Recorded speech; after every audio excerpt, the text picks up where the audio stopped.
Here, we do things differently. It's explaining the absolute madness of this, doesn't it? It's explosive. I mean, this is very good. It's lively. 850. Your government sat there, Sean, and it did nothing. It's controversial. And the Middle East has been in turmoil since before I was born. It's everything you need to kickstart your evening. Everyone's had their Weetabix tonight. I love to see it. That's Patrick Christie's Tonight, weeknights from 9 p.m.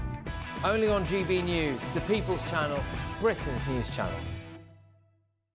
We're proud to be GB News, the People's Channel, and as you know, we always love to hear your views. Now, there's a new way of getting in touch with us at gbnews.com/yoursay. By commenting, you can be part of a live conversation and join our GB News community. You can even talk to me, Bev Turner, or any of the members of the GB News family.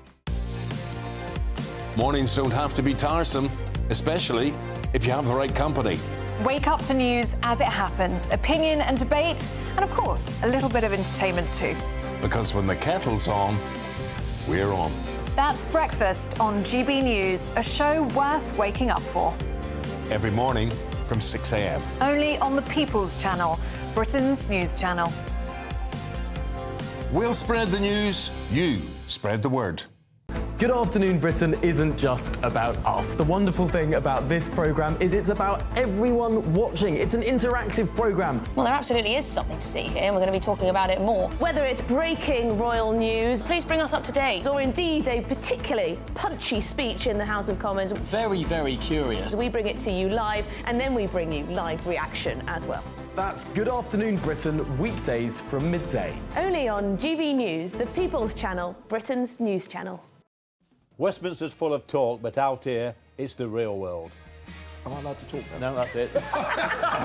This is where it matters, real people and real lives. That's what politics is all about. In fact, has Trump made a good start?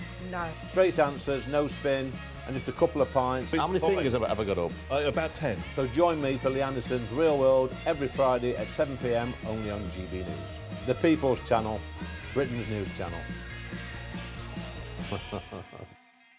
No matter the state it's in, this is our nation. Join me, Jacob Rees-Mogg, for a genuine, honest discussion on where we have been, where we are going, and where we are with the people who set the direction.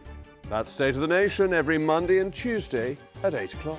Only on GB News, the People's Channel. In the GB Newsroom, we bring you the news as it happens. With our team of dedicated journalists across the UK, we're ready to keep you up to date with what's happening every half an hour, every single day. Bulletins here on GB News, the People's Channel, Britain's news channel.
Good morning. Fresh concerns emerge that mass migration is a terrorist ideology. Yes, official documents reveal that the government's Prevent programme flags mass migration as a radicalisation concern that warrants intervention. Here is what Sir Keir Starmer has previously said about the issue of immigration.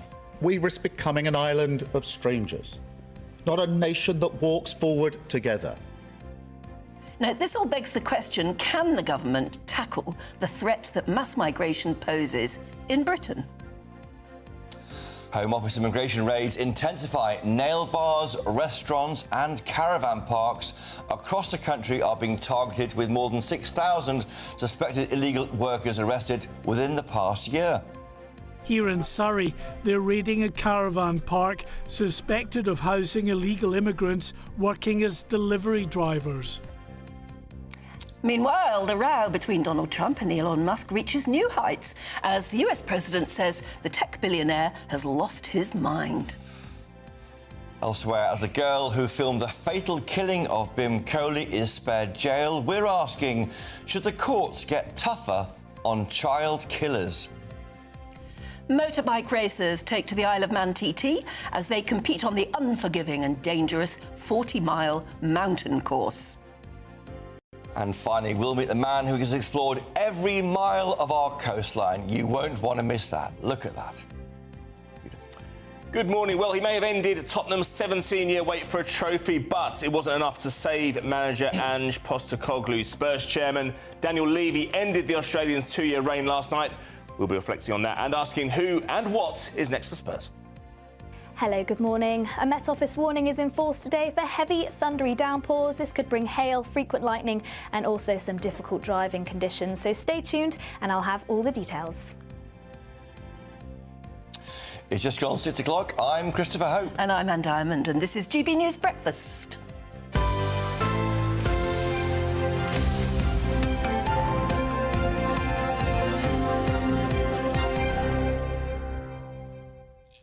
And happy birthday. Oh, welcome to Chris Hope. It's nice. You're all the way back from Scotland. Yes, I've been there in by Hamilton. the Hamilton by-election. Yeah. Look, the weather looked quite nice It was nice. there. It's always fresh in Scotland. It's going to be horrible at the weekend. Yes, it's dreadful right now, I know that. Happy birthday to Sir Tom Jones. OK, good. How old do you think he is? I think he is 78.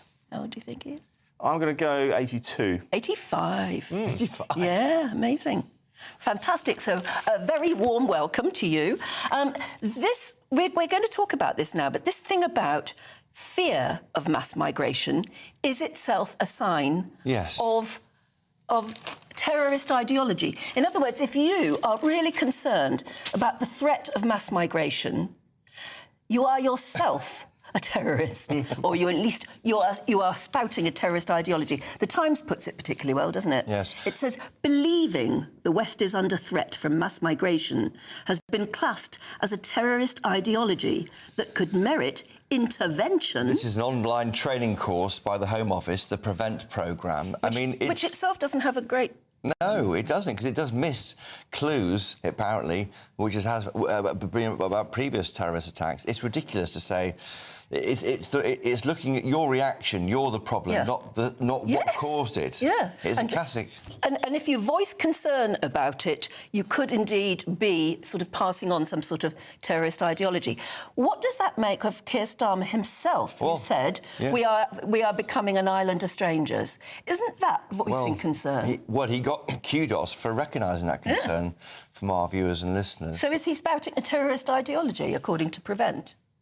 Well, he might be, given that, Anne. Yeah, I mean, it's ridiculous, I think. They are blaming people for their reaction, not looking at the problem. Yeah. Well, we're joined now by political commentator Theo Usherwood. Theo Usherwood, your thoughts? Thank you very much for inviting me in. I think the real problem here is that actually we need Prevent and we need these programmes to work.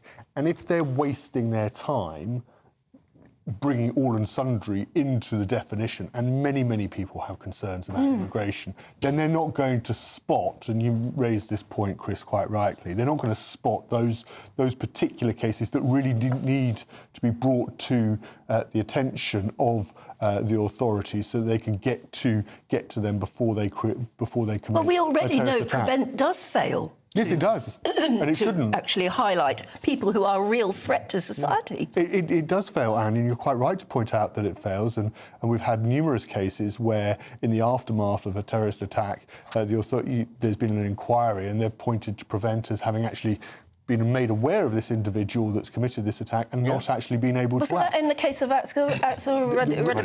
It is one of a number. It is one of a number of areas where they've been looking at. And the problem is that if you suddenly broaden the definition and you include, the Telegraph makes the point. Keir Starmer could be in there. Robert Jenrick, the Shadow Justice Secretary, could be lumped in there. Douglas Murray, as well as I think the Telegraph also named Matthew Goodwin, who's of course one of your colleagues here at GB News. And there's a fundamental danger that actually by bringing people in that have no place within the Prevent, to be subject to the Prevent programme, then it doesn't work. The other point is that Prevent works when somebody goes on the Prevent programme, they go into the Prevent programme with a particular ideology about, let's say it's an Islamist ideology, and they've seen a hate preacher online or wherever that might be, and they go into the programme and they make their views very clear. And then the way that Prevent works is it says, well, actually, we'll take your academic or your hate preacher, and actually, why don't you look at this particular individual who says there is no need for violence or whatever? And I think there would be a danger that if you are going to go into this programme with a concern about mass migration, is somebody going to come along and say to you, well, you don't need to be concerned about mass migration.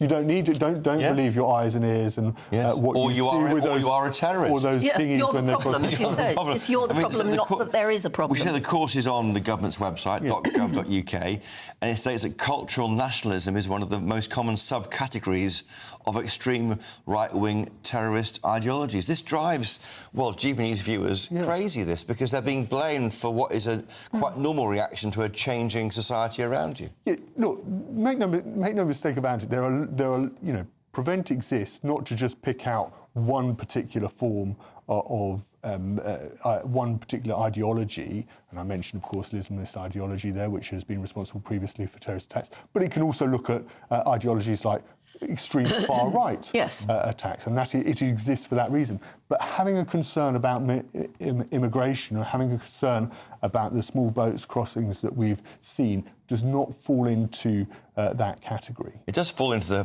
the freedom of speech issue, doesn't it? Now, we do know with our talks with America, this stuff matters. It's being looked at by the White House. They are, if you don't believe in free speech, you're not a friend of the US government and Donald Trump. I mean, Lord Young of Acton, Toby Young, who runs the Free Speech Union, he's concerned. It has a free speech issue here. People be worried, well, I can't say anything anymore. There's something Orwellian about this, though, isn't there? Because, I mean, they're actually saying that the course, which is hosted on gov.uk, states that cultural nationalism, which I presume means I'm proud to be British, I like British culture. Which we are here. Yes, and saying that we're all for integration, but that means that our culture has to be respected as well. So they call it cultural nationalism, is one of the most common subcategories of extreme right-wing terrorist ideologies, alongside white supremacism and white ethno-nationalism. These are words they're making up, are they? Ethno-nationalism. But Lord Young makes the point, just to pick up on what Chris was saying, Anne, that actually there are long-lasting consequences. If you find yourself in this programme, then there'll be question marks, and this is what Toby Young's been saying in terms of your ability to get into education, your ability to get into training or employment, and that actually we might be dealing in a particular case with many young men, who suddenly find themselves ostracised from society because they have particular concerns because they've gone on this course and it's on their record. And while we are slightly mocking it, Anne, aren't we, this morning, this idea, it's serious because schools, universities, hospitals will take their training from this. Yes, of course they will. And they'll be saying this to students, to pupils, making people feel bad about their thoughts, as you say, driving them even more. The risk is they go more to the fringes. Yes, and the reason, schools, universities, hospitals, other public sector bodies mentioned in the Telegraph are important in all of this because it will be them who may report a particular pupil. It will be them who will report a colleague that who may have expressed an opinion. And if a colleague has said, well, actually, they're in the staff room and they make a comment where they have a particular concern or they wanted to, they're talking about colleagues about the front page of the Daily Telegraph or what they might have seen on GB News, and suddenly they find themselves reported to the authorities, then that could for this programme, and Prevent turns around and says, well, actually, this individual is eligible, this person is a prime candidate to come on the Prevent programme. That could be hugely damaging to their future prospects. Well, like I say, it's almost Orwellian. It's like the thought police or something. Yes. If you think, because that's what it says, belief that mass migration is a problem. So that's in your head. You could get you into serious trouble, basically, with the authorities. Yes. I find that sinister. It is sinister. It's also unenforceable. I mean, it undermines, as you say, they're scoping it so widely. It's a lot of people. Let's look at the numbers voting reform at the moment. A lot of those people are concerned about migration. That's the most popular party in polls. If all of those people are now at risk of being called terrorists, it's patently undermines the whole programme. It broadens the criteria to the point that actually prevent ceases to be of any use. And we do need prevent to be, to be successful in rooting out and dealing with and intervening at particular points in time where an individual is at serious risk of becoming, of being drawn into terrorist and extremism. Well, I mean, that means half our audience, at least, probably all our audience. If you're watching now and you're worried about immigration and you think that mass migration does pose a threat to our culture, then you could be in serious trouble. And you've been in touch saying so. That's right. Gary says, everyone I know is very concerned about immigration, so Prevent is going to be busy, very busy, capital B, from Gary. So now we are terrorists for being concerned about our nation. I've never heard such tosh. Richard says, migration fears, this is thought control again. The establishment have failed to grasp the problem and have given up. So if you're concerned by that problem, you are the problem. That's Orwellian. Yeah, that's exactly what you're saying. And Ali says, according to the Prevent programme, I am now a terrorist due to my concern over mass migration and the failure of multiculturalism. They're all right. I'm boggled by this because it's on the gov.uk website, so it is therefore under the government umbrella. It's part of a refresher awareness course which is hosted on gov.uk. I mean, they're already reviewing, aren't they, Prevent, in the wake of the Southport attacks. There's a review going on now, and there's another inquiry just starting into the Nottingham attacks, I think. I think also one tied to that into the murder of David Amis. I mean, they're always after the event looking at what went wrong, but frankly, if this is the filter, they're going to have millions of people on their books. Precisely, and if you get drawn in, and the security services, it's just worth mentioning. The security services have a really difficult task. It's a fiendishly difficult task to get to, because they're dealing with so much information coming in, being collated about so many people, and they need to get to the one or two individuals who are motivated to go on and commit a terrorist attack. And if all you are doing, if all of the schemes are doing is just producing even more noise for them to filter out so they can get to the individuals that they need to get to stop a terrorist attack being committed, then that is only harming their chances. And it smells of virtue signalling by bosses, and you do feel for the officials doing the work thinking, this is insane. How can I possibly enforce this? And, you feel like it feels good saying this in Whitehall, but in making it... And, of course, you only need to get it wrong once. Or twice or three times to have those three murders we described. Yes, exactly. Paul says, it's always the same. If you think differently from the lefty ideology, then you are an extremist or a racist. And that's basically what this is saying. You don't think the way we think, then the problem is you. Yeah, and someone called P, Morning P, they say maybe Prevent should focus on real extremists and terrorists. Well, I'll allude to that, frankly. Keep your opinions coming in, because we'd like to hear them. But I think that's really sinister. I'm really sort of worried by that. Yeah. Well, I keep saying that in 4 years' time, this country is not going to look or feel the way it does now, and we're worried now. What I'm worried about is the only reason why this is now an issue is the Telegraph have found it somewhere, and we're debating it. This might be out there, not on gov.uk, and we're not debating it.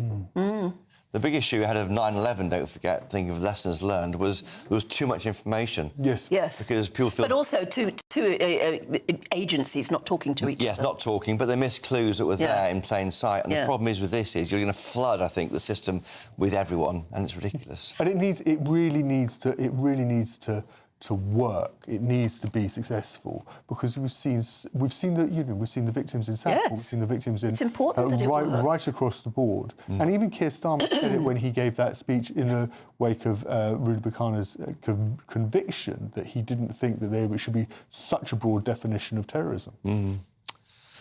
Well, And the White House is watching as well. Yes, they are watching it, and this could be a problem. We haven't yet signed that trade deal. Now, the government has stepped up the number of immigration enforcement raids by around 50% since Labour took office last July. Yeah, Home Office figures released show more than 9,000 immigration raids since last July, with almost 6,500 suspected illegal workers arrested. Our Home and Security editor, Mark White, reports. Across the country, immigration enforcement teams have been much more visible of late. Here in Surrey, they're raiding a caravan park suspected of housing illegal immigrants working as delivery drivers. Across the site, the obvious signs that some here are working in the gig economy, with multiple delivery bikes parked outside some of the static homes. 9 people here were detained on suspicion of immigration offences. This was one of more than 9,000 immigration enforcement raids carried out since Labour came to power last July. Almost 6,500 suspected illegal workers and other immigration offenders were detained in those raids. Here in East London, this man is suspected of working illegally in a local restaurant. With the number of immigration enforcement arrests up by more than 50%, Border Security Minister Dame Angela Eagle said it showed Labour would no longer tolerate unscrupulous employers exploiting migrants. However, with some estimates putting the number of illegal immigrants at more than 1.5 million, the government's efforts will make very little difference, according to Alp Mehmet from the campaign group Migration Watch. It's a drop in the ocean. We've got something like 1.5 to 2 million people here illegally. The illegal population of this country is, a conservative estimate, is 1.5 million, likely much more than that. 6,000 that you're going to arrest and release, big deal. Okay. This nail bar in Belfast is one of dozens raided by immigration officers in recent weeks. Along with food outlets, the gig economy and the construction sector, they're all receiving extra attention from enforcement teams. The task at hand may be enormous, but ministers say they are determined to crack down on the vast numbers working in the illegal economy. Mark White, GB News.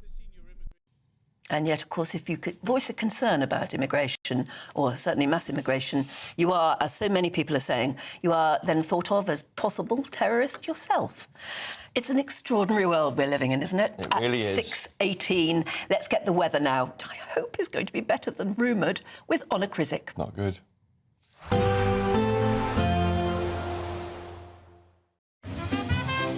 Heavy showers first thing will be followed by a warm, cosy day. Boxed Boilers, sponsors of weather on GB News. Hello there, good morning. Welcome to your GB News weather update from the Met Office. Some Met Office warnings in force today for heavy thundery downpours. These potentially bringing some quite large hail and frequent lightning at times. And although the warning is in force across central and southern parts of England and Wales, there's a good chance we could also see some isolated thunderstorms across the far north of the country too. So it's safe to say the beginning of the weekend is set to be unsettled, and some quite persistent and heavy downpours at times. So do take care if you're out and about for the weekend. And a fresher feeling day for many, highs reaching around 18 degrees Celsius across the south, but more towards the mid-teens across the north.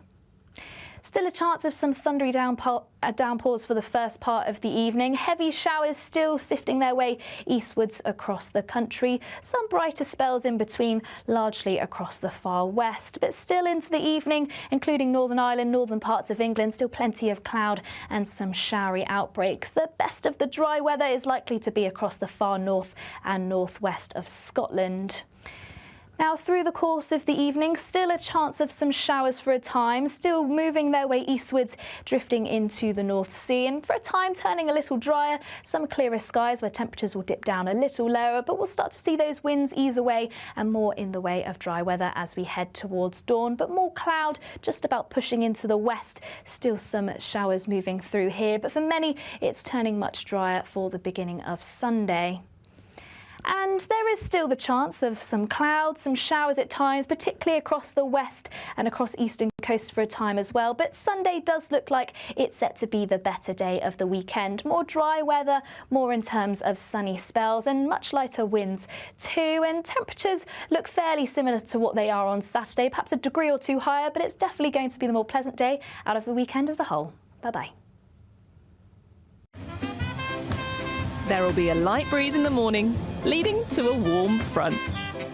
Boxed heat pumps, sponsors of weather on GB News. Trump and Musk at war. Find out about their latest spat in just a tick. That's next. This is GB News Breakfast with Christopher and Anne.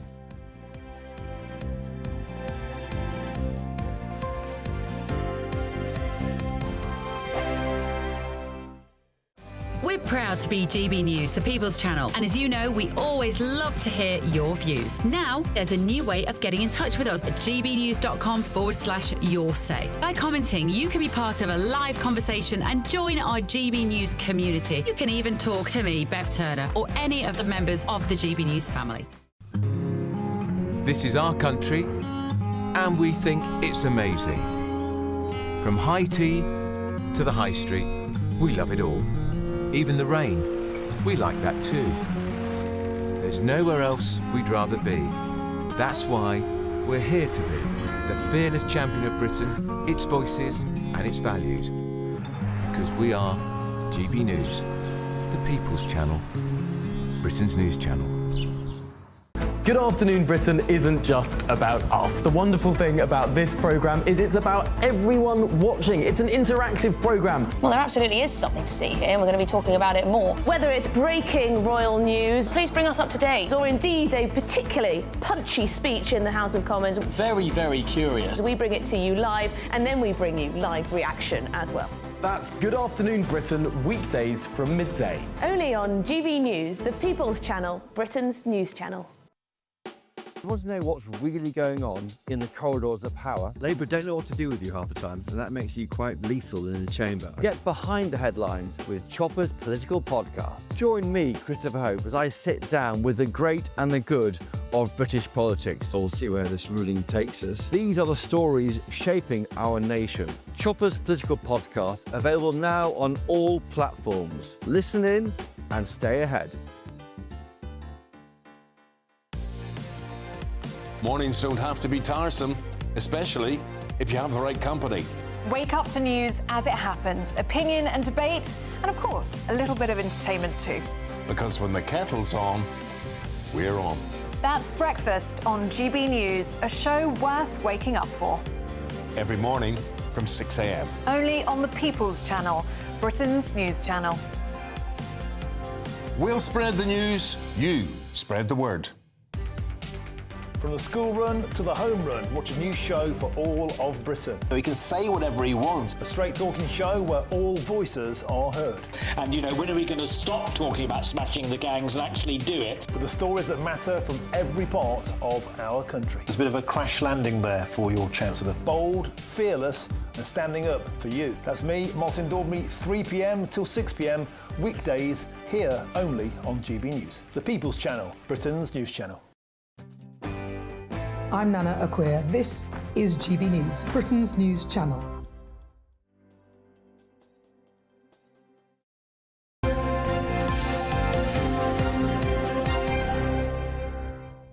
Now, Christopher, you have been a politico expert for so many years. Have you ever known politics like this at the moment in Britain, but also in America? I mean, isn't it extraordinary? No, well, I think in the UK it went mad in 2014 and hasn't stopped. That was the independence referendum. Ah, yes, all those referenda. The big one in 2016, and then the chaos after that, then Boris Johnson. And it was meant to calm down. And then all those Tory leaders falling like dominoes. Yes. Yeah. Yes. But what's happening in the States at the moment? That's just two very rich people. I mean, it is extraordinary, this row between Donald Trump, who's now cutting ties, apparently, completely, with Elon Musk. He called him the man who has lost his mind. That's right. The US president now plans to sell his red Tesla. There it is on screen. Bought just a few months ago amid the growing feud. I mean, isn't that petty to say, no, I'm going to get rid of my Tesla now? They are like man babies. Yeah, and he's, Musk is saying, you know, well, I'm going to leave astronauts stranded in the International Space Station because I'm not going to send up my rockets anymore, although he has gone back on, he's rode back on that. But it is extraordinary, and a lot of the press are playing it as two babies. Yes. Chucking stuff out of the pram. There's a cartoon today, Telegraph, of two babies in prams just on their phones. I think that summarises. But we're joined now by US and international politics expert at the Clinton Institute at University College Dublin, Scott Lucas. Scott, welcome to GB News. Where do you start with this and where will it end? Well, I mean, where you start in terms of this punch-up that started on Thursday is that I think the key story was that White House aides scrambled to try to pull this back. And on yesterday morning, they were actually briefing the press. All right, Elon and Donald are going to talk today. They're going to patch it all up. And a couple of hours after that, a White House official said, no phone call. And then, as you just quoted, and Donald Trump goes on 2 national networks in the U.S. and says, why would I talk to someone who is out of his mind? He's got problems. So Trump is digging his heels in on this resolution. And indeed, later on in the day, aboard Air Force One, he repeated his threat for the government to cut those billions of dollars in contracts for Tesla and SpaceX. Musk, for what it's worth, overnight has been retweeting people who've been criticizing Trump's big, beautiful bill, those tax cuts, big spending cuts, and legislation targeting immigrants. Where we are in the wider issue, Chris, and that I think is of significance is the threat to Trump's beautiful bill, so-called beautiful bill. Because the way this all started is, of course, that Elon criticized the bill for not cutting spending enough, adding $2.4 trillion to the deficit over 10 years. He was reinforcing what a minority of Republicans are saying about the bill. And if that minority of Republicans hold out, Trump doesn't get it. He doesn't get that flagship piece of legislation. And I think what we're watching at beyond that is, and Musk gave a hint he might do this, is that he might finance opponents of Trumpist incumbents, Republican incumbents, in primaries next year. In other words, try to get candidates he supports into Congress, defeating the candidates that are part of Trump's camp. You're tempted to see it as almost funny. And the newspapers today, lots of different takes on it. But basically, for instance, there are all the ways Trump and Musk could tear each other apart. But it's not funny, actually, is it? Because these guys, one is the richest man in the world. The other one is arguably the most powerful man in the world. And they're supposedly engineering government. In other words, they're affecting our lives. Oh, it's black comedy. Come on, be honest, folks. Everybody had the popcorn out on Thursday when you had Trump's press conference and Elon tweeting in real time. It was like, two narcissists walk into a bar and have a fight, add the punchline, right? But your point's absolutely right that you have to go beyond that, which is that this could hinder the U.S. government, which has already been damaged by the mass firings, the mass resignations, the agencies that have effectively been closed and shut down, ironically, by the so-called Department of Government Efficiency. And it could also affect our security in the UK. Because remember, this all started as Donald Trump was alongside the German Chancellor, Friedrich Merz. Now, what was he there to talk about? He was there to talk about the security of Ukraine against Russia's invasion, and he was there to talk about European security and NATO. Now, those are really, really serious issues. But how much have you heard in the last 48 hours about Merz's discussion with Trump about what should be vital to us. Scott, can I ask you a question? The falling out appears to be about this big, beautiful bill, which will add billions of debt to the US bottom line. To explain to me, why is a Republican president who controls both houses of Congress racking up debt? Because that appears to be the heart of the row. Because even though there are these massive cuts to spending, which includes $850 billion cut from Medicare and Medicaid, and that used to be unthinkable. You would cut those programs. You have these sweeping tax cuts, similar to what did in 2017. Well, you folks both know that costs money when you cut taxes. And Trump ramps up spending for defense to more than $1 trillion a year, and he ramps up spending for measures against migrants, border measures, very, very large. So the spending increases in some areas outpace the cuts in others. Right. And then when you add the tax cuts in, then you get this deficit being racked up. It's quite sort of Liz Truss-esque, it seems, possibly, without being too disrespectful to Donald Trump. I mean, it's what Liz Truss tried to do, and is it that's the concern of Elon Musk, the businessman. But it's not just the concern of Elon Musk. To get it back to rational politics, it's the concern of some of those Republican legislators, not just the Democrats, and it's the concern of the Federal Reserve, America's independent, effectively equivalent of the Bank of England, that says this budget could have damaging effects. And I got to be honest with you, it's the concern of many business people with whom I work both in the UK and in the United States. This is not a question of being pro or anti-Trump. It's a question of what's good for the economy. Yeah. Where do you think this will all end? I mean, will it end? Will the two of them kiss and make up? I mean, they could, because they are extraordinary people who will turn on a sixpence. They are, but I go back to that analogy about two guys having a punch up in the bar. If they're trying to out-alpha each other, I'm sure we might know some folks who fit that bill, who's going to get in and separate them. And right now, they're not wanting to be... I think Elon is trying to back off a bit. I do think Musk is trying to back off a bit. But Trump doesn't forget when he thinks he's been slighted. And I'm not sure he's going to forgive Elon in the days to come. Elon Musk seems to think that his criticism is of the Congress rather than Trump himself, but Trump took it personally. And I saw his father, Elon Musk's father, I think, suggesting it's all a bit of theatre, chest being puffed out by two alpha males, as you say, Anne, and perhaps there might be some calmness might descend soon. Not quite sure about that. First of all, Elon's being a bit economical with the truth, because he was retweeting on Thursday that Trump should be impeached, and he was actually throwing insults at Trump as well. But I think beyond that, the key thing that I go back to is, look, there was that opportunity on Friday, which was, get them to call, diffuse all of this, and you saw Trump he didn't say, as a politician, I'm not going to call Elon. He said it as a person. In other words, he's very, very bitter about this. And we know that although he can turn on a dime, we also know that he can raise his anger to 11 if he thinks he's been slighted. Yeah, and the Epstein slur or whatever, the mention of being on the Epstein files, very damaging potentially. That's the key thing. The story that at least the Trump people were putting out yesterday is they were trying to put the call together.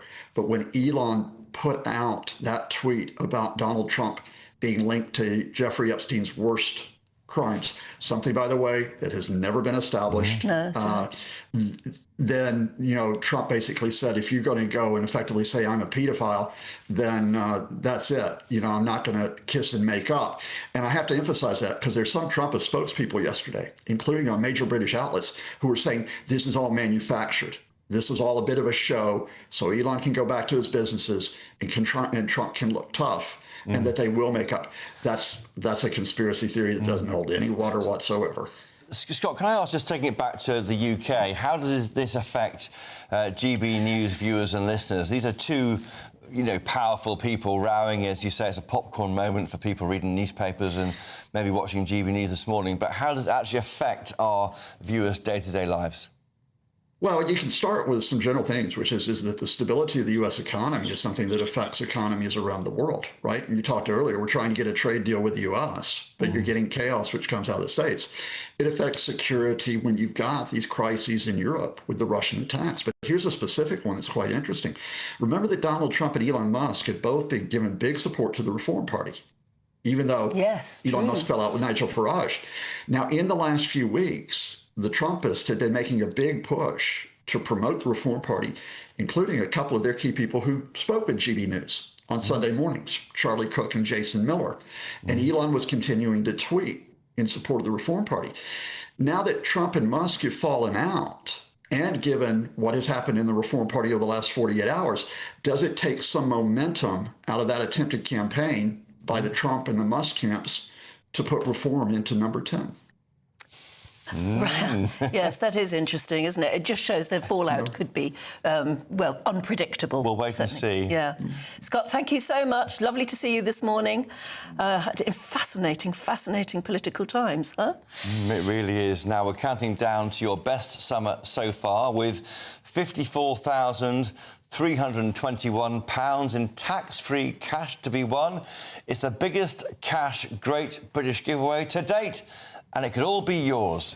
Here's all the details you need.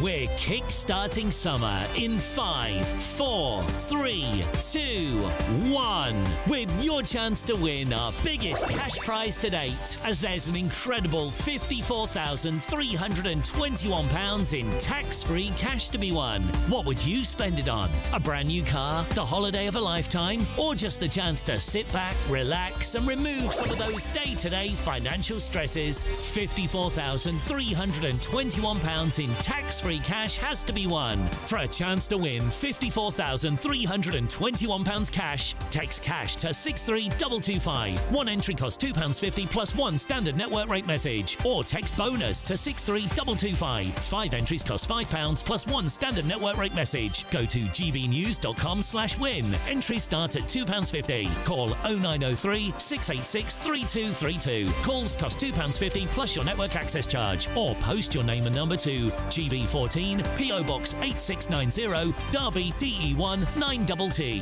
UK only. Entrance must be 18 or over. Lines close at 4 p.m. on the 1st of August. Please check the closing time if listening or watching on demand. Good luck. Is quite a sizable amount of money. Very nice. And I know that you'll be dying to know who's won the motorhome. But we don't know ourselves right now. But presumably somebody out there, could be you, has won it. Not for this weather.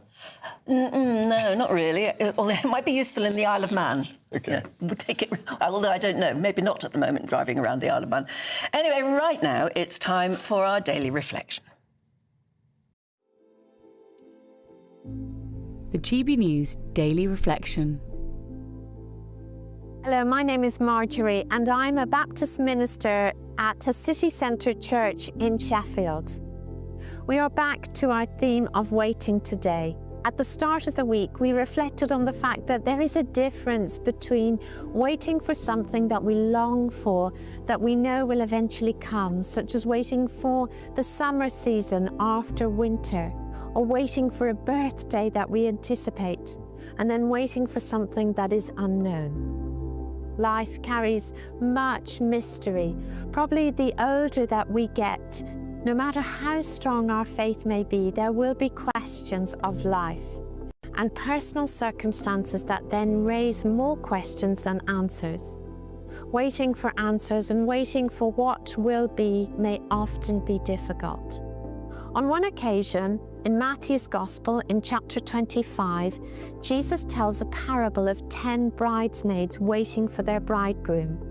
5 of them are prepared with oil in their lamps and are actively waiting. 5 of them are not prepared and have run out of oil.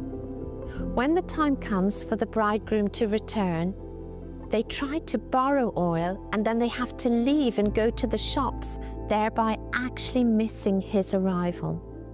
We read, "But while they were gone to buy oil, the bridegroom came, and then those who were ready went in with him to the marriage feast, and the door was locked." Jesus said this, "So you too must keep watch, for you do not know the day or the hour of my return." The final words of Jesus in this parable are a significant reminder to us at the end of this week to watch and wait for what matters the most.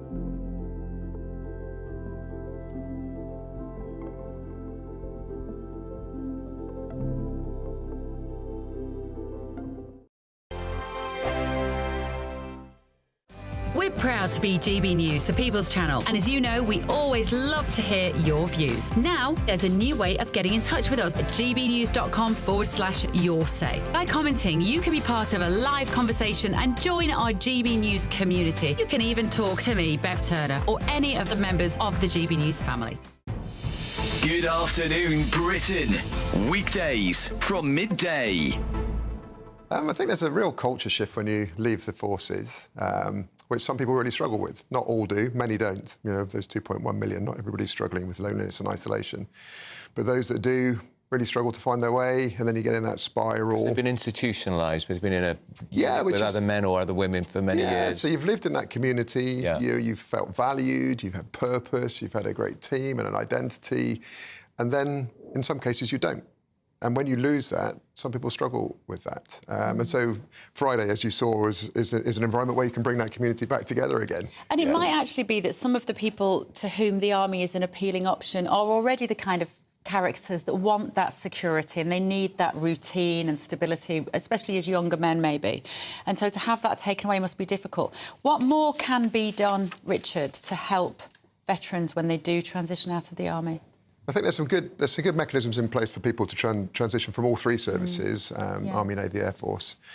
But some people struggle, perhaps those who leave quickly as well. So if you leave quickly under a medical discharge or for disciplinary reason, you haven't necessarily left on your terms or within a time. If you were planning on serving 20 plus years and that's over in a flash, that's a game changer. And so you need that support network, family, friends, but also the MOD provide and also local community provides. And I was talking to one guy and I said, what's going on with your leg? And his wife said, he won't tell you. He lost his leg on duty, would not talk about it. He said, I was just doing my job.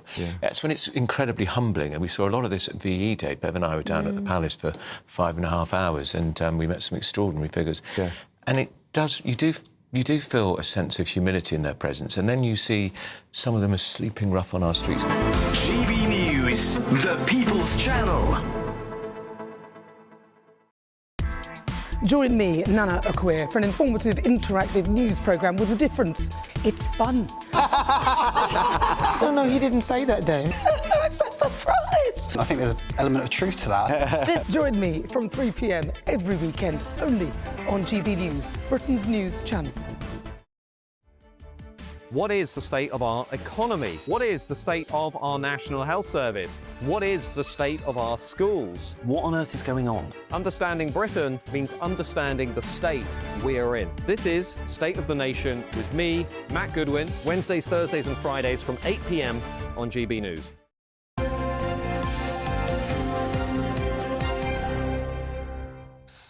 Welcome back. Now it's time to go through all the latest sports news with Aidan McGee. Aidan, morning. Good morning to you both. Good morning. What shall we start with? Angie Postecoglou. Good attempt. Not bad. Well said there. Yeah, look, he's out on his ear at Tottenham. It didn't seem likely because although they've had a wretched Premier League season, they won the Europa League and they hadn't won a major trophy in 17 years. It was a constant brickbat that came towards in the direction of Tottenham fans and the club. You haven't won a trophy. You've got nothing to show for all the success you've had commercially off the pitch. And he delivered. He delivered in Bilbao 2 weeks ago against Manchester United. 250,000 people headed out onto the streets to celebrate it. And it looked for all the world as he might get a reprieve. He might get a chance to take them into the Champions League next season. But these are multi-billion-pound organisations. The owners value the club at just shy of £4 billion. They're one of the top 10 earning clubs in the entire world. And big organisations, big corporate entities make big decisions in key leadership areas of the club. And they don't believe that his league performance is good enough. And now I said to you off air this morning, didn't I, about the numbers? Now that you can look at a trophy, it doesn't pay the bills, right? So you can look at the Europa League and what you get for winning that. You get £7 million for winning the Europa League, OK? Each Premier League place, in contrast, is worth £2.8 million. If they'd finished 10 places above 17th, in 7th, where Nottingham Forest finished and where Spurs usually finish, they'd have gained an extra £28 million in prize money. There's that headline in the Times, isn't there, saying it used to be about glory. Yes, and that's it. What's the point? They won this trophy, and just a few days ago, basically. I know what you're looking for in the papers. I can't find it in There's the a lovely Times. picture of him with the trophy, and you think, surely, after a success like that, they wouldn't sack him. Well, OK, 40 years ago they did it. They did it when Keith Birkinshaw took them out of the second division. He delivered an FA Cup in 81 and 82, both after replays, and the UEFA Cup in 1984. And he was out on his ear as well. That was the year Tottenham floated on the stock exchange, the first English club to do that. And he famously said in his final interview, he looked over at White Hart Lane and said, there used to be a football club over there. I.e., it's not about glory anymore. I've delivered these trophies, and yet you still want me out for commercial reasons. So, yes, different era, different time, of course. But the headline now is about... It was the headline in the Times, wasn't it? It used to be about glory or something. Yeah. And now so it's about money. It's the same and thing. are fans furious? Will there be a risk of the fans' backlash against Daniel Levy? You could look at Manchester United and say, well, they made an emotional decision, in the words of their chairman, Sir Jim Ratcliffe, the latest investor from Ineos. He said that Eric Ten Hag delivered the FA Cup last summer against Manchester City, their rivals, and they kept him, and they ended up dispensing with him in about October, November time, because they realised that they made a decision based on emotion. It wasn't based on results. And look, a lot of people since then would say, actually, that was the wrong decision. They should have kept him in view of what Ruben Amorim has delivered since then. But nonetheless, they have to make decisions in the moment.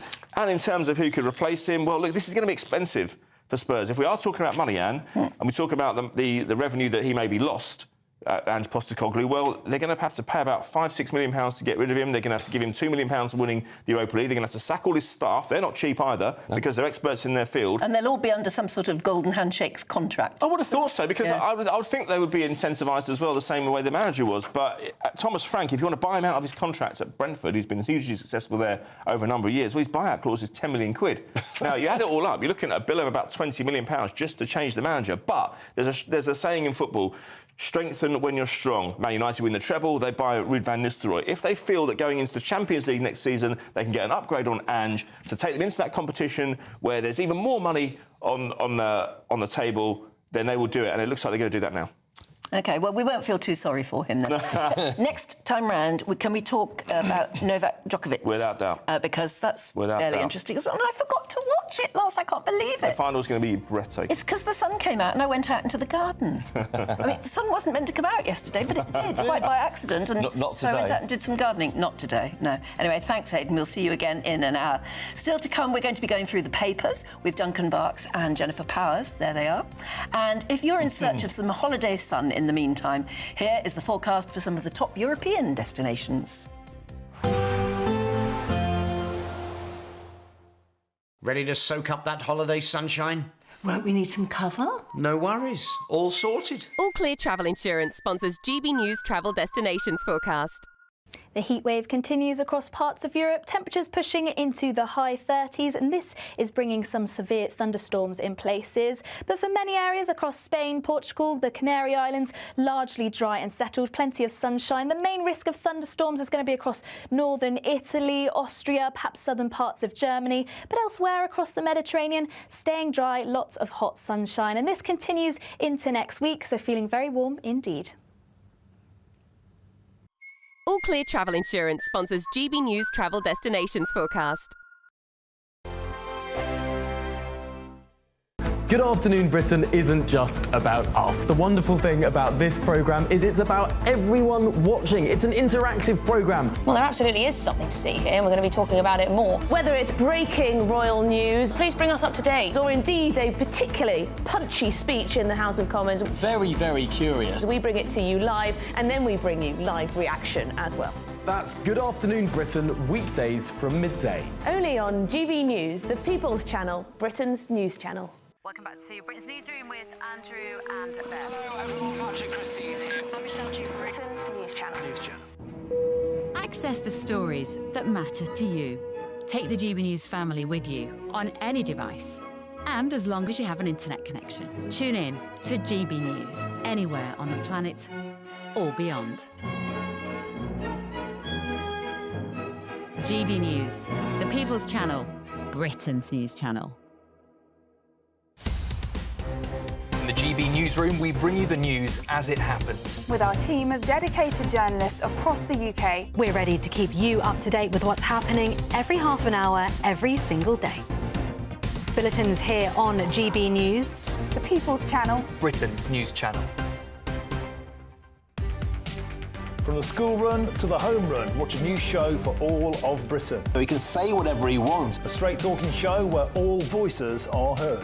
And, you know, when are we going to stop talking about smashing the gangs and actually do it? With the stories that matter from every part of our country. There's a bit of a crash landing there for your Chancellor. Bold, fearless and standing up for you. That's me, Martin Daubney, 3 p.m. till 6 p.m, weekdays, here only on GB News. The People's Channel, Britain's news channel.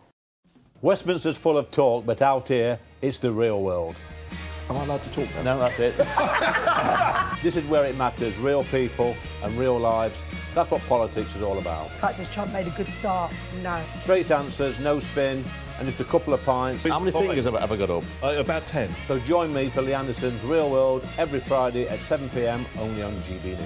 The People's Channel, Britain's news channel. We're proud to be GB News, the People's Channel, and as you know, we always love to hear your views. Now, there's a new way of getting in touch with us at gbnews.com/yoursay. By commenting, you can be part of a live conversation and join our GB News community. You can even talk to me, Bev Turner, or any of the members of the GB News family. Join me, Nana Akweer, for an informative, interactive news programme with a difference. It's fun. No, he didn't say that, Dave.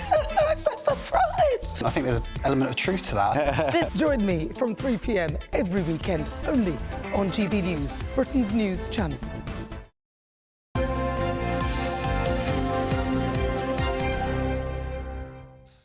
Joining us now to go through what's making the news is former Conservative advisor Jennifer Powers and political commentator Duncan Barnes. And a very good morning to both of you. Morning. Right, we are going to start, aren't we, with Duncan, with Times front page, about the fact that there's going to have to be a squeeze on other services in order to pump cash into the National Health Service. So this coming Wednesday, Chancellor Rachel Reeves will get to her feet and deliver the spending review. This is where she outlines the various government departments and how much money they're going to get or not get in some cases.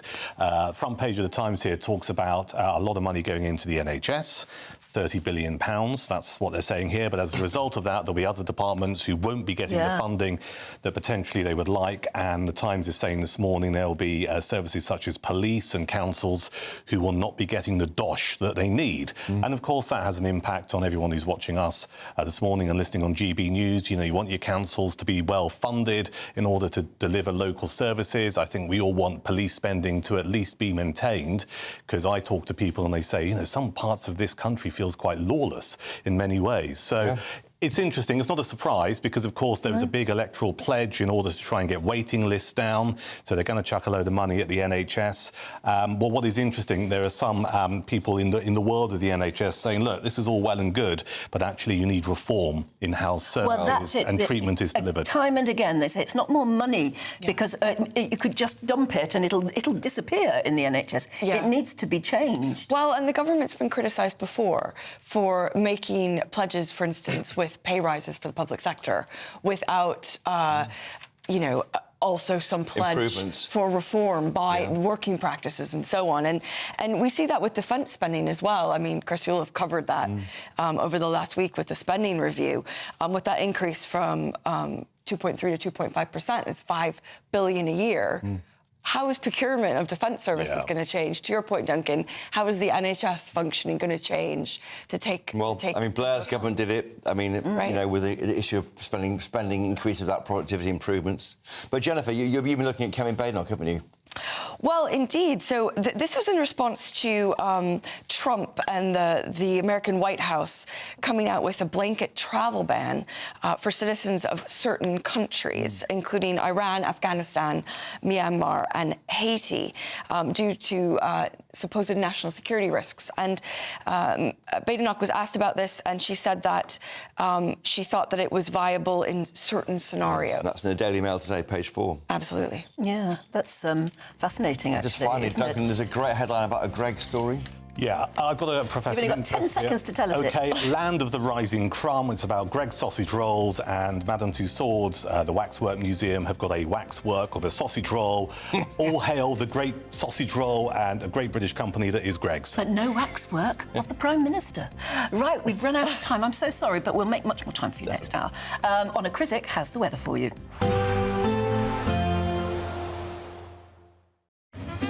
warm front, moving from the kitchen right through to the rest of the house. Boxed Boilers, sponsors of weather on GB News. Hello there, good morning. Welcome to your GB News weather update from the Met Office.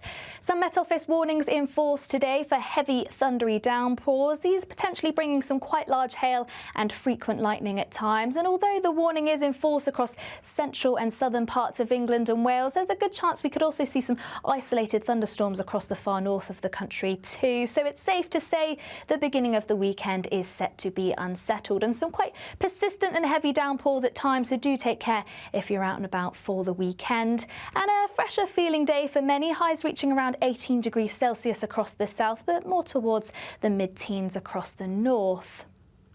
Still a chance of some thundery downpours for the first part of the evening. Heavy showers still sifting their way eastwards across the country. Some brighter spells in between, largely across the far west. But still into the evening, including Northern Ireland, northern parts of England, still plenty of cloud and some showery outbreaks. The best of the dry weather is likely to be across the far north and northwest of Scotland. Now, through the course of the evening, still a chance of some showers for a time, still moving their way eastwards, drifting into the North Sea, and for a time turning a little drier, some clearer skies where temperatures will dip down a little lower, but we'll start to see those winds ease away and more in the way of dry weather as we head towards dawn, but more cloud just about pushing into the west. Still some showers moving through here, but for many, it's turning much drier for the beginning of Sunday.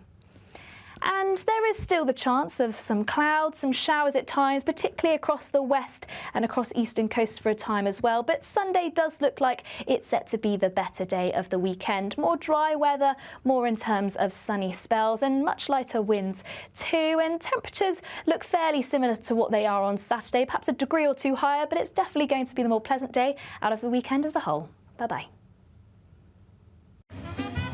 A positive outlook through the night will power through to a bright day ahead. Boxed Home Battery Storage, sponsors of weather on GB News. We're kick-starting summer with your chance to win our biggest cash prize to date, as there's an incredible £54,321 in tax-free cash to be won. What would you spend it on? A brand new car, the holiday of a lifetime, or just sit back, relax and remove some of those day-to-day financial stresses? For a chance to win £54,321 cash, text cash to 63225. One entry costs £2.50 plus one standard network rate message, or text bonus to 63225. 5 entries cost £5 plus one standard network rate message. Go to gbnews.com/win. Entries start at £2.50. Call 0903 686 3232. Calls cost £2.50 plus your network access charge. Or post your name and number to GB14 PO Box 8690 Derby DE1 9TT. UK only. Entrance must be 18 or over. Lines close at 4 p.m. on the 1st of August. Please check the closing time if listening or watching on demand. Good afternoon, Britain. Weekdays from midday. Yeah, so I got the news on 4th of April, right in between GB Team Selection Series, which hurt even more because I was leading in the points. But all of a sudden, I get a phone call being told you're banned from attending any part of UK premises, banned from speaking with your teammates or staff, which was the most brutal part of it, and suspended, or whatever word you want to use. I think, though, Kurt, that, posting subscription-only saucy content online might get you in a little bit of trouble, or did it not cross your mind? No, for sure. But I want to make it clear that I have tried things in the past. I've been living life on the edge so many years. We moved from Latvia in 2010, been living life on the edge since then, done everything from working freelance long into the long nights, working at the Amazon warehouse. I have seeked out other alternatives, but in December last year, I got to a point, a realization where I thought, is it worth it, or can I find an alternative? And I knew of other GB athletes doing it. I didn't think it was going to cause outrage like this. Yeah, because I was thinking, a nice chap like you, who's obviously very talented with your sport, you could make some money doing, like online fitness training or personal training and things like that don't involve, getting your kit off. No, for sure. I've been making content for like 6-7 years now. Over 1,000 of the pieces of content have been inspirational, motivational. I've visited over 30 schools in the UK, going to the hardest parts of the UK, inspiring kids from underprivileged backgrounds to get into sport.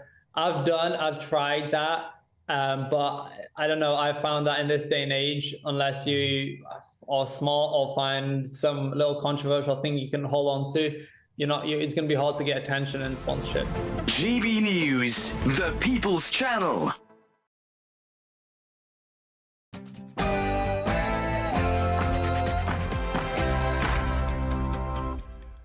Good morning. Now, believing the West is under threat from mass migration has been classed as a terrorist ideology. Yes, the government's Prevent programme says that cultural nationalism, that's being proud to be British and proud of the British culture, is a belief that could warrant investigation. However, even the Prime Minister has previously raised concerns about the issue of mass immigration. We risk becoming an island of strangers, not a nation that walks forward together. Well, this all begs the question, are people who worry that mass migration threatens Western culture actually themselves a danger to Britain? Home Office immigration raids intensify. Nail bars, restaurants and caravan parks across the country are being targeted, with more than 6,000 suspected illegal workers arrested within the past 12 months. Here in Surrey, they're raiding a caravan park suspected of housing illegal immigrants working as delivery drivers. The row between Donald Trump and Elon Musk reaches new heights as the US president says the tech billionaire has lost his mind. Elsewhere, as the girl who filmed the fatal killing of Bim Coley is spared jail, we're asking, should the courts get tougher on child killers? Motorbike racers take to the Isle of Man TT as they compete on what is an unforgiving and dangerous 40-mile mountain course. And finally, we'll meet the man who's explored every mile of our beautiful coastline. You won't want to miss it. He may have ended Tottenham's 17-year wait for a trophy, but it wasn't enough to save manager Ange Postecoglou. Spurs chairman Daniel Levy ended the Australians' 2-year reign last night. We'll be reflecting on that and asking what and who is next for Spurs. Hello, good morning. A Met Office warning is in force today for heavy, thundery downpours. This could bring hail, frequent lightning and also some difficult driving conditions. So stay tuned and I'll have all the details. It's just gone 7 a.m. I am Christopher Hope. And I'm Anne Diamond, and this is GB News Breakfast.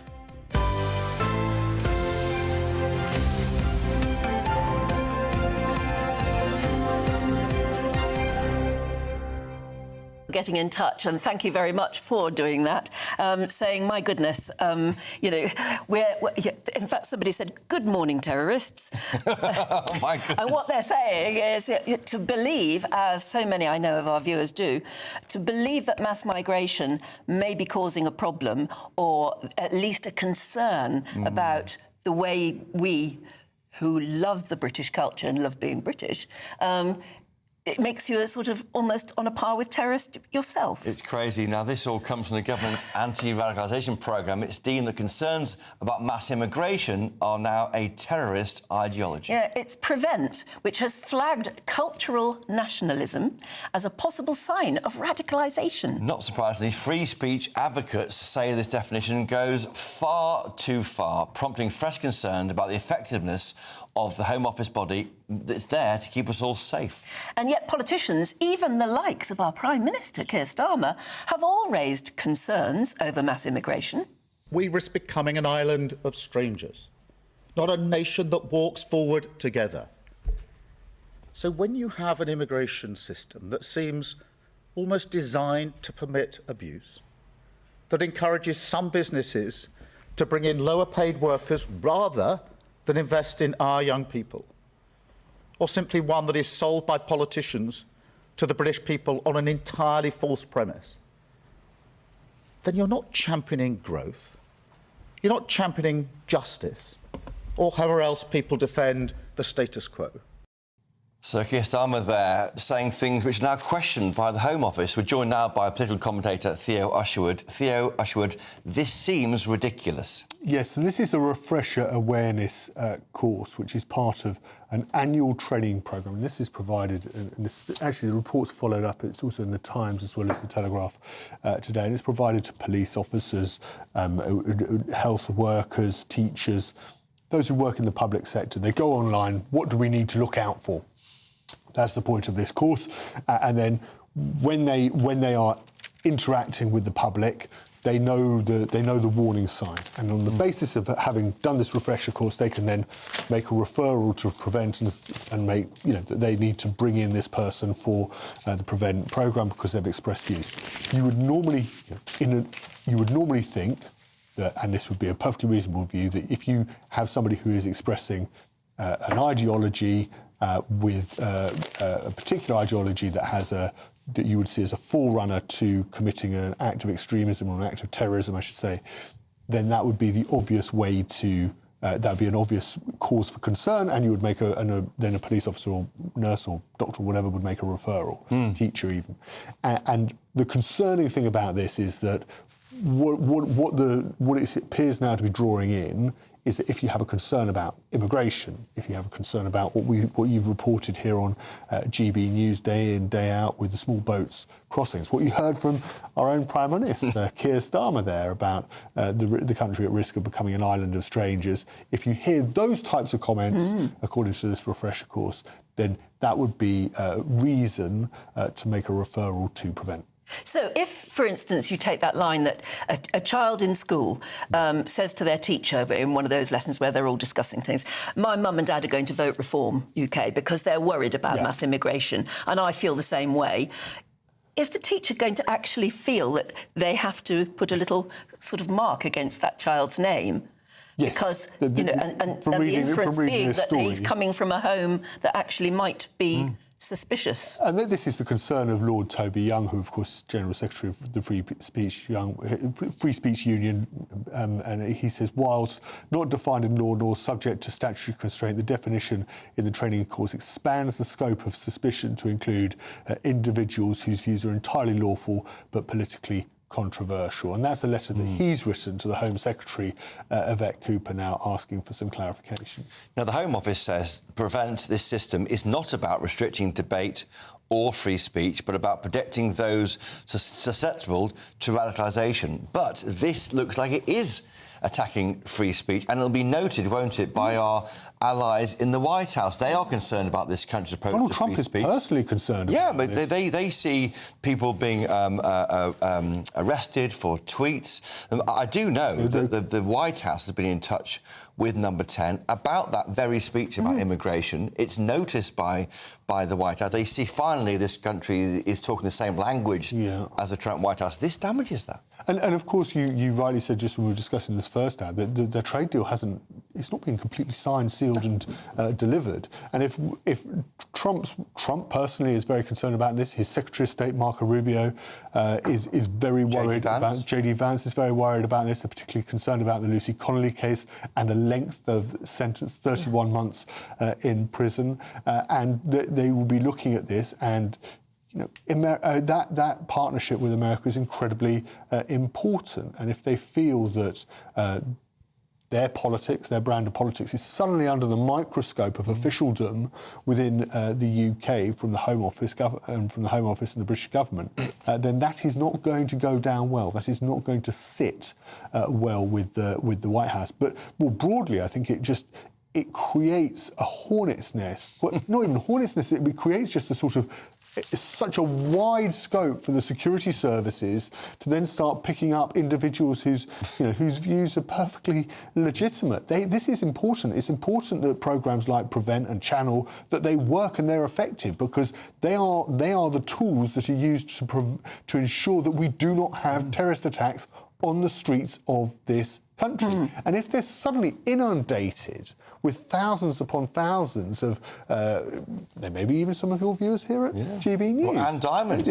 If you voice a concern, if you have a debate about it, that somehow sort of marks you as being suspicious. And then, of course, and then the knock-on, you know, they talk about teachers. Well, this could go on a child's record, and that could be incredibly damaging looking ahead to future employment or training. It's patently, it seems ridiculous. They're going to have to put out. I have a feeling that this is a story that I think will, you know, Saturday now. It will go into next week, and I would imagine that they will have to do some sort of. Normally, once ministers wake up to this, they'll deal with it because it's come from officials. But what I worry about is that how Home Office officials think about us? People concerned about immigration. Is that how they view us? That we could all be terrorists? It's totally ridiculous. It is concerning, and I think you're right, Chris. I think once this gets across the desk of the Home Secretary, Yvette Cooper, I imagine we'll see some sort of clarification going into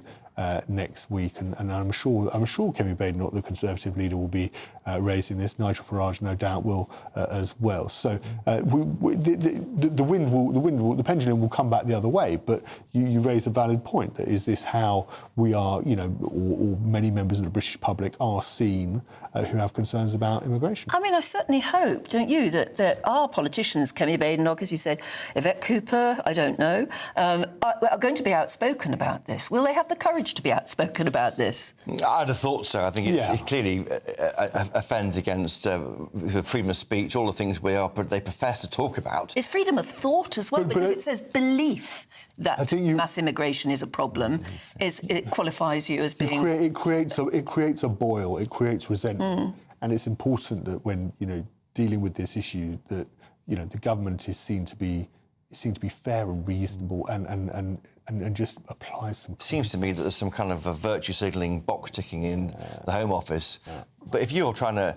And people who were trying to keep us safe through Prevent are good people trying to stop the bad guys. This doesn't help them. And make no mistake about it, you know, having a concern about immigration is one thing, but there is far-right extremism as well. There is far-right terrorism as well, just as there is Islamist terrorism and other forms of terrorism. It's an ideology-driven. And it's really important that our security services, who are under constant financial pressure, and when they get it wrong, we all see the effects. So they have a clear run to get to those cases that really matter, because it's a fiendishly difficult job. I can understand if you work in Prevent, you are dealing all the time with people who are seriously problematic and who have horrible views and who may want to cause hurt in some cases.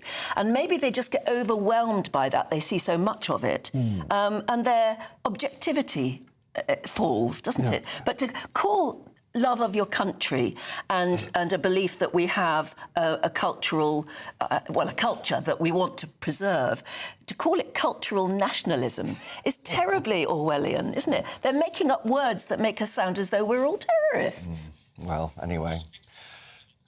The Home Office has said this. Now, Prevent is not about restricting debate or free speech, but about protecting those susceptible to radicalisation. I suspect that statement may develop through the day. Yeah, they need to say more than that, don't they, really?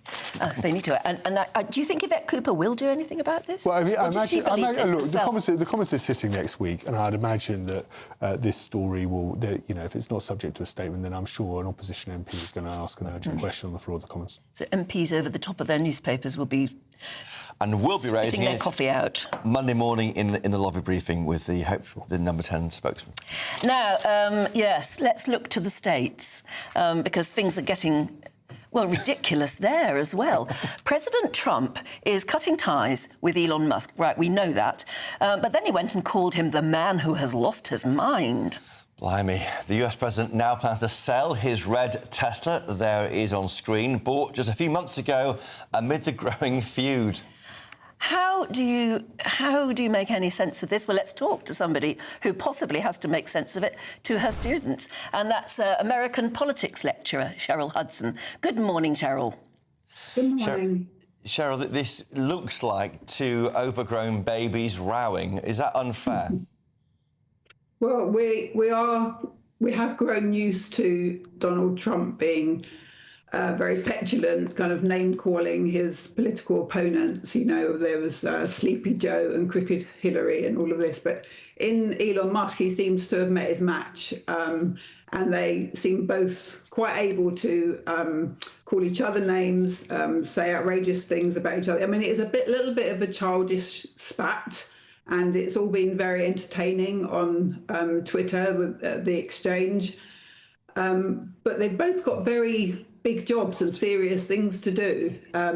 So it's we shouldn't be distracted, and I'm sure that they don't need to be distracted by this kind of silliness. But I think underlying the exchanges is a real political difference, is a real difference in their outlooks, and it's been bubbling under the surface for a while.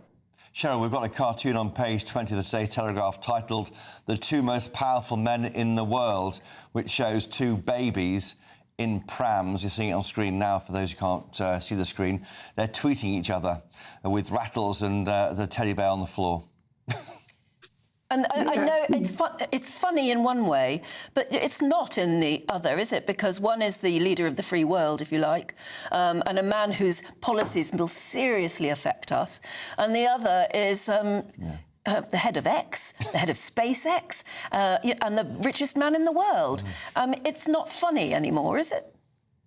No, well, they're both very powerful. They both have a lot to. I mean, there's a lot of conflict in the world. There's a lot of problems that need addressing from Trump, and Musk has, huge businesses which have taken a bit of a dive since this broke out. So, but the bigger problem politically in the United States is that the party or the MAGA coalition that Trump managed to pull together for the election always had these kind of tensions within it. And in a sense, it was creative tension. So there was the MAGA wing, which is the populist wing, which had a kind of populist base in the working class. And then there was the kind of the tech bro wing, which is Elon Musk's side of it. I suppose Steve Bannon represents the extremes of the populist side, and so those are the two. That's the tension, the main tension, and there's various kind of MAGA individuals along the lines of that. But they were forced together as a coalition to fight against a common enemy. Okay, so they all disliked the Democrats, the liberals, the kind of the status quo. They wanted to bring change, and so that kind of forced them together into this coalition. But when they're in government, when they're trying to govern, it's much harder to hold together that coalition. And so the fissures are beginning to show. And, there's been lots of discussion about this, particularly in their opponents. And it seems to be that their opponents really have not much else to talk about but this. But what's been the kind of catalyst to this recent division is this big, beautiful bill that Trump has introduced to Congress. So that's the kind of immediate spur. Now, this bill is much more on the MAGA side of things, the populist side of things, and it's what Trump was elected on. Okay, so it's about issues that he was elected on, about tariffs, about taxes, about immigration. And they did have Elon and Trump did have a little disagreement over the H-1B visas quite early on. So Elon is a free trader, really. He wants open borders. It's completely opposite to the politics. The two men who thought they had a lot in common have actually found that they've serious rifts. We'll have to leave it there, Cheryl. They only have their opposition in common. They don't have. Their politics are very different to each other. Yes. Exactly, yes. Well, Cheryl Hudson, thank you so much for joining us today on GB News Breakfast. Right, it's 7:18 exactly. Let's have a look at some of the other stories coming into the newsroom this morning. And the Health Secretary has announced that nearly £450 million is going to be invested in the NHS to cut hospital waiting times. Wes Streeting says his reforms aim to deliver around 40 new centres to fast-track treatment, up to 15 mental health crisis assessment units and almost 500 new ambulances. It's part of an attempt to shift patients away from A&E to avoid unnecessary hospital admissions. President Trump has confirmed senior White House officials will meet with a Chinese delegation in London on Monday for another round of trade talks. Some good news finally, and that meeting comes after a phone call between Mr Trump and the Chinese leader Xi Jinping yesterday, which the US president described as very positive. And the bull that was seen on the loose on the streets of Birmingham has now been contained. West Midlands Police say officers were made aware of the animal in the Digbeth area, so nowhere near the bull ring. It's so far unclear where the bull came from.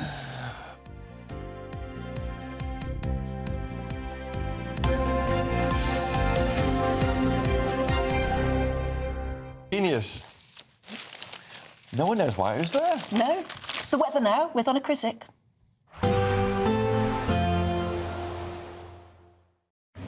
Even though we'll see a cloudy start, it'll be a bright outlook for the rest of the day. Boxed Solar, sponsors of weather on GB News. Hello there, good morning. Welcome to your GB News weather update from the Met Office. Some Met Office warnings in force today for heavy thundery downpours. These potentially bringing some quite large hail and frequent lightning at times. And although the warning is in force across central and southern parts of England and Wales, there's a good chance we could also see some isolated thunderstorms across the far north of the country too. So it's safe to say the beginning of the weekend is set to be unsettled and some quite persistent and heavy downpours at times. So do take care if you're out and about for the weekend. And a fresher feeling day for many, highs reaching around 18 degrees Celsius across the south, but more towards the mid-teens across the north. Still a chance of some thundery downpours for the first part of the evening. Heavy showers still sifting their way eastwards across the country. Some brighter spells in between, largely across the far west. But still into the evening, including Northern Ireland, northern parts of England, still plenty of cloud and some showery outbreaks. The best of the dry weather is likely to be across the far north and northwest of Scotland. Now, through the course of the evening, still a chance of some showers for a time, still moving their way eastwards, drifting into the North Sea, and for a time turning a little drier, some clearer skies where temperatures will dip down a little lower, but we'll start to see those winds ease away and more in the way of dry weather as we head towards dawn, but more cloud just about pushing into the west. Still some showers moving through here, but for many, it's turning much drier for the beginning of Sunday. And there is still the chance of some clouds, some showers at times, particularly across the west and across eastern coast for a time as well. But Sunday does look like it's set to be the better day of the weekend. More dry weather, more in terms of sunny spells and much lighter winds too. And temperatures look fairly similar to what they are on Saturday, perhaps a degree or two higher, but it's definitely going to be the more pleasant day out of the weekend as a whole. Bye-bye. Expect a warm front, moving from the kitchen right through to the rest of the house. Boxed Boilers, sponsors of weather on GB News.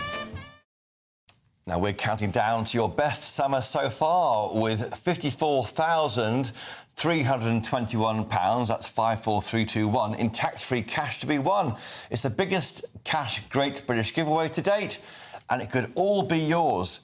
Here's all the details you need.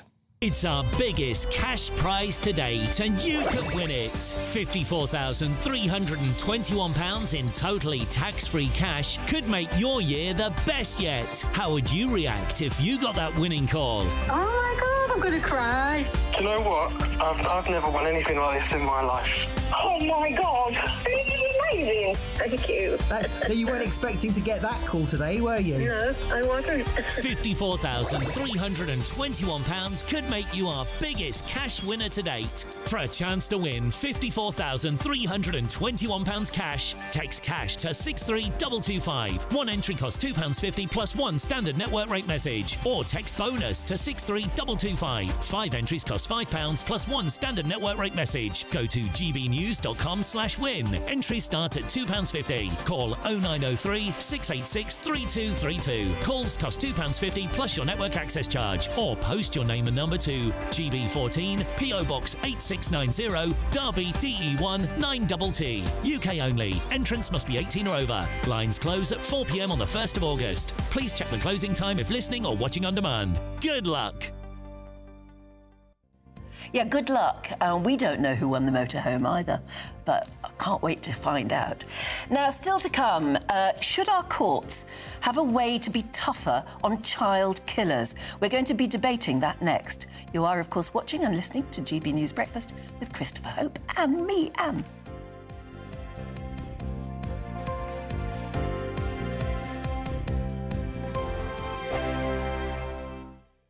Good Afternoon Britain isn't just about us. The wonderful thing about this programme is it's about everyone watching. It's an interactive programme. Well, there absolutely is something to see here, and we're going to be talking about it more. Whether it's breaking royal news, please bring us up to date, or indeed a particularly punchy speech in the House of Commons. Very, very curious. We bring it to you live, and then we bring you live reaction as well. That's Good Afternoon Britain, weekdays from midday. Only on GB News, the People's Channel, Britain's news channel. Mornings don't have to be tiresome, especially if you have the right company. Wake up to news as it happens, opinion and debate, and of course, a little bit of entertainment too. Because when the kettle's on, we're on. That's Breakfast on GB News, a show worth waking up for. Every morning from 6 a.m. Only on the People's Channel, Britain's news channel. We'll spread the news, you spread the word. From the school run to the home run, watch a new show for all of Britain. So he can say whatever he wants. A straight talking show where all voices are heard. And, you know, when are we going to stop talking about smashing the gangs and actually do it? With the stories that matter from every part of our country. There's a bit of a crash landing there for your Chancellor. Bold, fearless and standing up for you. That's me, Martin Daubney, 3 p.m. till 6 p.m, weekdays, here only on GB News. The People's Channel, Britain's news channel. Westminster's full of talk, but out here, it's the real world. Am I allowed to talk now? No, that's it. This is where it matters, real people and real lives. That's what politics is all about. The fact that Trump made a good start, no. Straight answers, no spin, and just a couple of pints. How many fingers have I got up? About 10. So join me for Lee Anderson's Real World every Friday at 7 p.m, only on GB News. The People's Channel, Britain's news channel.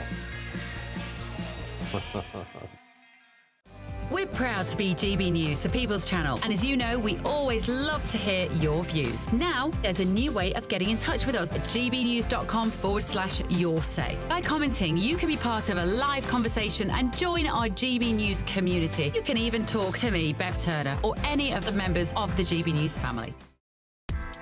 Join me, Nana Akwe, for an informative, interactive news programme with a difference. It's fun. No, he didn't say that, Dave. I'm so surprised. I think there's an element of truth to that. Join me from 3 p.m. every weekend, only on GB News, Britain's news channel. What is the state of our economy? What is the state of our National Health Service? What is the state of our schools? What on earth is going on? Understanding Britain means understanding the state we are in. This is State of the Nation with me, Matt Goodwin, Wednesdays, Thursdays and Fridays from 8 p.m. on GB News.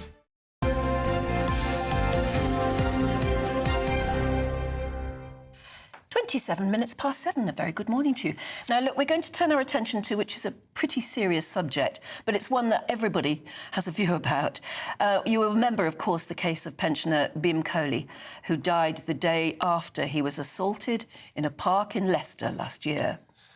He was racially abused and slapped in the face by a 16-year-old boy while a 13-year-old girl filmed the attack, all while laughing. Now, the boy was handed a 7-year prison sentence, but the girl avoided jail. Neither can be named because they're under the age of 18. So this morning we're asking, should the courts hand out tougher sentences for child killers? Well, joining us to discuss this is former Chief Superintendent of Metropolitan Police, Kevin Hurley. Kevin, thank you very much for joining us this morning. It's a very, very difficult one, I know, what to do with children who commit terrible crimes when they're so young. What do you think of the sentences that were just made? Well, the judge had no option but to award that level of sentence because there's a presumption with sentencing children that the things that should be considered is rehabilitation and preventing further offending. There isn't really an element about punishment or satisfying the desire of the victim's family for, you know, some kind of sanction that they're happy with. And that's the problem overall, actually, with our sentencing system in the UK, but particularly with child offenders. So in this case, he really had no option. 7 years for manslaughter for a child is actually quite a good sentence if I look at it from a point of view of trying to achieve it. Of course, if it were my family, I'd be very far from satisfied. And as for the girl who received a 3-year rehabilitation order, which means doing a bit of community work, having a curfew on her, and at the weekends perhaps going to a attendance centre. When you consider she videoed what happened, she encouraged it, I'd be very, very unhappy. In fact, you know, I won't tell you what I personally would do if I knew who they were and they lived near me, but because I actually believe in an eye for an eye. The judge told us, though, didn't he, in his upsum, that she came from a very poor background. No, I don't mean poor financially, although that may be true as well. She had a very poor upbringing. And what do we believe, then, that she's been returned to that family? Because if so, how is she ever going to understand what she did? How is that sentence just? Well, I mean, I don't know what's happened with her, but she'll now be pushing on towards being 14. You know, a child's character is essentially formed between the ages of about 2 and 5, where they're socialised by the parents. So by the stage she's at now, I am not at all sure what can be accomplished with her. And to answer your question, I don't know if she's gone back to her family, or whether or not she's a looked-after child in social care. I have no idea. I just approach this from the point of view of, if I were members of that terrible, the family of that poor old man, and facing the fact that the person who actively videoed and encouraged it hasn't got really a sentence that would satisfy me, I'd be unhappy. So I do think there is a case with the whole criminal justice system about thinking about, let's bring an element of true punishment back in for some of these offences. Of course, you've got a problem here with young offenders, which is far worse than you've got with adult offenders, that there just is not the secure accommodation for children. Very limited numbers of places. Yeah, so basically, if you feel like saying she should be jailed, there are no spaces. Well, I mean, I suspect they'll probably find one, but you're absolutely right, Anne. I mean, the places are very, very few and far between because the accommodation doesn't exist. And of course, you know, things that we had once before, which was a borstal accommodation, where people would go for borstal training, or they'd go off to an approved school, which might be some isolated school in the country, in Norfolk or a corner of the Isle of Wight, where it would be difficult to communicate. They don't exist anymore because they've all been scrapped. Kevin, do you think that her youth, 13 years old, given, I think you can't be charged with a crime until you're 10 years old in British law. I think that's right. Is that what kept her out of prison?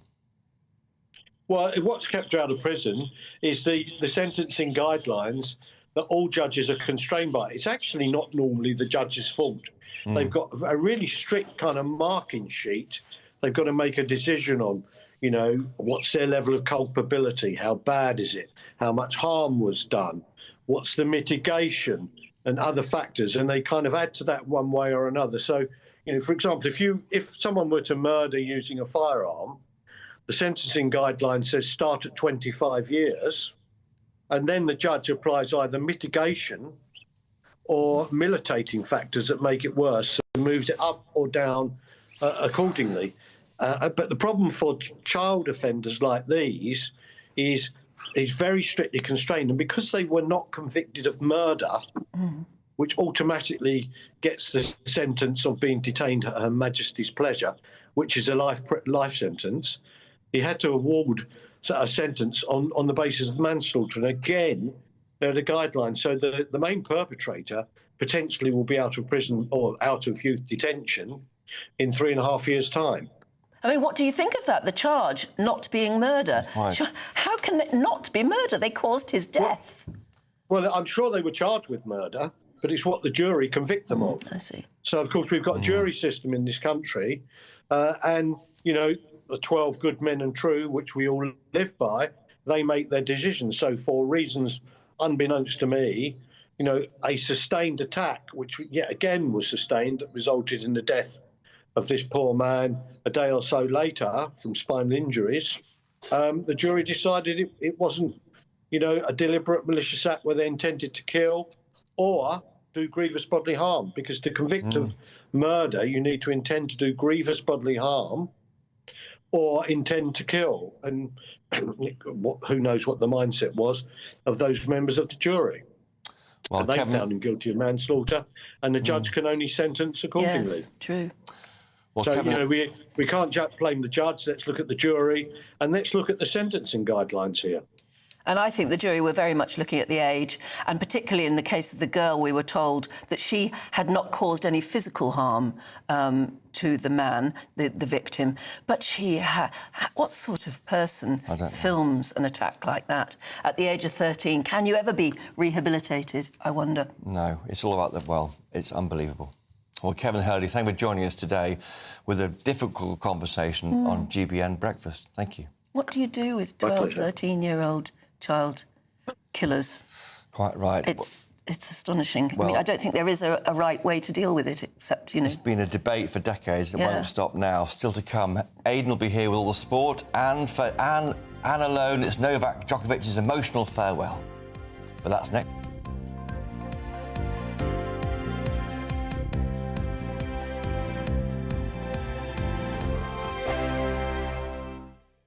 Westminster, the ultimate clique. And you're fighting like rats in a sack. But here on the Camilla Tominey Show, we ask the questions the establishment media is too scared to ask. OK, let me ask you a straight question, because I know you're a straight-talking politician. Whether it's net zero, illegal immigration or law and order, nothing is off-limits. You had the power then.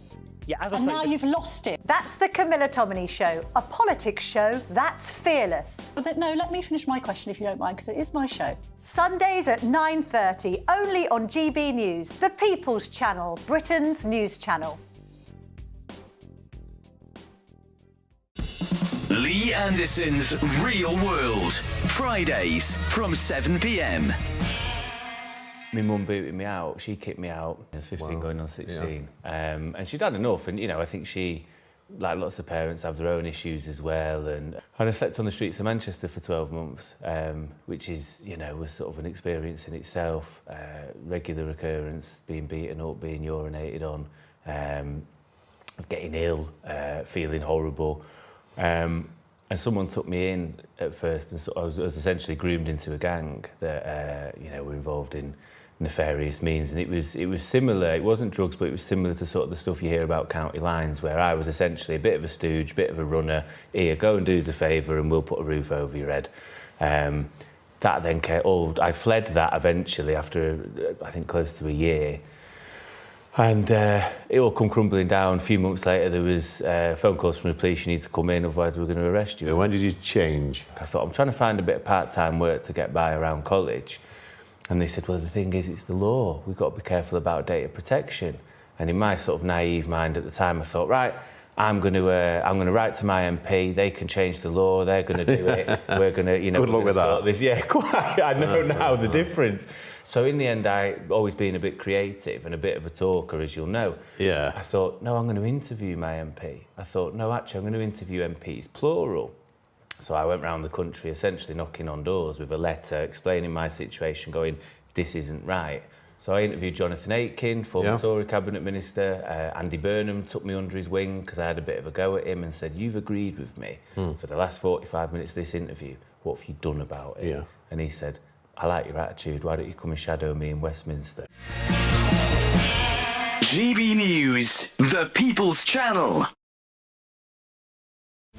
This is Britain's Newsroom, where your voice matters. It's just astonishing. With expert analysis and honest opinion, we don't just keep you informed. We bring you unique perspectives you won't see anywhere else. Can't argue with any of that. When the news happens, it happens here. On Britain's Newsroom, weekdays from 9:30 a.m. Only on GB News.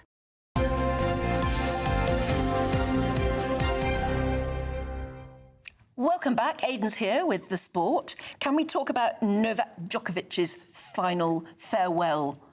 Well, is it his final farewell? I mean, you know, that's what we're kind of guessing. He's left us guessing, that's for sure. I mean, he touched his heart, and he touched the the dirt of Paris, as we Yeah, I was going to call say, it, the clay. he couldn't have got down and kissed the clay because he would have got up dust all over his face. I went there in 2018, and I bought her. You can actually buy a little jar, not a jug, a little jar of the dust, of the clay dust. Yeah, exactly. I lost it in a relationship breakup. Unfortunately. Oh dear. Anyway, but no, look, it was.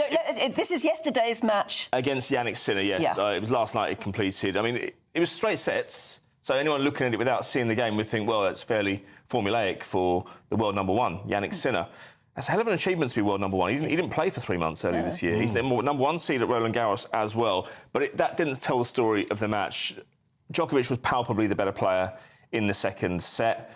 Sinner just kept finding answers, though, when he really needed it. He saved 3 set points in the second set as well. In the third set, it was very close. And, look, I mean, it went to a tiebreaker, which Sinner won quite convincingly. But remember, there's 15 years between the players. You can't go on forever. How old is Djokovic now? 38. He's just turned 38. I mean, look, he's just won. You know, he won the Olympic gold last year. Of course, he won his 100th ATP title in Geneva prior to this tournament. There's life in him yet. He feels that he can get that 25th Grand Slam, which, if you include the male and female, that would put him out on his own in terms of 25 slams. That'd be 5 ahead of Federer. I think it'd be 3 ahead of Nadal as well. So I think there's no reason to think that he won't try his best at Wimbledon. And clay isn't his most natural surface anyway. No. Is that an excuse? No, it's not an excuse. He's won it 3 times, so he's one of the most accomplished clay court players in the world. But that didn't put him on the level of Nadal. But Nadal would think, growing up in Spain, along with Alcaraz, although Alcaraz has proved his worth at Wimbledon, they would see grass the same way that a Federer or Djokovic would see clay. It's tougher. Don't get me wrong. People used to say, Federer fails on clay. He was the second best clay court player in the world for about 10 years.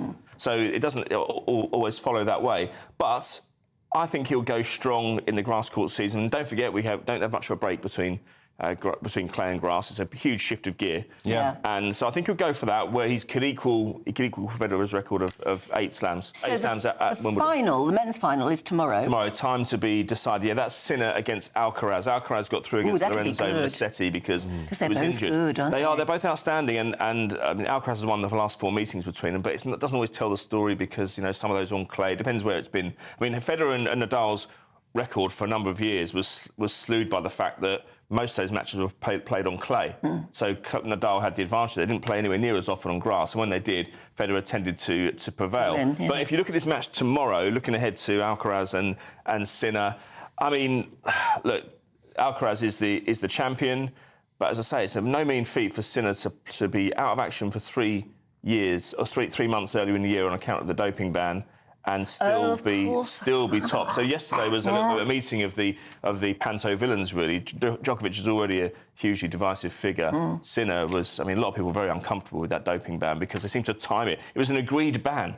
I mean, like, you know, imagine if we went to the police station, you're in trouble, or went to court and agreed a sentence between me and the judge. You know, it'd be ridiculous. But that's effectively what happened with the ATP and WADA.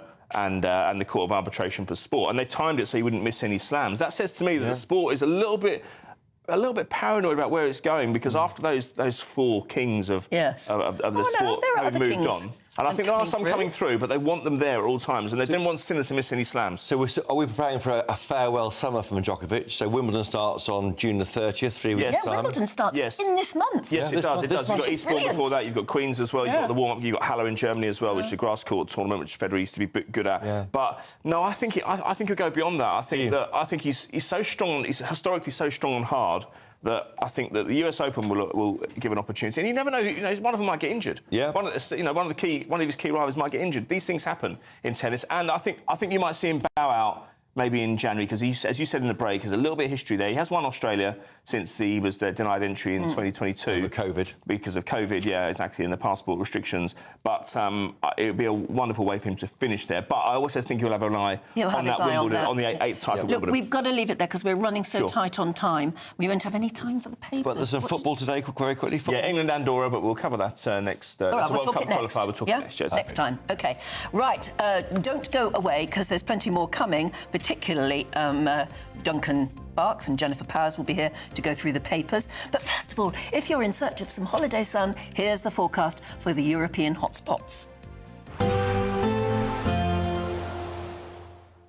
Can't wait to get in that sea. Lovely and warm. Just like the feeling of having great travel insurance. All Clear Travel Insurance sponsors GB News Travel Destinations Forecast. The heatwave continues across parts of Europe, temperatures pushing into the high 30s, and this is bringing some severe thunderstorms in places. But for many areas across Spain, Portugal, the Canary Islands, largely dry and settled, plenty of sunshine. The main risk of thunderstorms is going to be across northern Italy, Austria, perhaps southern parts of Germany, but elsewhere across the Mediterranean, staying dry, lots of hot sunshine. And this continues into next week, so feeling very warm indeed. All Clear Travel Insurance sponsors GB News Travel Destinations Forecast.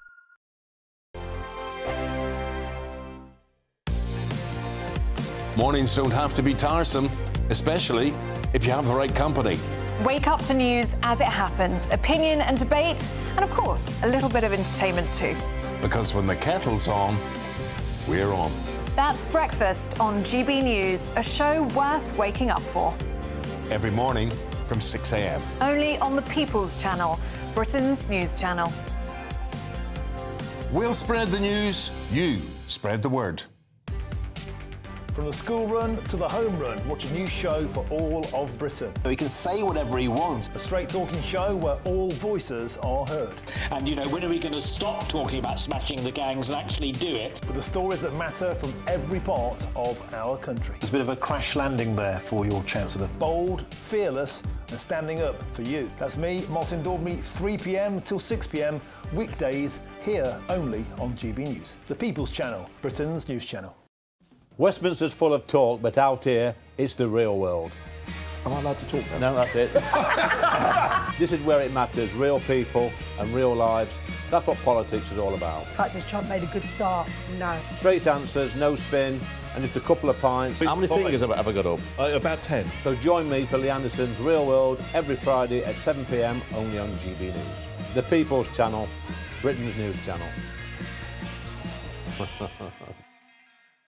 It's Patrick Christie's Tonight, and here we do things differently. It's explaining the absolute madness of this, doesn't it? It's explosive. I mean, this is very good. It's lively. 850. Your government sat there, Sean, and it did nothing. It's controversial. And the Middle East has been in turmoil since before I was born. It's everything you need to kickstart your evening. Everyone's had their Weetabix tonight. I love to see it. That's Patrick Christie's Tonight, weeknights from 9 p.m.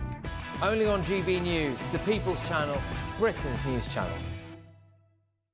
We're proud to be GB News, the People's Channel, and as you know, we always love to hear your views. Now, there's a new way of getting in touch with us at gbnews.com/yoursay. By commenting, you can be part of a live conversation and join our GB News community. You can even talk to me, Bev Turner, or any of the members of the GB News family. Join me, Nana Akwe, for an informative, interactive news programme with a difference. It's fun. No, he didn't say that, Dave.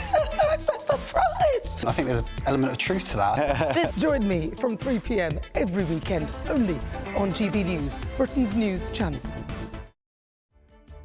What is the state of our economy? What is the state of our National Health Service? What is the state of our schools? What on earth is going on? Understanding Britain means understanding the state we are in. This is State of the Nation with me, Matt Goodwin, Wednesdays, Thursdays and Fridays from 8 p.m. on GB News.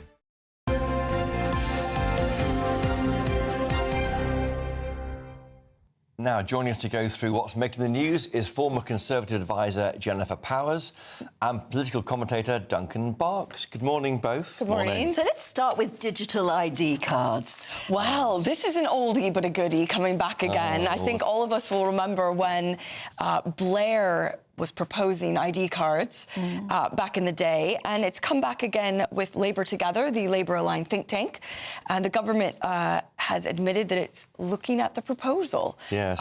This time for digital IDs rather than perhaps the plastic ID So that's card. on your phone. There'll be like a QR code. I've actually got one of the original prototype ID cards. Oh yeah. Because I was when I was back in the day, I was covering this issue for the Telegraph, and they gave us them. It looks the old one looked a bit like the modern modern-day driver's licence. Yes. With a picture on it. Well, but this presumably people who haven't got phones or, you know... might still have those. Well, I would have thought so. Well, you were one of 15,000 that had those cards when they were abolished by the coalition government in 2011. Yeah, no, see, I think back then I found it all a bit sinister, the idea of ID cards. I've changed my mind. Well, I'm going to say, I haven't. Pensioners don't have phones. I mean, why? Yeah, exactly. If you haven't got a phone, what do you do? I get the idea behind pushing this forward, but I do think it's a little bit of a fudge and a cop-out, because basically you can make the argument, I'll make the argument now, which is we can't actually control who comes to this country, so all of you now are going to have some form of digital ID so we know who is here. I think it's a little bit of a dereliction of duty. We can't stop people coming into this country illegally, so therefore you're all going to have your ID I'm going to push back on that, because I think there is no magic bullet to securing our borders. We need to use every means possible, and I think this is one of them. I mean, how is it possible that the illegal immigrants can work it should be so and have simple benefits to secure our and so many things? Also, not just immigration and securing our borders.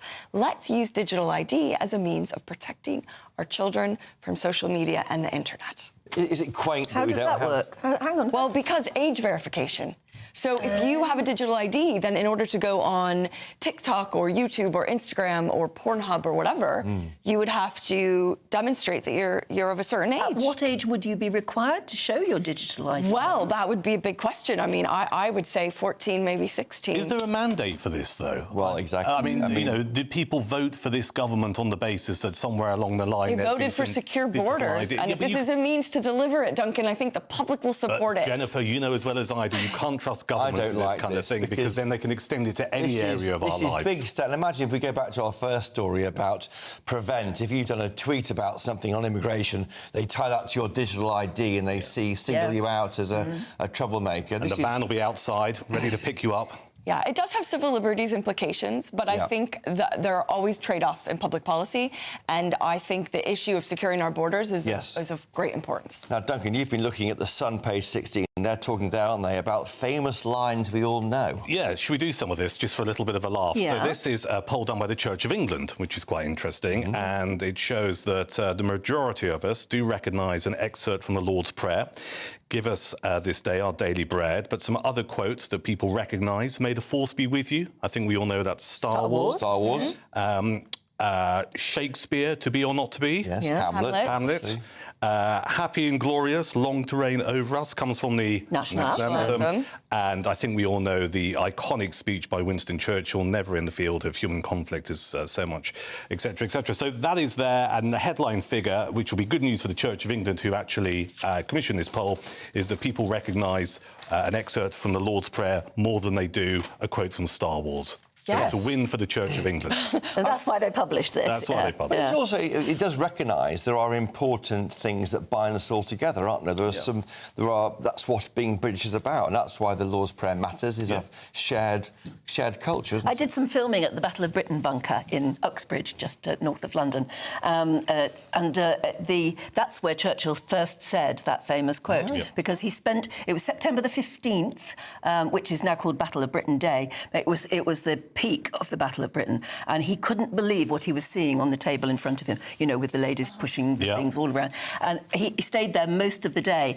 and at the end of it, he went up back into his car, and he said to General Ismay, I think, who was next to him, he said, don't talk to me, I can't talk at the moment. I have never been so moved by what I've just seen. Because he was very conscious that these young pilots were just going up into combat, and he could see all the lights flickering, and some of them weren't returning and things like that. And he said, never in the field of human conflict has so much been owed by so many to so few. He said it in the car. He said it in the car. Wow. And that's been logged. That's the first time he ever said it. He repeated it in Parliament later, because he realised on the way home, he thought, that's a good one, I can hear that in a speech.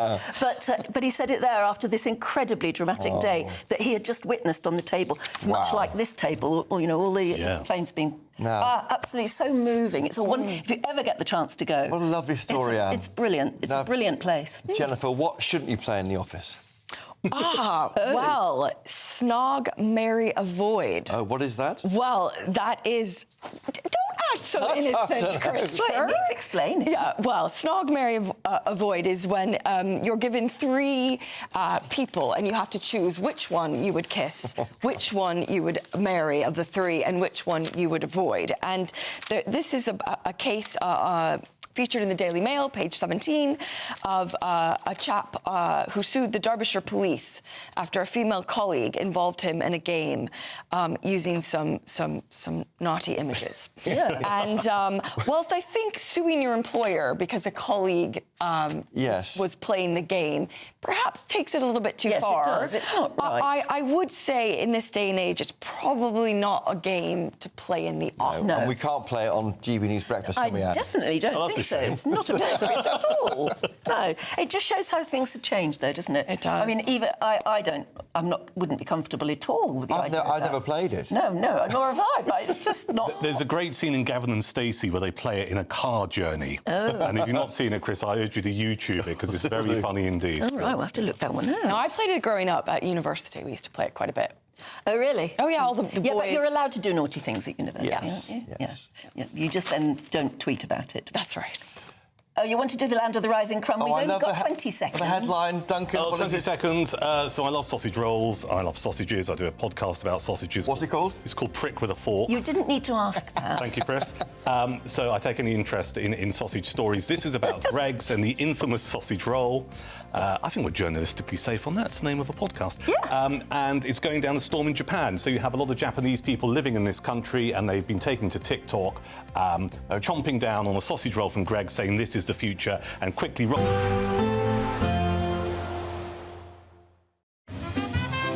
Heavy showers first thing will be followed by a warm, cosy day. Boxed Boilers, sponsors of weather on GB News. Hello there, good morning. Welcome to your GB News weather update from the Met Office. Some Met Office warnings in force today for heavy thundery downpours. These potentially bringing some quite large hail and frequent lightning at times. And although the warning is in force across central and southern parts of England and Wales, there's a good chance we could also see some isolated thunderstorms across the far north of the country too. So it's safe to say the beginning of the weekend is set to be unsettled, and some quite persistent and heavy downpours at times, so do take care if you're out and about for the weekend. And a fresher feeling day for many, highs reaching around 18 degrees Celsius across the south, but more towards the mid-teens across the north. Still a chance of some thundery downpours for the first part of the evening. Heavy showers still sifting their way eastwards across the country. Some brighter spells in between, largely across the far west. But still into the evening, including Northern Ireland, northern parts of England, still plenty of cloud and some showery outbreaks. The best of the dry weather is likely to be across the far north and northwest of Scotland. Now, through the course of the evening, still a chance of some showers for a time, still moving their way eastwards, drifting into the North Sea, and for a time turning a little drier, some clearer skies where temperatures will dip down a little lower, but we'll start to see those winds ease away and more in the way of dry weather as we head towards dawn, but more cloud just about pushing into the west. Still some showers moving through here, but for many, it's turning much drier for the beginning of Sunday. And there is still the chance of some clouds, some showers at times, particularly across the west and across eastern coast for a time as well. But Sunday does look like it's set to be the better day of the weekend. More dry weather, more in terms of sunny spells and much lighter winds too. And temperatures look fairly similar to what they are on Saturday, perhaps a degree or two higher, but it's definitely going to be the more pleasant day out of the weekend as a whole. Bye-bye. There will be a light breeze in the morning, leading to a warm front. Boxed heat pumps. £54,321 in totally tax-free cash could make your year the best yet. How would you react if you got that winning call? Oh my God, I'm going to cry. Oh my God. Thank you. So you weren't expecting to get that call today, were you? No, I wasn't. For a chance to win £54,321 cash, text cash to 63225. One entry costs £2.50 plus one standard network rate message. Or text bonus to 63225. 5 entries cost £5 plus one standard network rate message. Go to gbnews.com/win. Entries start at £2.50. Call 0903 686 3232. Calls cost £2.50 plus plus your network access charge. Or post your name and number to GB14 PO Box 8690 Derby DE1 9TT. UK only. Entrance must be 18 or over. Lines close at 4 p.m. on the 1st of August. Please check the closing time if listening or watching on demand. Good luck. This is GB News, Britain's news channel. You also represented Cerys Vaughan, who was the 18-year-old young woman who was banned by the FA from playing football for pointing out that there was a man, a biological male, on the opposite team. There's been a successful finding, and that, although actually it doesn't seem to be that it was that they admitted culpability, it was that the person involved in the case withdrew their complaint.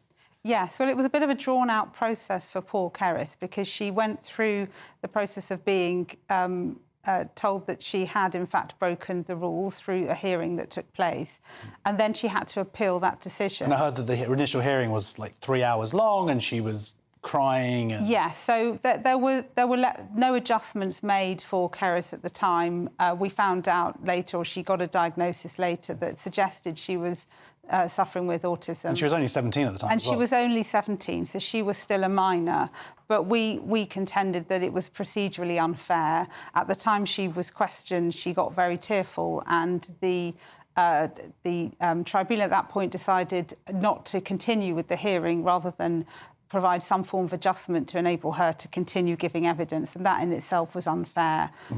So we were able to successfully help her appeal. And yes, you're absolutely right. At the end, it was that the original decision was considered to be an unfair decision based on a procedural unfairness, and so a new hearing was actually due to take place. Obviously, we try and take on cases that we think fit within the free speech arena. And we do have a lot of cases come in, and we try and help people as much as possible. There are occasions when cases come to us and we see very clearly it's not one for us. GB News, the People's Channel.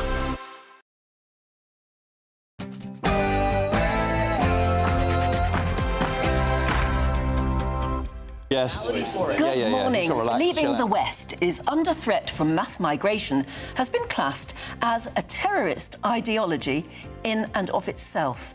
The government's Prevent programme lists cultural nationalism as a belief that could warrant investigation.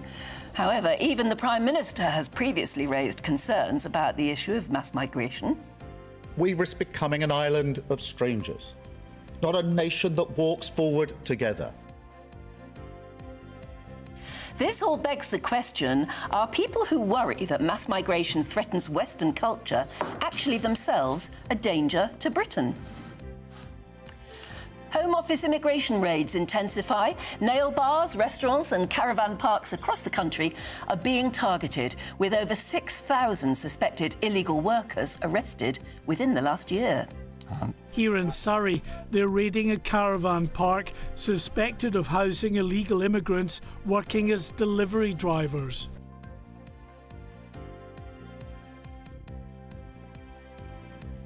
The row between Donald Trump and Elon Musk reaches new heights as the US president says the tech billionaire has lost his mind. Elsewhere, as a girl who filmed the fatal killing of Bim Coley is spared jailed, we're asking, should the courts get tougher on child killers? Motorbike racers take to the Isle of Man TT as they compete on the unforgiving and dangerous 40-mile mountain course.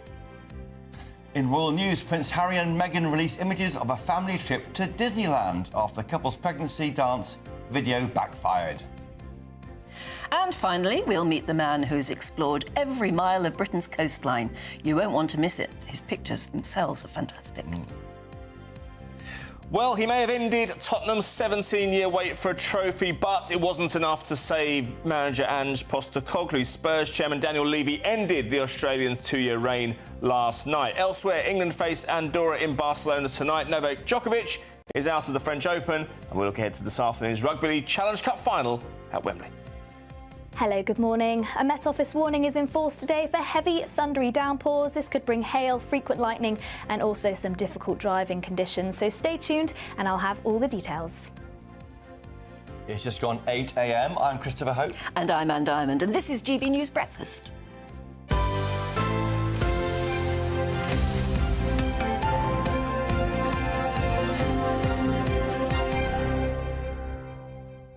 There we are. Prince Harry and Meghan, I'm not terribly sure why we keep reporting on every little tweet they make or every we make it worse, video. don't we? I think we do, yeah. The Princess of Privacy, she was called this week. Yes, I know. I mean, but even that point's been laboured and made, hasn't it? They like their social media. They love to spread to their fans, I suppose. It's important business-wise to them to have a lot of followers. It's important business-wise to the media to cover it as well. Yes, I suppose it is. Of course it is. I mean, but I know a lot of people who watch the programme say, "Oh, not Harry and Meghan again," you know. Should you have a time-out from them? Yeah, well... we'll see them again. Wow, they're in Disneyland. I mean, gosh. I know. How extraordinary. It's quid pro quo. I remember covering Man United years ago, and Sir Alex Ferguson was saying, I said to him, look, the media, you do well out of the media, we cover you for free. And he goes, well, you'd make a lot of money out of us as well. It's a happy relationship. Yes, yeah. Yeah, and it's increasingly about her, not him, isn't it? I mean, he appears to be the spare in lots of these films and videos. He really is, but, I mean, yeah, he plays up to that image now. So funny. Yeah. Piers Morgan said to me 25 years ago, he said, watch out, in a meeting at my college course I was on, he said, watch out for Prince Harry, he's one to keep aware of, and he was absolutely right. Well, do you remember the drama, Charles III? Did you ever watch that? Oh, no, I didn't. The play, but it was then televised. It's absolutely brilliant, but it was done, gosh, a good 15 years ago, and it sort of predicted everything about Harry. Really did. Well, you know, that he was the odd one out, that he had a girlfriend who was mixed race, yes. that he was a thorn in the side of his father. Gosh, yes, it honestly predicted it all. It's beautifully written. It's almost Shakespearean language. We've been listening to Spare on an audio book with Prince Harry reads Spare. Oh, I didn't know he read it. He reads it. It is interesting, and he is really hurting, and it goes all the way back to his mother's killing in the car crash. But he can't go on living the life of a victim, can he? It's no life. Move on. No. You've got to move on and park it and say, that was then. I've got a life ahead of me. And also, I mean, I worry about the fact that he's living his life in courtrooms all the time. He's obsessed with getting his sense of justice, particularly against the British press. Yeah. And I can understand him being, you know, feeling that he was very hard done by, and I think in so many ways he was. Not a winnable fight, though, Anne, is No, it? it's not a winnable fight, and it also eats away at you. Mm-hmm. And, I just wish he would... enjoy his life a bit more. But maybe he is. One life, he's at Disneyland. I mean, why not just get on with it? Yes, exactly. Lucky to have it, I guess. Yeah. Right, we're going to talk about this hot topic that really has got everybody going.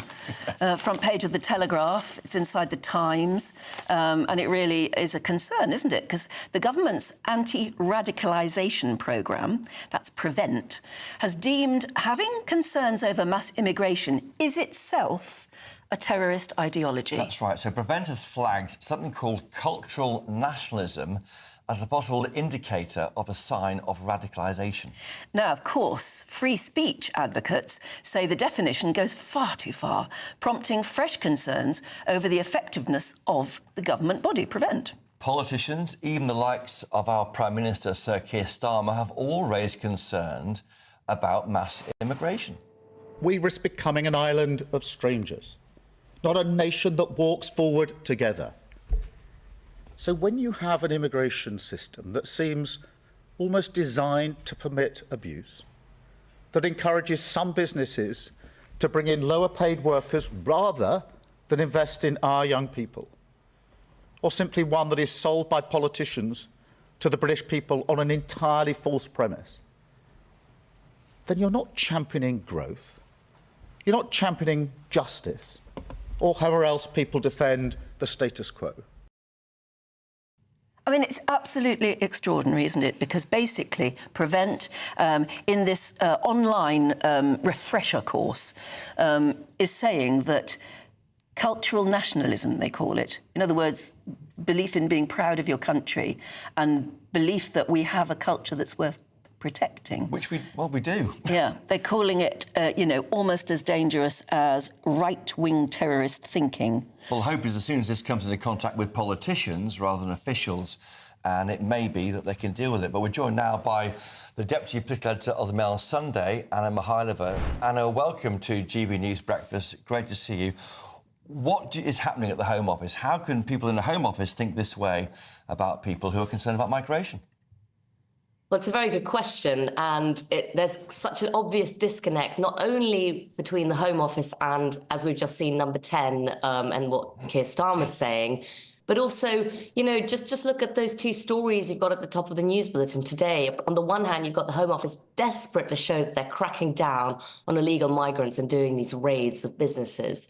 And on the other hand, you have Prevent actually telling people that, you know, in its own official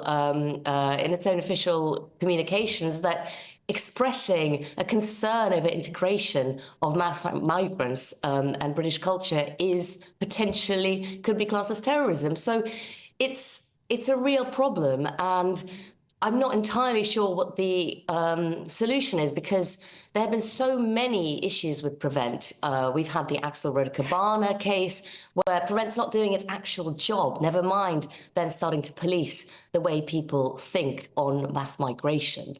But if you think about it, these programs are then used to train and inform police officers, teachers, and health workers. So if that's if that's the information the police are getting, then you have to then wonder, you know, what is the end result of this? How many people are going to end up getting, as we've seen again, cracked down on for tweets, for views they've expressed? It's really, really worrying. Is this sort of radical left-wing thinking that we're seeing here?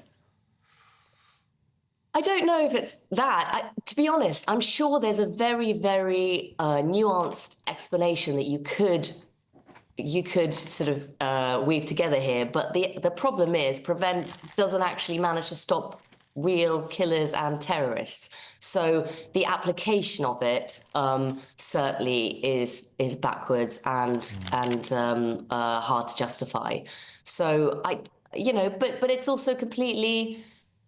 It has been well proven that within the civil service, which is a giant beast, there are, of course, officials who are very left-wing and on various things. So you've got that, but it is up to the people at the top to set the tone and to make sure that this, you know, the actual output isn't affected and is in line with actual policy and government thinking. And the worry now, Anna, surely is that schools, universities, hospitals, other bodies might take this guidance from the Home Office and apply it to, you know, students, children in public settings, and that could mean people are unfairly accused of being terrorists or sympathising if they worry about immigration. Yeah, there's always this talk of, you know, World War III could happen tomorrow or something. How would we expect any people to actually fight for the rights of this country if it would actually get them into trouble with Prevent?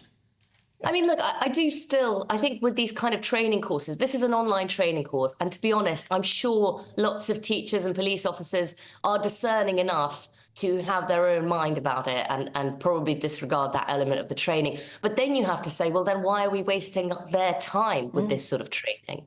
Yeah, we've got some feedback from viewers and listeners. Eddie says all he can say is Prevent are going to be busy then. Everyone he's spoken to is worried about illegal migration.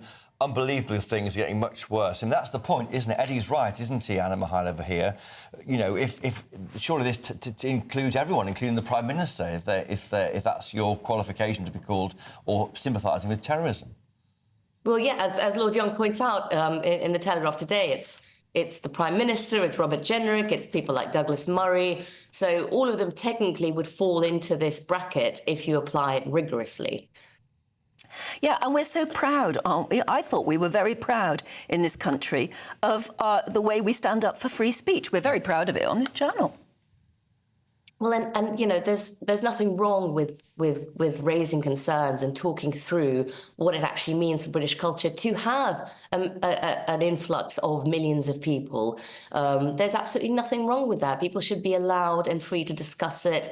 And I think the issue is more that politicians for years haven't been doing it and have been overseeing these big influxes without talking the public through what it actually means and what the benefits are versus what the challenges are. It just seems crazy that they're saying that people who react to their policy are wrong, rather than the problem itself. Yes, but, it's us that's the problem. Anna Mihalova, thank you for joining us today on GB News Breakfast. Now, the Home Office has said this: Prevent is not about restricting debate or free speech, but about protecting those susceptible to radicalisation. Yes, must do better. Now, at 12 minutes past 8, the government has stepped up the number of immigration enforcement raids by around 50% since Labour took office. Home Office figures released today show more than 9,000 immigration raids have taken place since last July, with almost 6,500 suspected illegal workers arrested. Our Home and Security Editor Mark White reports. Across the country, immigration enforcement teams have been much more visible of late. Here in Surrey, they're raiding a caravan park suspected of housing illegal immigrants working as delivery drivers.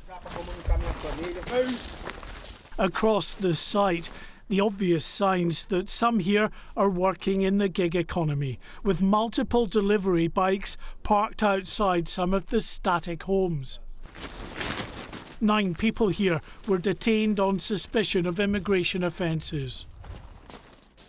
This was one of more than 9,000 immigration enforcement raids carried out since Labour came to power last July.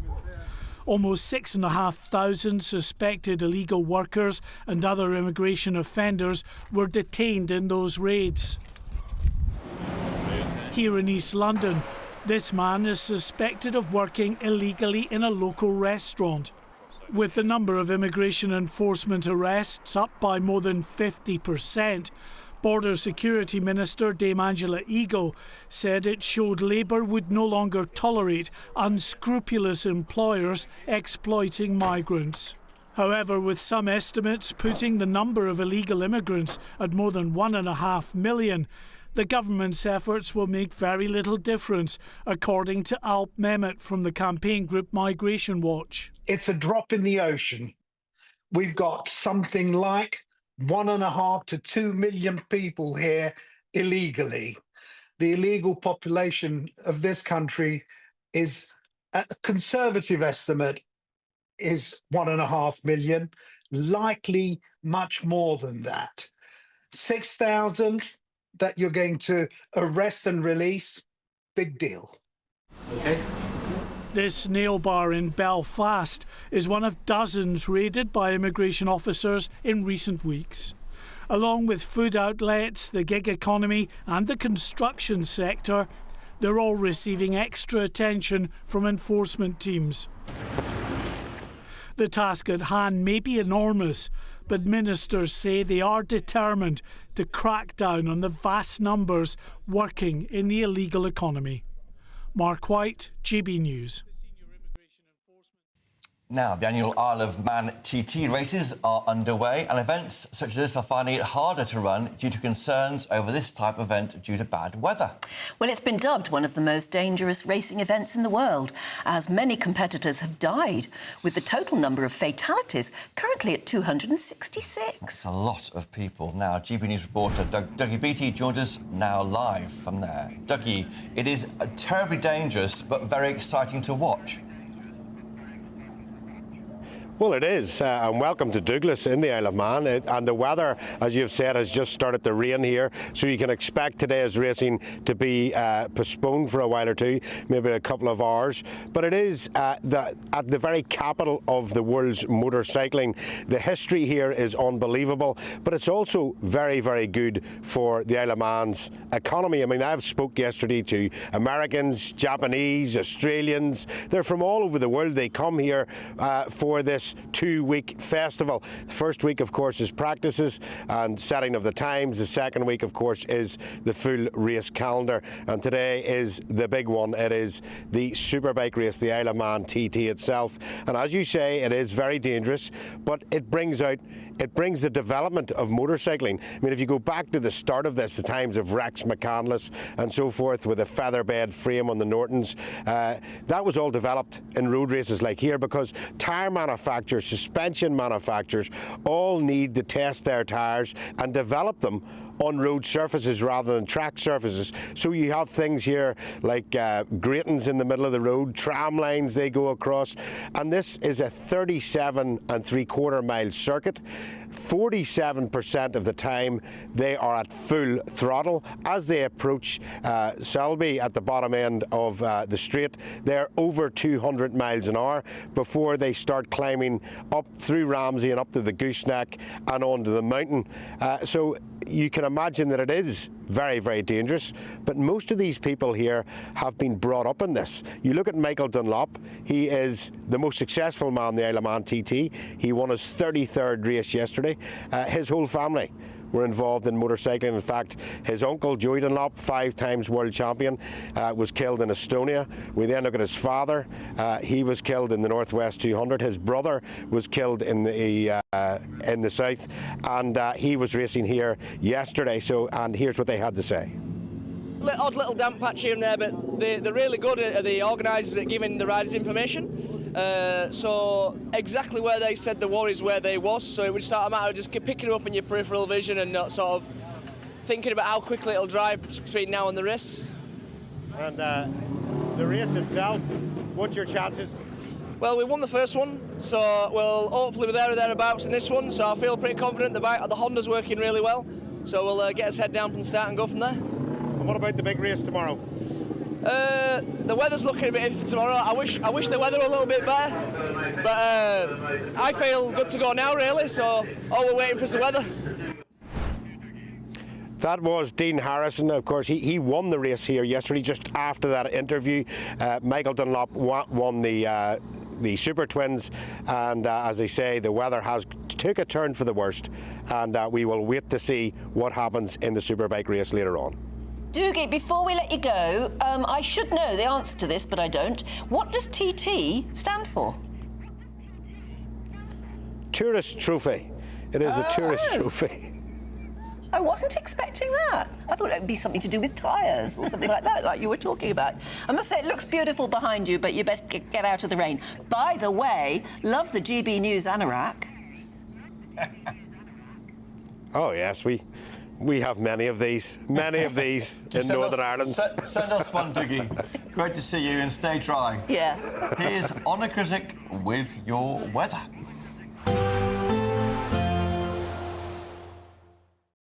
Expect a warm front, moving from the kitchen right through to the rest of the house. Boxed Boilers, sponsors of weather on GB News. Hello there, good morning. Welcome to your GB News weather update from the Met Office. Some Met Office warnings in force today for heavy thundery downpours. These potentially bringing some quite large hail and frequent lightning at times. And although the warning is in force across central and southern parts of England and Wales, there's a good chance we could also see some isolated thunderstorms across the far north of the country too. So it's safe to say the beginning of the weekend is set to be unsettled, and some quite persistent and heavy downpours at times, so do take care if you're out and about for the weekend. And a fresher feeling day for many, highs reaching around 18 degrees Celsius across the south, but more towards the mid-teens across the north. Still a chance of some thundery downpours for the first part of the evening. Heavy showers still sifting their way eastwards across the country. Some brighter spells in between, largely across the far west. But still into the evening, including Northern Ireland, northern parts of England, still plenty of cloud and some showery outbreaks. The best of the dry weather is likely to be across the far north and northwest of Scotland. Now, through the course of the evening, still a chance of some showers for a time, still moving their way eastwards, drifting into the North Sea, and for a time turning a little drier, some clearer skies where temperatures will dip down a little lower, but we'll start to see those winds ease away and more in the way of dry weather as we head towards dawn, but more cloud just about pushing into the west. Still some showers moving through here, but for many, it's turning much drier for the beginning of Sunday. And there is still the chance of some clouds, some showers at times, particularly across the west and across eastern coasts for a time as well. But Sunday does look like it's set to be the better day of the weekend. More dry weather, more in terms of sunny spells and much lighter winds too. And temperatures look fairly similar to what they are on Saturday, perhaps a degree or two higher, but it's definitely going to be the more pleasant day out of the weekend as a whole. Bye-bye. A positive outlook through the night will power through to a bright day ahead. boxed home battery storage. Sponsors of weather on GB News. Absolutely. I don't think the weather is very good for going out in the garden this afternoon, so I might stay in and watch the tennis instead. Now, motorhome time, except that it's not. No. Somebody's won it. We don't know who yet, but we'll keep you abreast of that. However, you could now take part in the next competition, which is £54,321, it's 54321, pounds in tax-free cash. It's the biggest cash Great British giveaway we've ever done. Here's all the details you need. We're kick-starting summer in 5, 4, 3, 2, 1 with your chance to win our biggest cash prize to date, as there's an incredible £54,321 in tax-free cash to be won. What would you spend it on? A brand new car, the holiday of a lifetime, or just the chance to sit back, relax and remove some of those day-to-day financial stresses? £54,321 in tax-free cash has to be won. For a chance to win £54,321 cash, text cash to 63225. One entry costs £2.50 plus one standard network rate message, or text bonus to 63225. 5 entries cost £5 plus one standard network rate message. Go to gbnews.com/win. Entries start at £2.50. Call 0903 686 3232. Calls cost £2.50 plus your network access charge, or post your name and number to GB14 PO Box 8690 Derby DE1 9TT. UK only. Entrance must be 18 or over. Lines close at 4 p.m. on the 1st of August. Please check the closing time if listening or watching on demand. Good luck.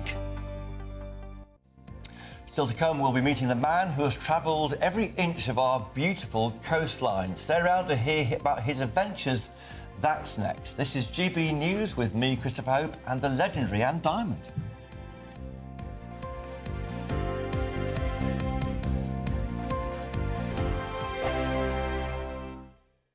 Good Afternoon Britain isn't just about us. The wonderful thing about this programme is it's about everyone watching. It's an interactive programme. Well, there absolutely is something to see here, and we're going to be talking about it more. Whether it's breaking royal news, please bring us up to date, or indeed a particularly punchy speech in the House of Commons. Very, very curious. We bring it to you live, and then we bring you live reaction as well. That's Good Afternoon Britain, weekdays from midday. Only on GB News, the People's Channel, Britain's news channel. Mornings don't have to be tiresome, especially if you have the right company. Wake up to news as it happens, opinion and debate, and of course, a little bit of entertainment too. Because when the kettle's on, we're on. That's Breakfast on GB News, a show worth waking up for. Every morning from 6 a.m. Only on the People's Channel, Britain's news channel. We'll spread the news, you spread the word. From the school run to the home run, watch a new show for all of Britain. So he can say whatever he wants. A straight-talking show where all voices are heard. And, you know, when are we going to stop talking about smashing the gangs and actually do it? With the stories that matter from every part of our country. There's a bit of a crash landing there for your Chancellor. Bold, fearless and standing up for you. That's me, Martin Daubney, 3 p.m. till 6 p.m, weekdays, here only on GB News. The People's Channel, Britain's news channel. Westminster's full of talk, but out here, it's the real world. Am I allowed to talk now? No, that's it. This is where it matters, real people and real lives. That's what politics is all about. Practice Trump made a good start. No. Straight answers, no spin, and just a couple of pints. How many fingers have I got up? About 10. So join me for Lee Anderson's Real World every Friday at 7 p.m, only on GB News. The People's Channel, Britain's news channel. We're proud to be GB News, the People's Channel, and as you know, we always love to hear your views. Now, there's a new way of getting in touch with us at gbnews.com/yoursay. By commenting, you can be part of a live conversation and join our GB News community. You can even talk to me, Bev Turner, or any of the members of the GB News family. Join me, Nana Akweer, for an informative, interactive news programme with a difference. It's fun. No, he didn't say that, though. I'm so surprised. I think there's an element of truth to that. Join me from 3 p.m. every weekend, only on GB News, Britain's news channel. What is the state of our economy? What is the state of our National Health Service? What is the state of our schools? What on earth is going on? Understanding Britain means understanding the state we are in. This is State of the Nation with me, Matt Goodwin, Wednesdays, Thursdays and Fridays from 8 p.m. on GB News.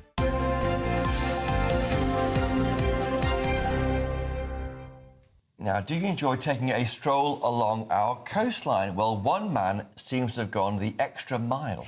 Yes, he's a conservation activist, Roger Morgan Granville, and he's travelled 11,000 miles along the entirety of Britain's coastline.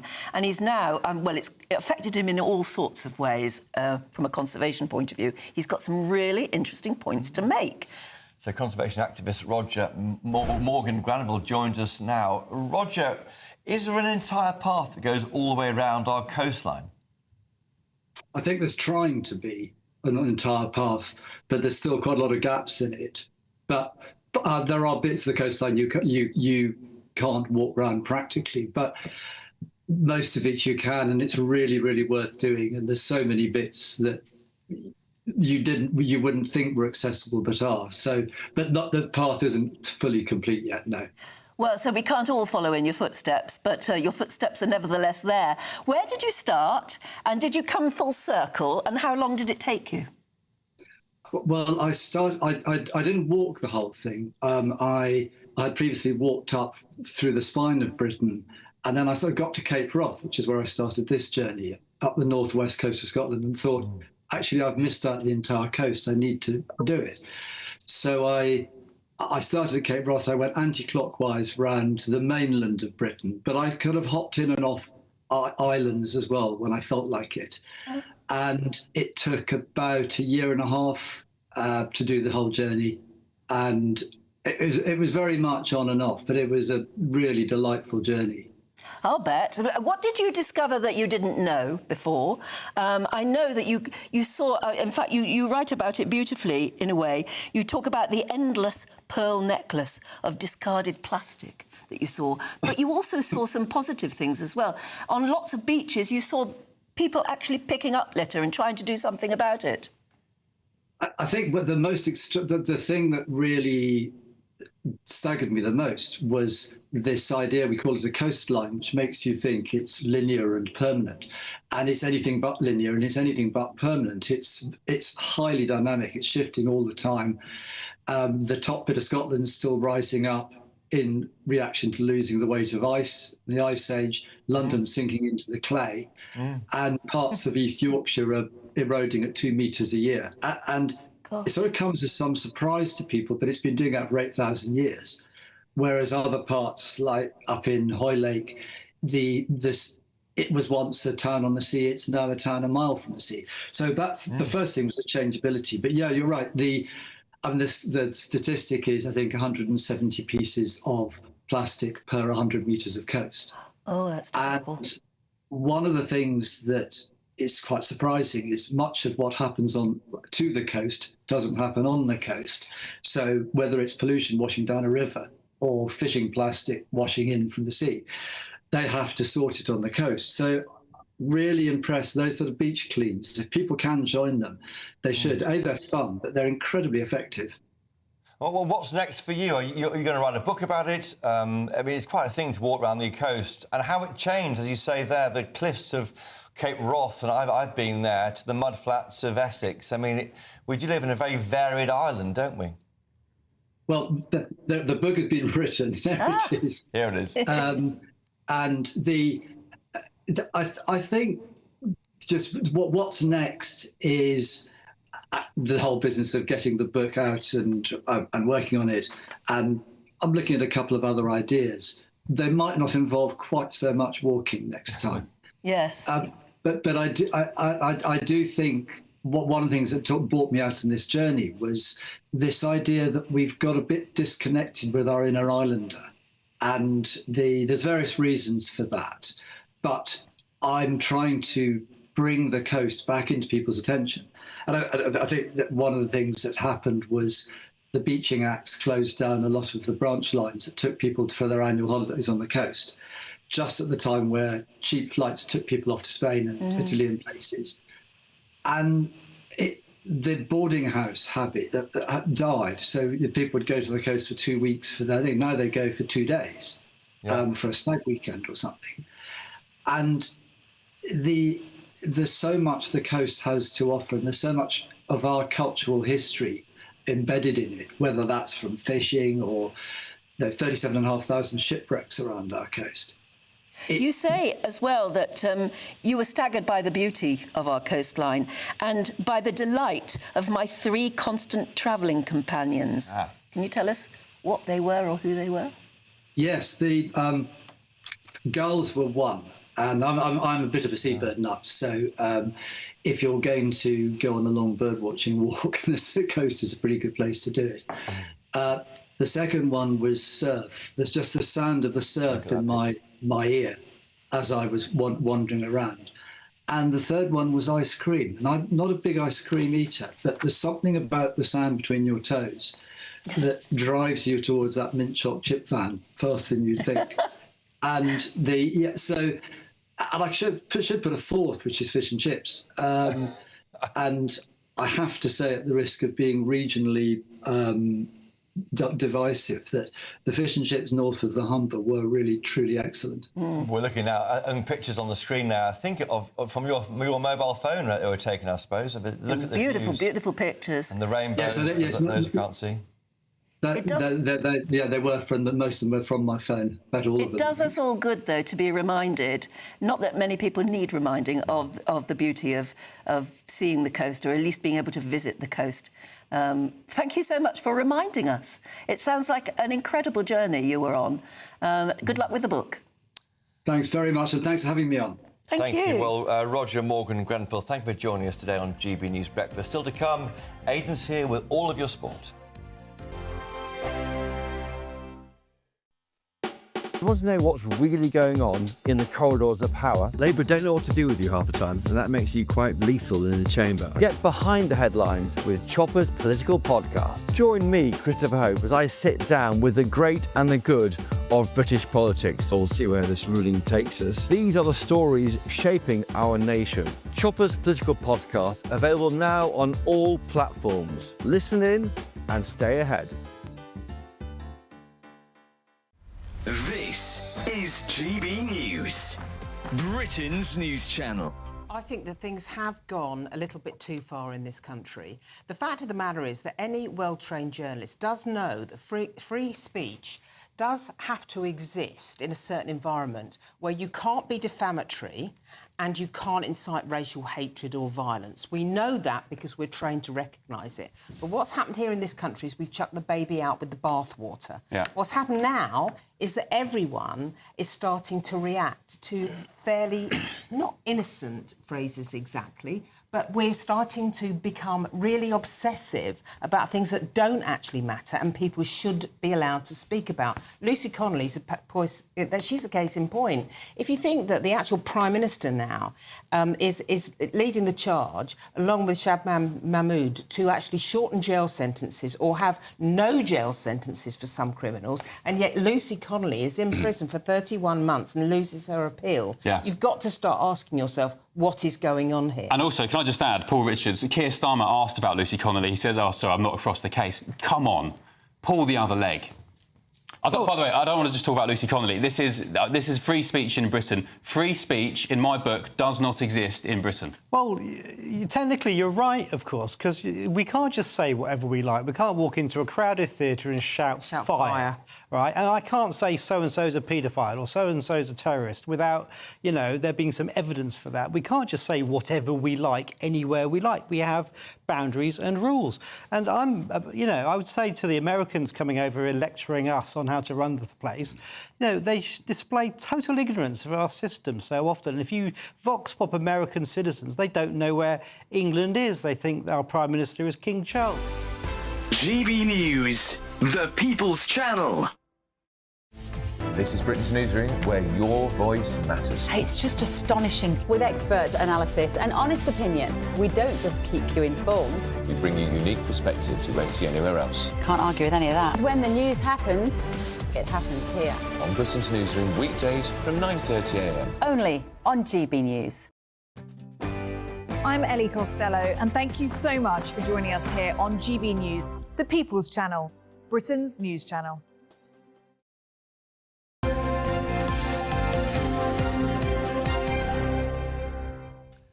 It's time to go through all the latest sports news with broadcaster Aidan McGee. Aidan, should we be sorry for Ange Postecoglou?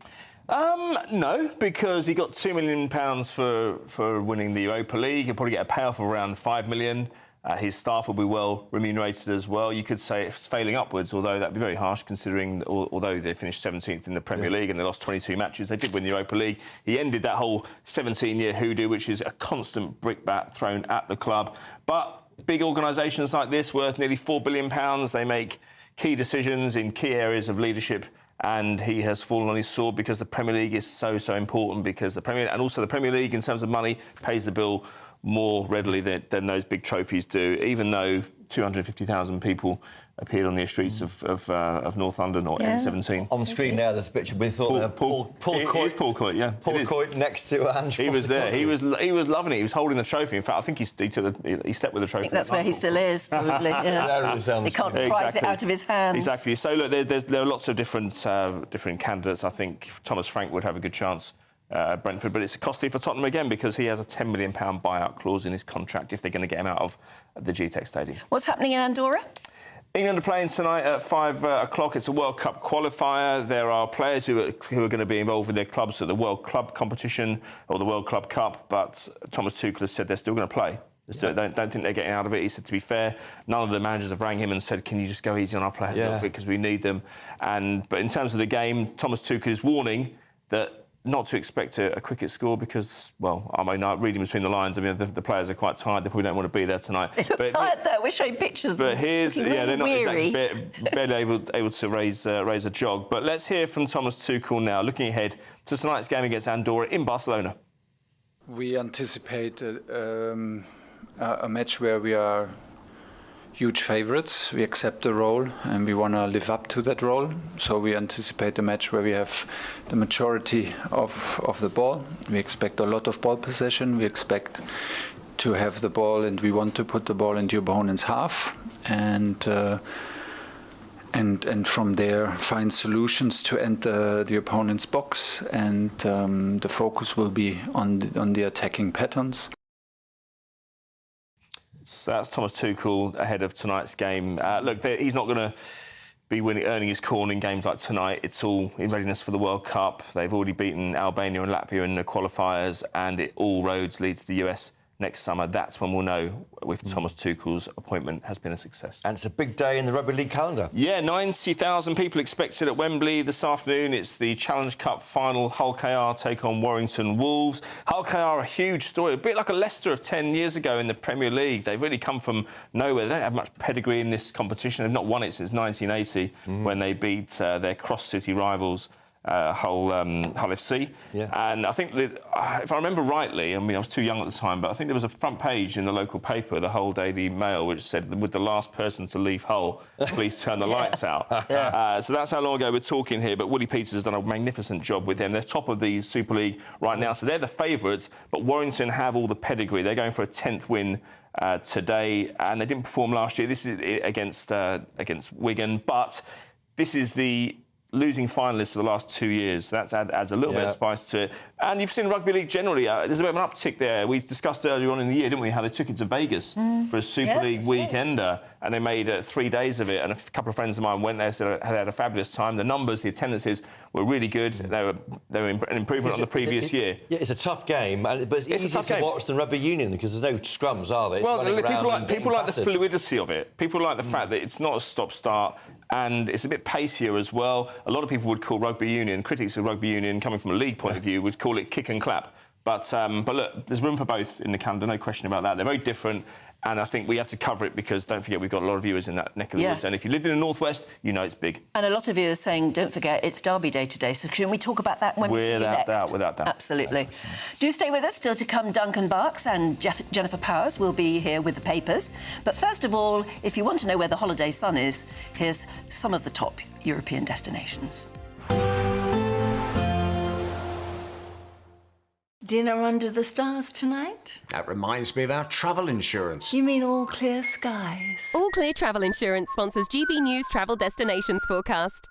The heatwave continues across parts of Europe, temperatures pushing into the high 30s, and this is bringing some severe thunderstorms in places. But for many areas across Spain, Portugal, the Canary Islands, largely dry and settled, plenty of sunshine. The main risk of thunderstorms is going to be across northern Italy, Austria, perhaps southern parts of Germany, but elsewhere across the Mediterranean, staying dry, lots of hot sunshine. And this continues into next week, so feeling very warm indeed. All Clear Travel Insurance sponsors GB News Travel Destinations forecast.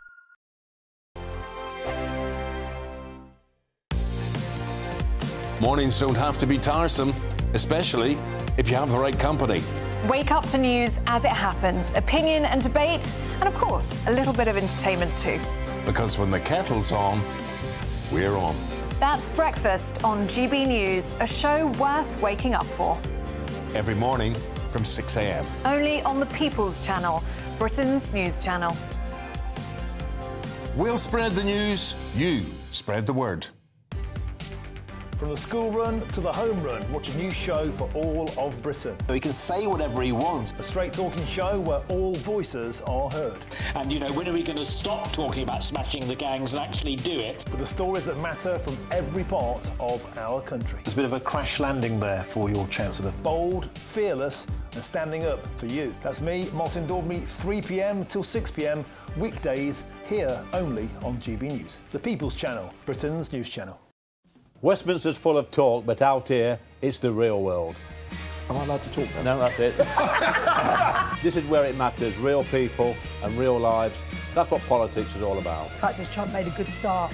No. Straight answers, no spin, and just a couple of pints. How many fingers have I got up? About 10. So join me for Lee Anderson's Real World every Friday at 7 p.m, only on GB News. The People's Channel, Britain's news channel. It's Patrick Christie's Tonight, and here we do things differently. It's explaining the absolute madness of this, doesn't it? It's explosive. I mean, this is very good. It's lively. 850. Your government sat there, Sean, and it did nothing. It's controversial. And the Middle East has been in turmoil since before I was born. It's everything you need to kickstart your evening. Everyone's had their Weetabix tonight. I love to see it. That's Patrick Christie's Tonight, weeknights from 9 p.m. Only on GB News, the People's Channel, Britain's news channel. We're proud to be GB News, the People's Channel, and as you know, we always love to hear your views. Now, there's a new way of getting in touch with us at gbnews.com/yoursay. By commenting, you can be part of a live conversation and join our GB News community. You can even talk to me, Bev Turner, or any of the members of the GB News family. Join me, Nana Akweer, for an informative, interactive news programme with a difference. It's fun. No, he didn't say that, though. I'm so surprised. I think there's an element of truth to that. Join me from 3 p.m. every weekend, only on GB News, Britain's news channel. What is the state of our economy? What is the state of our National Health Service? What is the state of our schools? What on earth is going on? Understanding Britain means understanding the state we're in. This is State of the Nation with me, Matt Goodwin, Wednesdays, Thursdays and Fridays from 8 p.m. on GB News.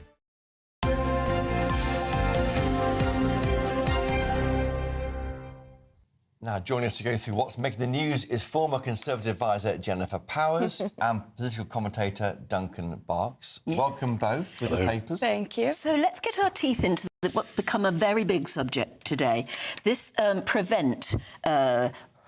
what did they call it? It was a refresh course that's on gov.uk that is basically saying that if you have a fear or a concern or a belief that mass immigration is a worry, if you even have that belief, you could well find that you yourself are a terrorist. It's absurd, actually, and I've been listening to a lot of the reaction from GB News listeners and viewers this morning, and rightly so. I think there are a significant amount of people in this country who are not vile people, they're not racist people, they're not nasty people, but they do have concerns about levels of immigration, both legally and illegally, And they'll be waking up to this morning, this idea that you've got the government's anti-radicalisation prevent programme, and then, as you say, on the government website, so this is official, gov.uk, this idea that if you express a concern about migration, it's some kind of terrorist ideology. It beggars belief. As things stand, it's officials in the Home Office. We don't know if this is what politicians believe, do we, Anne? No. But it's concerning. Jennifer? It is, and I think what it reflects is this increasingly wide definition of what is far right. Yep. And so there's this desire by, as you say, officials in the Home Office to sort of balance, between the Islamist terrorist concerns, which represent 80% of prevent referrals, with those of the far right that are only 10%. So it's almost as if they're more interested in widening that definition to get those far-right numbers up than they are in actually preventing terrorism from taking place. Absolutely, and I think there's a couple of things here. I mean, first off, I'd like clarification from politicians inside the next couple of days. I want to know what the Prime Minister thinks about this. I want to know what Yvette Cooper, the Home Secretary, thinks about this. But also, the language used is quite loaded, isn't it? Because prevent, on its website, they talk about cultural nationalism. But what's cultural nationalism? Does that mean I might like the Union flag or red telephone Well, a lot of our viewers are getting in touch saying, surely cultural nationalism means patriotism. Yeah. What's wrong with that? I don't know. I mean, I chose to emigrate to Britain. I'm very proud to be British now, and that would have me fall into this category. Yes. Well, it would have the Prime Minister fall into this category because he himself gave a speech where he spoke about this our island becoming an island of strangers. Yeah. Which I think Donald Trump has contacted Number 10 to say they approve. His team approve of that because they look at our country and think you should be on the same values as us. When are you next seeing Keir Starmer? Because I want you to ask this question. Diamond, I'll ask him for you. Yeah, but please. talking of Donald Trump, of course, he might be selling his car, Jennifer. Oh, my goodness.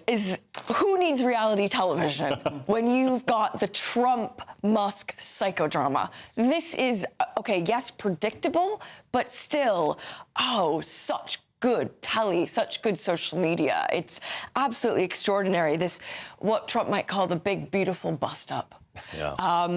And what's gone on behind this? I think partly it's about this one big beautiful bill that's going through Congress where Elon is concerned that it's going to add $2.4 trillion to the U.S. debt, which is at record levels anyway. That's by 2034. He's also upset with who's going to be appointed to run NASA because obviously he's very, very, his life's ambition is to colonize Mars. So he's very invested in who runs the space program, and potentially the White House cooling on some of the electric vehicle mandates and some of the green subsidies. But at its root, this is a very personal story about a man and his best friend falling out. Well, they're not men, though, are they? It's like a couple of 9-year-olds who have fallen out. It's a real past the political They are man-children, It's like, certainly. you're not my friend anymore. I'm going to sell your car then. I mean, it's just hilarious. Well, there's a cartoon in the Telegraph of the pair of them as babies in prams texting each other. Yeah, they need a wise old bird. They need a nanny. I was just going to say that. Really run the world. To bash their heads together and say, could you please get on for the sake of the rest of us? Yes. Because actually, you are talking about the most powerful man in the world, possibly, certainly in the Western world, and the richest man in the world, and they both have an awful lot of clout and big ideas, and this is getting us nowhere. Yeah, no, I mean, it's absolutely striking. And as you say, there are real-world implications for this, not least that so many pension funds hold stock of Elon Musk's companies, which have tanked on the back of his political involvement. So we shall see how the bromance and the divorce unfolds. Now, Duncan, there's something loose near the bullring in Birmingham. Well, there's an update on this. It's been safely captured. So this is my favourite story of the last 24 hours. It is a bull that's been running wild in Birmingham. And there's some great footage doing the rounds where you can see this bull just moseying around the various streets, dodging, not funny, is it? Dodging the bin bags that have yet to be collected because of the strike. Who has a bull as a pet? I mean, where has this bull come from? I don't think it was a pet. No, it must have been being transported somewhere from Clarkson's farm to somewhere else. But it's delicious to watch the video because it's nonchalantly just walking around and car drivers reported, say, I thought it was a horse. Then I had to look again, and it turned out it was a bull. Well, you wouldn't want an argument with it. You would not with those horns. There's a nice ending to this story. It's been safely rescued and is now back. But remember, last year we had a cow that was rammed by police. Do you remember that story? So well done to everyone involved in Birmingham for safely not harming the bull and taking it into captivity. And it was caught in Digbeth in Birmingham, which is a 10-minute walk from the bull ring. Excellent. So, yeah, I wonder whether it was a publicity stunt of some sort. Could have been. Know. Jennifer, Harry and Meghan, I'm sorry to raise their names. Anne wants to ban them from the programmes, but we have to talk about the man. I didn't quite say ban, but I just think, doesn't it make you weary? Well, I am really struck by the fact that there is really nothing that they're not prepared to put online. There is no moment of their lives, whether it's Meghan cutting up fruit to serve at a get-together, to that very odd video of her... The twerking video. Dancing whilst in labour. Yeah. And then now, potentially a very sweet video of them taking their children to Disneyland. But, what's going to be left? What do they get to when they've actually shared every moment of their lives? Prove? Yeah. I don't know. I mean, look, my parents took me to Disney World in Florida when I was a child. It was a very magical experience. I remember, even to this day, I think I was 7, and we went down to breakfast, and it was a buffet, and back then that was just... Wow. That So was cool. so luxurious and cool that you could pick anything you wanted, waffles and pancakes. Crispy bacon. And then I turned around and it was Mickey and Minnie Mouse. Yeah. And I was just absolutely overcome. You dropped your breakfast, haven't you? Yeah, literally, but I could go back and get more. So hopefully Archie and Lilibet will be having a nice time. To be fair to them, we don't see their faces, do we, on their Instagrams? So they do shield the children's and obviously, I think Meghan's trying to build up her... Not that she needs to build... I mean, it must be Meghan, her followers anyway, because that's where their income comes from. I wish they could just she's feeding her followers, isn't she? She's feeding Which is her fair followers. enough. Everybody does that. Disneyland is a magical place. We took our daughter. It was great. She dropped her ice cream, and then moments later, someone from the park turned up with a replacement ice cream. It's lovely for kids. It's great when they see it's Minnie nice and for Mickey. adults as well. And it's good for adults. Jennifer Powers and Duncan Box, thank you. Thank See you you. next hour. Absolutely. Let's go to the weather now with Honor Critic.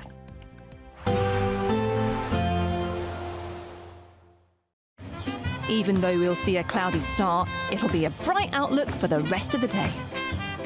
Boxed Solar, sponsors of weather on GB News. Hello there, good morning. Welcome to your GB News weather update from the Met Office. Some Met Office warnings in force today for heavy thundery downpours. These potentially bringing some quite large hail and frequent lightning at times. And although the warning is in force across central and southern parts of England and Wales, there's a good chance we could also see some isolated thunderstorms across the far north of the country too. So it's safe to say the beginning of the weekend is set to be unsettled, and some quite persistent and heavy downpours at times. So do take care if you're out and about for the weekend. And a fresher feeling day for many, highs reaching around 18 degrees Celsius across the south, but more towards the mid-teens across the north. Still a chance of some thundery downpours for the first part of the evening. Heavy showers still sifting their way eastwards across the country. Some brighter spells in between, largely across the far west. But still into the evening, including Northern Ireland, northern parts of England, still plenty of cloud and some showery outbreaks. The best of the dry weather is likely to be across the far north and northwest of Scotland. Now, through the course of the evening, still a chance of some showers for a time, still moving their way eastwards, drifting into the North Sea, and for a time turning a little drier, some clearer skies where temperatures will dip down a little lower, but we'll start to see those winds ease away and more in the way of dry weather as we head towards dawn, but more cloud just about pushing into the west. Still some showers moving through here, but for many, it's turning much drier for the beginning of Sunday. And there is still the chance of some clouds, some showers at times, particularly across the west and across eastern coasts for a time as well. But Sunday does look like it's set to be the better day of the weekend. More dry weather, more in terms of sunny spells and much lighter winds too. And temperatures look fairly similar to what they are on Saturday, perhaps a degree or two higher, but it's definitely going to be the more pleasant day out of the weekend as a whole. Bye-bye. Expect a warm front, moving from the kitchen right through to the rest of the house. Boxed Boilers, sponsors of weather on GB News.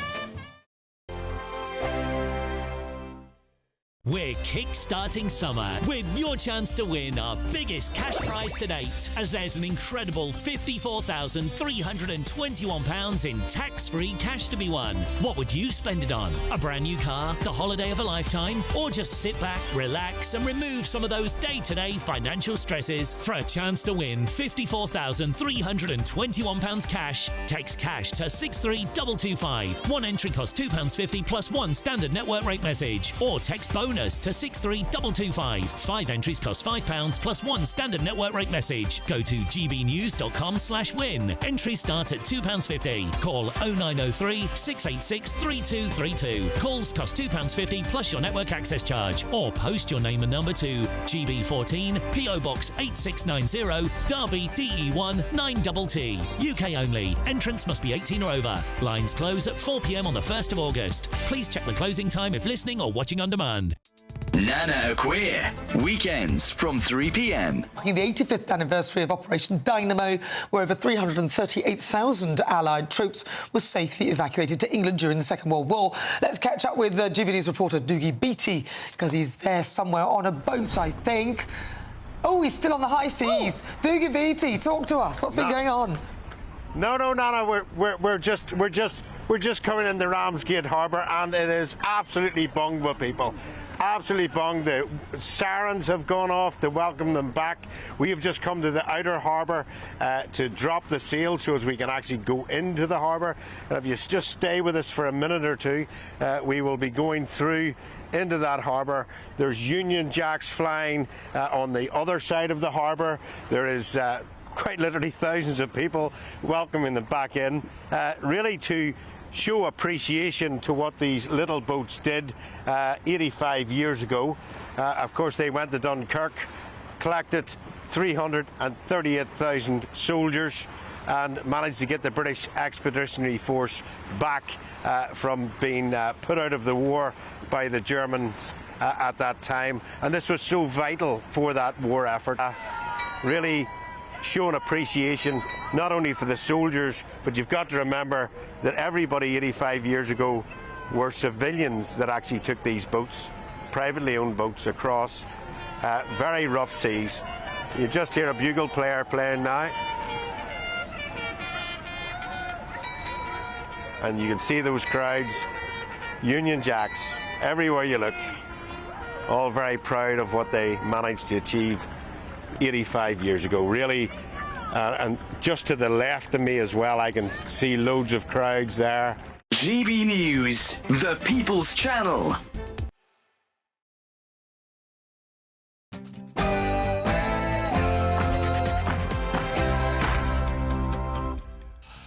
Good morning. Now, believing the West is under threat from mass migration has been classed as, guess what, a terrorist ideology. Yeah, how many people watching right now would be guilty of that, I wonder? And maybe even presenting programmes. The government's Prevent programme lists cultural nationalism as a belief that could warrant investigation. However, even as our Prime Minister, Sir Keir Starmer, has previously raised concerns about this issue of mass immigration. We risk becoming an island of strangers, not a nation that walks forward together. Or maybe he's risking intervention. This all begs the question, are people who worry that mass migration threatens Western culture actually themselves a danger to Britain? Home Office raids intensify. Nail bars, restaurants and caravan parks across the country are being targeted, with more than 6,000 suspected illegal workers arrested within the past year. Here in Surrey, they're raiding a caravan park suspected of housing illegal immigrants working as delivery drivers. In the United States, the row between Donald Trump and Elon Musk reaches new heights as the US president says the tech billionaire has lost his mind. And motorbike racers take to the streets of the Isle of Man in the Isle of Man TT as they compete on the unforgivingly dangerous 40-mile mountain course. Yes, the capital of world's motorcycling is holding their breath for the senior TT. It's the final day, but rain looks to be postponing play. We'll have more throughout the programme. In royal news, Prince Harry and Meghan release images of a family trip to Disneyland after the couple's pregnancy dance video apparently backfired. And finally, we'll meet the man who has explored every mile of our beautiful coastline. You won't want to miss it. There it is. Hello, good morning. A Met Office warning is in force today for heavy, thundery downpours. This could bring hail, frequent lightning and also some difficult driving conditions. So stay tuned and I'll have all the details. It's just gone 9 a.m. on Saturday morning. I'm Christopher Hope. And I'm Anne Diamond. And this is GB News Breakfast.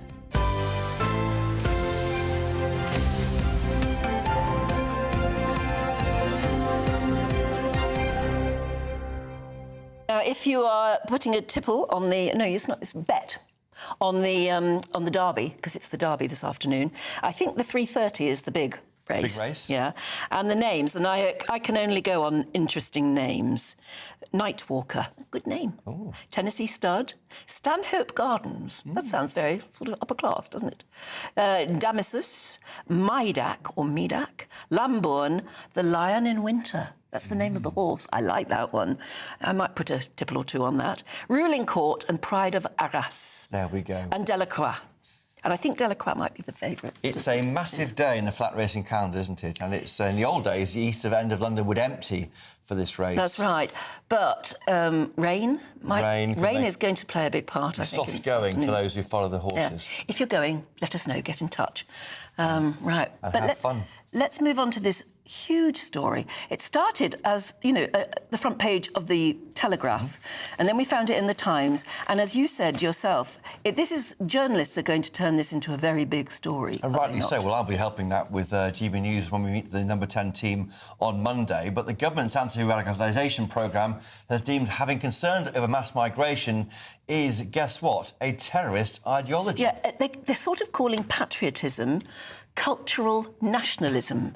And they see that, Prevent sees that as a possible sign that you've been radicalised. Blimey O'Reilly. Now, free speech advocates say this definition goes too far, prompting fresh concerns over the effectiveness of this very important Home Office body. Politicians, even like Sir Keir Starmer himself, they've all raised concerns over mass immigration. We risk becoming an island of strangers, not a nation that walks forward together. So when you have an immigration system that seems almost designed to permit abuse, that encourages some businesses to bring in lower-paid workers rather than invest in our young people, or simply one that is sold by politicians to the British people on an entirely false premise, then you're not championing growth, you're not championing justice, or however else people defend the status quo. So many people have been in touch already saying these are dangerous times. If being patriotic about your country, being proud of the British culture, and actually also maybe daring to say that integration, if we are welcoming people into Britain, then they should want the same sort of values as us. If saying that is a sign that you might have already been radicalised, that is pretty terrifying. Well, and I was in the room in number 10, number 9 Downing Street when the PM made those remarks, and I thought it finally looked like he understood the concern of GB News viewers and listeners, but this guidance from the Home Office goes against that. Yeah, it's basically saying that if you are patriotic and you want British values to be valued by others as well as us, then you are not being patriotic, you're actually a dangerous radical yourself. And that's going to push people to the margins. It's going to be people who think, well, I'm worried about migration, am I now a terrorist? I mean, that's obviously ridiculous. But that's what they think. And once politicians see what's happening here in the Home Office, they may want to respond. Well, I think your point, particularly important, is we want to know what our politicians think of this, because either they think the same way or they should be prepared to condemn it. Let's find out what Anna Mihailova thinks at the Mail Sunday. She's the Deputy Political Editor. Anna Mihailova, when this guidance comes into contact with the politicians, how will they react? Well, it's a good question. I mean, if you look at the extensive crackdown that the Home Office has been pushing, Yvette Cooper has been so keen to take a tougher stance on illegal migrants in particular. You know, we've got it at the top of the news. Obviously, what they wanted people to talk about was the raids on illegal workers and looking like they're taking steps to tackle this problem. And you've got Keir Starmer talking tough as well, being compared to Enoch Powell off the back of that speech. And then actually what civil servants within the Home Office are green lighting. And I think, you know, as you say, Chris, we need to wait till Monday probably, or tomorrow's broadcast rounds to see what politicians are going to say about it. Will they condemn it? Because if not, you know, the Home Office is a giant beast. It's very, very hard to control and micromanage. And ministers within successive governments have found it pretty impossible to even know what is going on. So I wouldn't be surprised if this has happened without any particular oversight. So the question is, how will they now tackle it? Well, I mean, the Sunday morning is well known for political programmes, isn't it? And I think it's probably going to be asked on most of those programmes. And we need to know. We also need, as you know, as citizens here, we need to know, we need to have faith in Prevent, don't we? Well, I think lots of people haven't had faith in Prevent for a very long time. There have been very big problems with the programme. Its stated mission is to stop extremism and to stop, you know, terrorism and stop people being radicalised. But you have had some very high-profile cases where Prevent completely failed to do its job. So Axel Rudakabana, the Southport killer, was a very notable example. And you've had Prevent already sort of limping along effectively as a programme with various big proposals about how to improve it. And now you have this new update where essentially it's trying to teach police officers to police freedom of speech even more. You know, I think anyone watching this will say, hang on, we're already concerned about these cases of police officers taking a really heavy-handed view of tweets, of coming around to people's houses. There have been quite a few cases in the last few months of this. And then they look at a story like this and say, this is only going to get worse. So one of the chilling aspects of this, I think, is people will start policing themselves more than anything. I've been told how Donald Trump and his team have been in touch with Number 10 after that Strangers in Our Island speech by the Prime Minister, Sir Keir Starmer, welcoming what he's saying there as he understands the real concerns held by so many. So I wonder how the White House might react to this, a further crackdown, it seems, by the state on free speech. Exactly. And I think, you know, critics of Keir Starmer was criticised by both sides for that speech. So the people on the right didn't like it because they thought he didn't mean it, and people on the left thought he was being too right-wing. But I think it's the first group now that will start to question that even more, because, you know, is he just looking at the polls, seeing Reform doing very well and saying the right thing, saying what he thinks the public wants to hear, or is he actually within his government taking steps to change how certain things are approached? And as you say, Chris, you know, how they react to this story and whether or not they take steps to stop this actually happening and being a part of the Prevent programme, Prevent material, will be telling. Keir Starmer actually sometimes refuses to answer questions, doesn't he? Yeah, but he's getting better at that. The important thing, why it matters is because schools, public bodies, universities take their guidance, as they should, from what the Home Office says to do about terrorism. And if they start to challenge people and saying you're a terrorist being concerned about migration in universities or schools or elsewhere, the health service, that's difficult and dreadful and could create conflict situations in those institutions, Anna. Exactly. I mean, the question is how much of this manual, this online program has already been taught? How many forces have already been exposed to it? Yep. How many teachers have watched it? You know, are they going to essentially go back to those people and say, hang on, that wasn't quite right. You need to revise that guidance. Yeah, a lot of people saying welcome to 1984, and it does feel pretty Orwellian. Anna, thank you so much. And can I just apologise to you? Because for the last couple of years, I've always introduced you as Mikhailova, but it's Chris who told me how you really say your name, and it's Mihailova, I yes? spent 3 wonderful years working next door to her. Apology very much not needed, but Chris, you see, we worked together so closely. We sat next to each other for years. And Chris is excellent at pronouncing it, so that is why he's so good. But On day one, I would have asked you, and I'm correcting. Anne doesn't mind me correcting on something. No. But, Anna Mihailova, thank you for joining us today. Yes, thank you very much GB News indeed. Breakfast. Now, the Home Office has said this: Prevent is not about restricting debate or free speech, but about protecting those susceptible to radicalisation, which we all agree with. But frankly, this guidance says the opposite, it seems. It does seem to, yes, absolutely. Right, and in fact, I'll tell Stephen as well, because he always says Anna Mikhailova. But if you're wondering where Stephen is today, there's a lot of people thinking, has he actually driven off in that motorhome? We don't know. No, we don't know. He may have won. No. We don't know. No, he wasn't allowed to take part. Oh, right, okay. But he might well have snaffled it, do you think? Because we want to find out who's won it, but we'll keep you posted on that. We don't know yet. From 4-wheel vehicles to 2-wheel vehicles, because the annual Isle of Man TT races are underway right now, but some are concerned over this type of event in bad weather. Yes, it's been dubbed one of the most dangerous racing events in the world, as many competitors sadly have died, with the total number of fatalities. Currently, this is almost unbelievable, although it has been going a long time, but the number of fatalities is 266. But they must all enter with that risk, knowing that risk. Joining us now from the Isle of Man is GB News reporter Dougie Beattie. Dougie. Well, Chris and Anne, good morning. But yes, I hear what you're saying of how many have died here.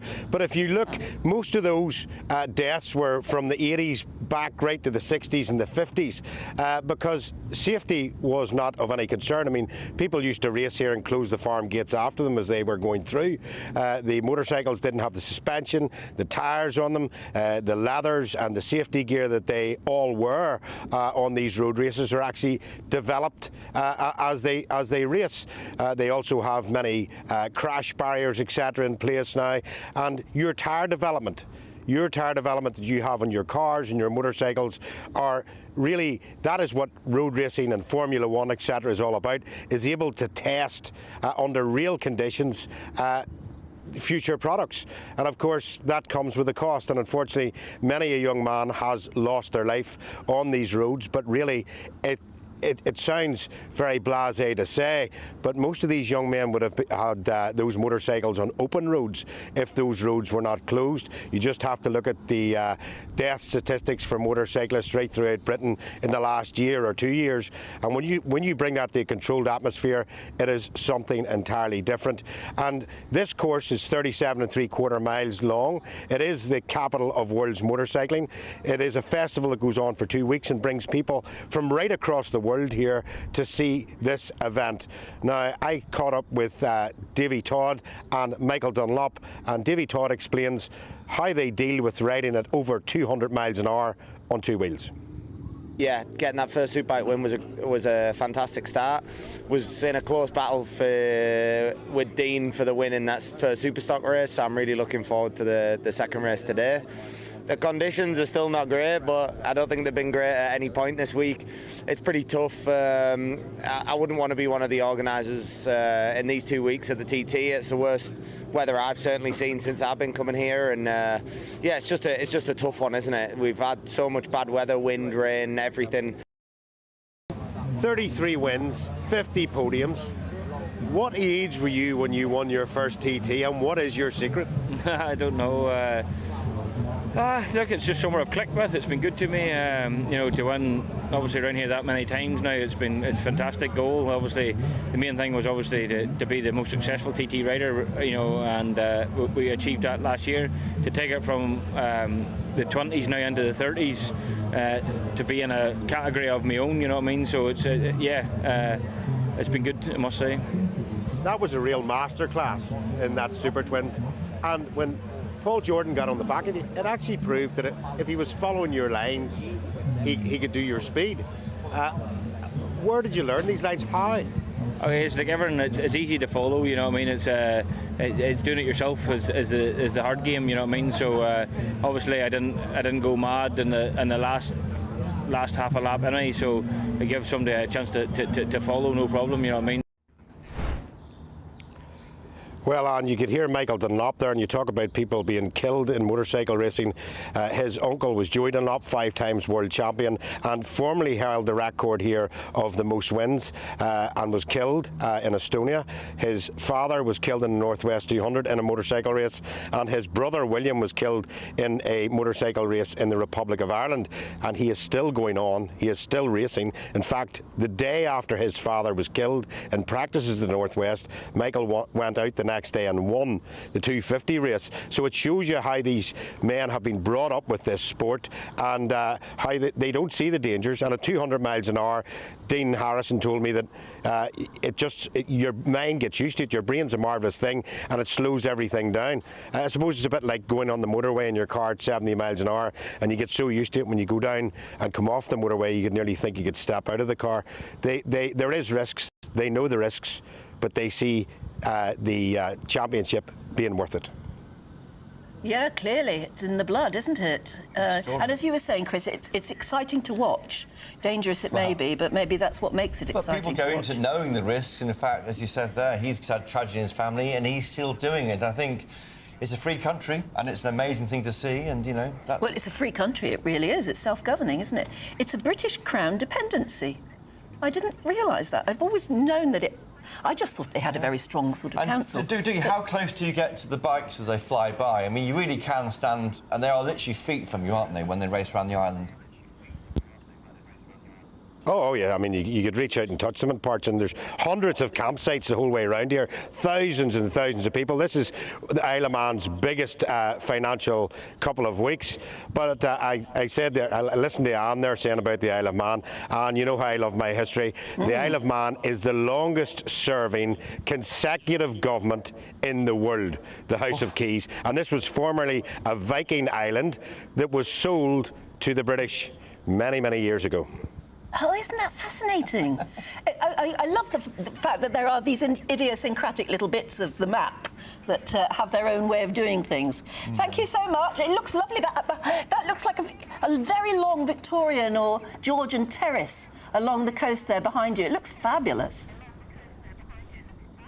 It is, but unfortunately with tourism, you know, in the 60s and 70s and 80s, the Isle of Man was a bit like Blackpool. Everybody went on their holidays to here, and then when package holidays came in, of course, places like this suffered. And when you go 3 or 4 streets back, there's an awful lot of these hotels that are actually booked up. I mean, you couldn't get a hotel here during the TT. That's why there's so many campsites out. I mean, I've slept in a tent here many, many times.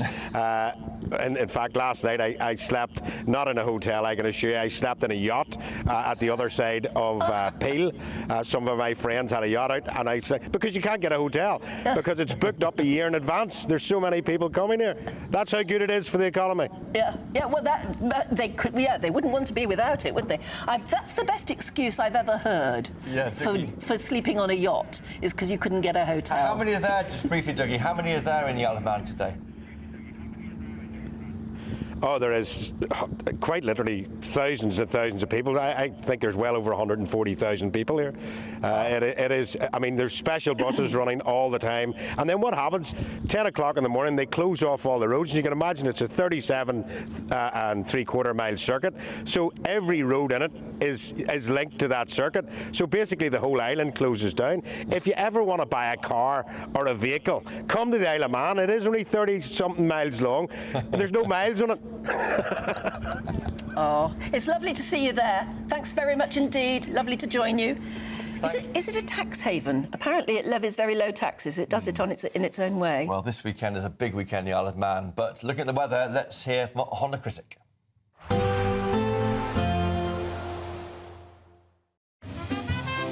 Heavy showers first thing will be followed by a warm, cosy day. Boxed Boilers, sponsors of weather on GB News. Hello there, good morning. Welcome to your GB News weather update from the Met Office. Some Met Office warnings in force today for heavy thundery downpours. These potentially bringing some quite large hail and frequent lightning at times. And although the warning is in force across central and southern parts of England and Wales, there's a good chance we could also see some isolated thunderstorms across the far north of the country too. So it's safe to say the beginning of the weekend is set to be unsettled, and some quite persistent and heavy downpours at times, so do take care if you're out and about for the weekend. And a fresher feeling day for many, highs reaching around 18 degrees Celsius across the south, but more towards the mid-teens across the north. Still a chance of some thundery downpours for the first part of the evening. Heavy showers still sifting their way eastwards across the country. Some brighter spells in between, largely across the far west. But still into the evening, including Northern Ireland, northern parts of England, still plenty of cloud and some showery outbreaks. The best of the dry weather is likely to be across the far north and northwest of Scotland. Now, through the course of the evening, still a chance of some showers for a time, still moving their way eastwards, drifting into the North Sea, and for a time turning a little drier, some clearer skies where temperatures will dip down a little lower, but we'll start to see those winds ease away and more in the way of dry weather as we head towards dawn, but more cloud just about pushing into the west. Still some showers moving through here, but for many, it's turning much drier for the beginning of Sunday. And there is still the chance of some clouds, some showers at times, particularly across the west and across eastern coasts for a time as well. But Sunday does look like it's set to be the better day of the weekend. More dry weather, more in terms of sunny spells and much lighter winds too. And temperatures look fairly similar to what they are on Saturday, perhaps a degree or two higher, but it's definitely going to be the more pleasant day out of the weekend as a whole. Bye-bye. There will be a light breeze in the morning, leading to a warm front. Boxed heat pumps, sponsors of weather on GB News. We're counting down to your best summer ever so far with 24,000... No, 54. 54,321 pounds in tax-free cash to be won. It's the biggest cash Great British giveaway to date, and it could all be yours. Here's the details you'll need.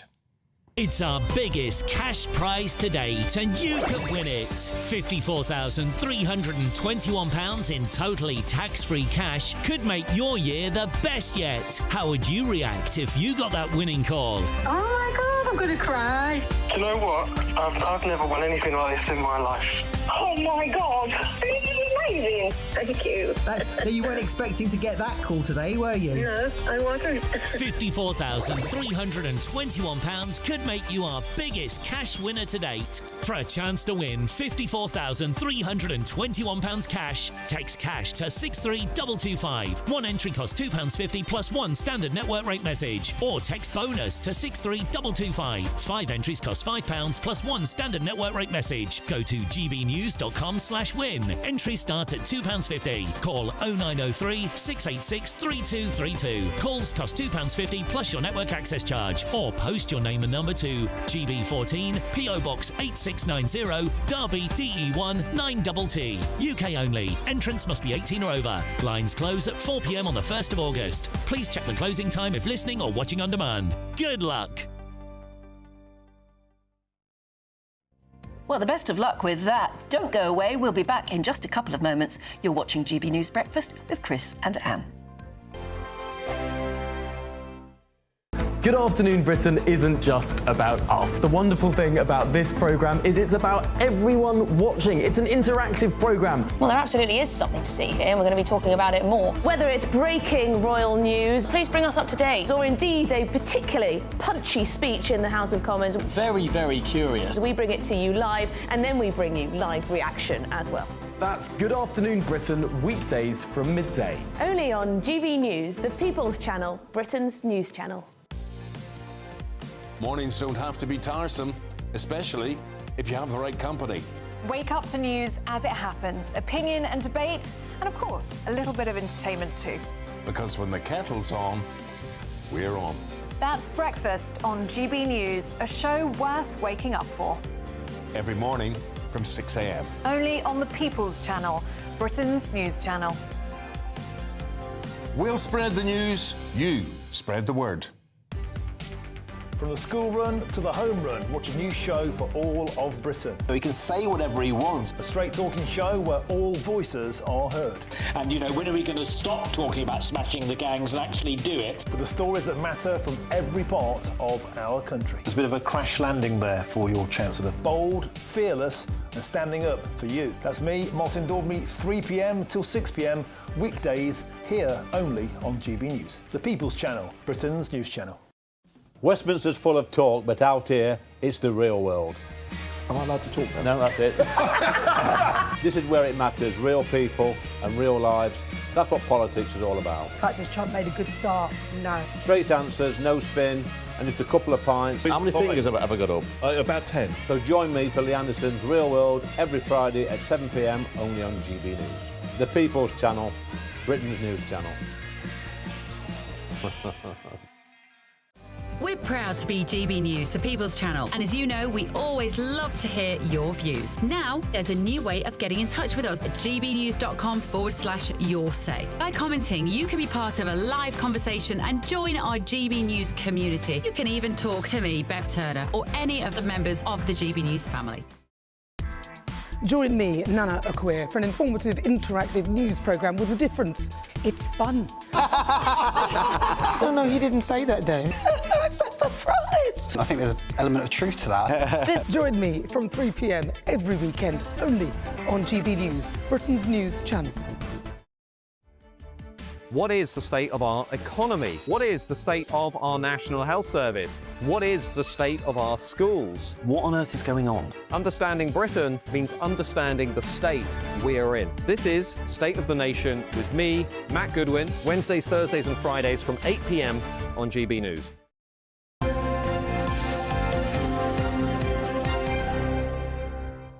It's 9:27 on Saturday morning. Welcome back to GB News Breakfast with me, Christopher Hope, and Anne Diamond. Yes, now, here's a really interesting story, a bit chilling.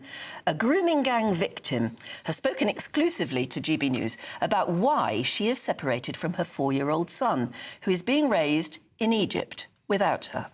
Karine, who waived her right to anonymity, has described decades of injustice that has seen social services take her children from her, while her alleged abusers remain free in Britain. We're joined, of course, by our national reporter, Charlie Peters, who has this amongst many such stories. This one sounds very chilling because they've taken her child off her.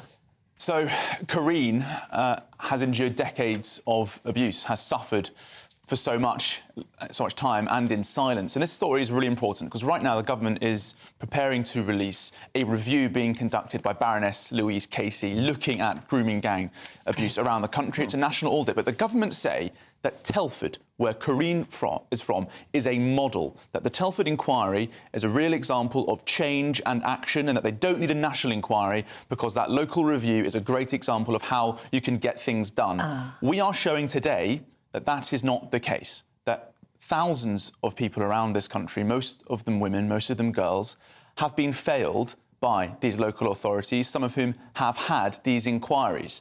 Now, Karine was made pregnant at 13. She says she was abused by over 100 men.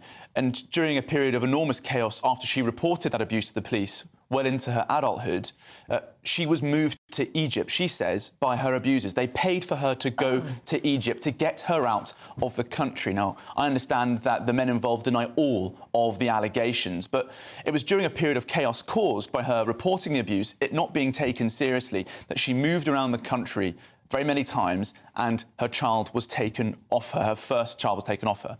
But after that, she fell pregnant, she moved to a safer part of the country, she felt safe. It was during this time that a midwife told her that when her child was born, her youngest child, he would also be taken into social care. So she'd lost her child, she'd been forced into hiding, essentially, and so she fled to Egypt again. Now, Zayan, who's now 4 years old, has never been to Britain. He's living in Egypt. He's been raised in Egypt because his mother has never had justice. She lives a life of fear, essentially. She's in hiding. We've not given a location for this piece because we can't say where she is now because she fears being found again. Let's play a clip for her now. Yeah, let's hear her. He's living in Egypt still. He lives with my friends. I'll never be able to bring that baby here. I have to be okay for Zayan. I just want him to live a normal life. I hope the British kids live their lives here.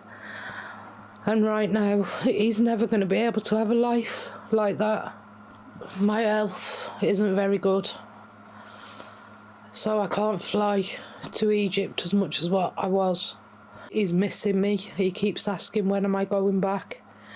And I don't know when I can go back. Do you have any faith that you might get justice for the many men who groomed you when you were a child? No. I don't think I will ever. So basically, we've got here a case of a woman who was, when she was a child herself, was abused and, you know, taken to Egypt or whatever, had one child taken off her, and now has had another child taken off her for no real reason other than somebody sees her as a threat to her child because she was once abused herself. So she's moved house so many times during a period of chaos. I mean, in a package we're going to play later on Saturday Morning Live, you can see the full extent of the story. In one desperate period, she actually slept outside the police station. So desperate was she for some attention and some action on this. Now, people will say that these local inquiries have achieved a lot, but in Telford, there have only been 7 convictions in Operation Chalice in 2012. Now, a review in 2022 found over 1,000 victims over several decades in just that one part of the country, just in the West Mercia area, just in Telford and its surrounding new towns. So Corinne's story is not in isolation. There'll be many other women who are suffering in silence, who have had similar trauma, and who knows what else might have happened to other women in this case. This story goes to the heart of the problem with this whole approach towards grooming gangs. The government says it's Baroness Jay's report works, we're going to implement the policies in there, local inquiries work. They don't work, do they? This is why we need this national campaign. There is not a national inquiry. There's not a single recommendation from Baroness Jay's reports, the independent inquiry into child sexual abuse, that I think will make a difference in Corinne's case, enough to actually give her peace, give her some justice, allow her to raise her family as any British woman should be allowed to do. Yep, so what you've got here is a government pointing to Telford and saying, this is an example of what's working. And here is us being able to show it's a travesty, it's a disaster. Now, they may have made some recommendations, they may have made some changes. West Mercia Police and the Council have both told me that they've learned from that period, but clearly not everyone has benefited from those lessons. But you've found, haven't you, in all your reporting on this subject, that the girls, the women who become victims of these rape gangs, basically, they're often they say they come from poor homes anyway, which makes them vulnerable homes. But they are a victim once, but they continue being a victim because of the way we as a society, or at least some social workers or whatever, view them still as a problem. Yes. All of Corinne's abusers, she told me, over 100 in her childhood, came from Telford's Pakistani community. So that's one key strand of why this has been failed to be dealt with, because so many people are nervous about dealing with the ethnicity issue.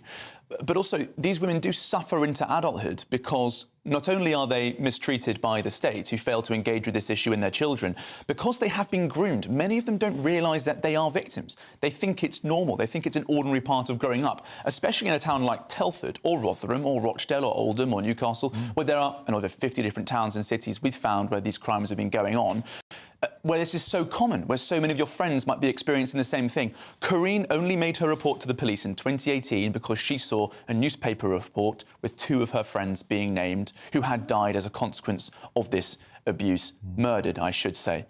This is our national shame, and if ministers say that Telford is a thing we can learn from, I think what we're showing this morning proves otherwise. We'll wait and see. Charlie Peters, thank you for your great work on highlighting this key issue. And well, you'll be back at 10, won't you? Absolutely. And during your programme, you're going to show the full report. I will. OK. Now, West Mercia Police Assistant Police Constable for Crime and Vulnerability, Caroline Marsh, has told GB News this. We know that in the past, our actions and our approach to child sexual exploitation was unacceptable, and we let victims and survivors down. Last year, a 2-year review found that all organisations had either met or exceeded expectations in addressing the issues raised, and we are resolute in continuing to build on this. The voices of victims and survivors helps shape and improve our approach. Whilst we do not comment on individual cases, we can confirm that Telford and Wrekin Council works closely and extensively with individuals at risk or affected by child sexual exploitation to support them and their families. Well, thank you, Charlie Peters there. Now, it's funny how when a government organisation or a council says one thing and Charlie completely reverses that so-called truth. Journalism holding power to account. Thank you, Charlie Peters. Absolutely, well done. Still to come, Home Office immigration raids are intensifying.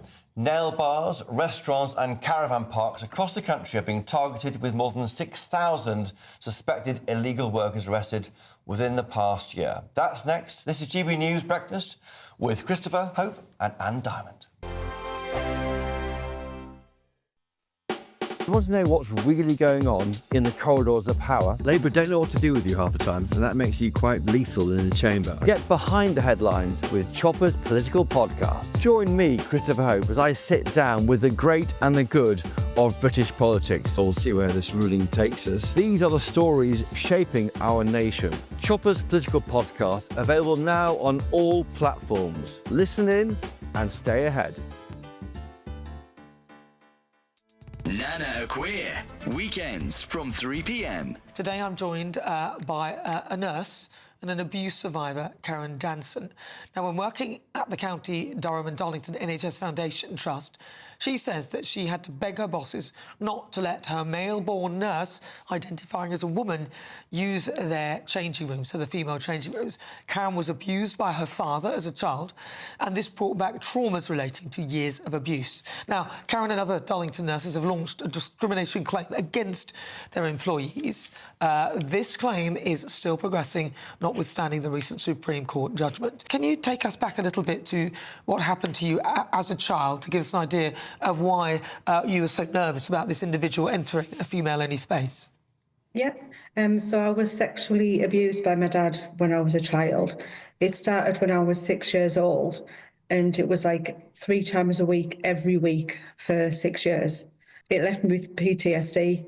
Like I say, here I am as an adult, as a nurse trying to give back to people, and I walk into work one day after shift, and there's a man in my changing room, you know, and I didn't know how to react. I thought I was in the wrong place. I thought I'd maybe walked into the wrong changing room. He's there half dressed. As I'm walking down to my locker, you know, he's saying to me, "Are you not getting changed yet?" And I was like, "No." And then he asked me again, and I started panicking, thinking, you know, why is he asking me if I want to get changed? Is he wanting to provoke a reaction? Does he actually want me to get changed in front of him? And then when he asked me a third time, "Are you not getting changed yet?" That was it. I needed to leave. I needed to get out of there. It just reminded me so much of the trauma that I'd experienced with my dad. GB News, the People's Channel. This is Britain's Newsroom, where your voice matters. It's just astonishing. With expert analysis and honest opinion, we don't just keep you informed. We bring you unique perspectives you won't see anywhere else. Can't argue with any of that. When the news happens, it happens here. On Britain's Newsroom, weekdays from 9:30 a.m. Only on GB News. I'm Ellie Costello, and thank you so much for joining us here on GB News, the People's Channel, Britain's news channel.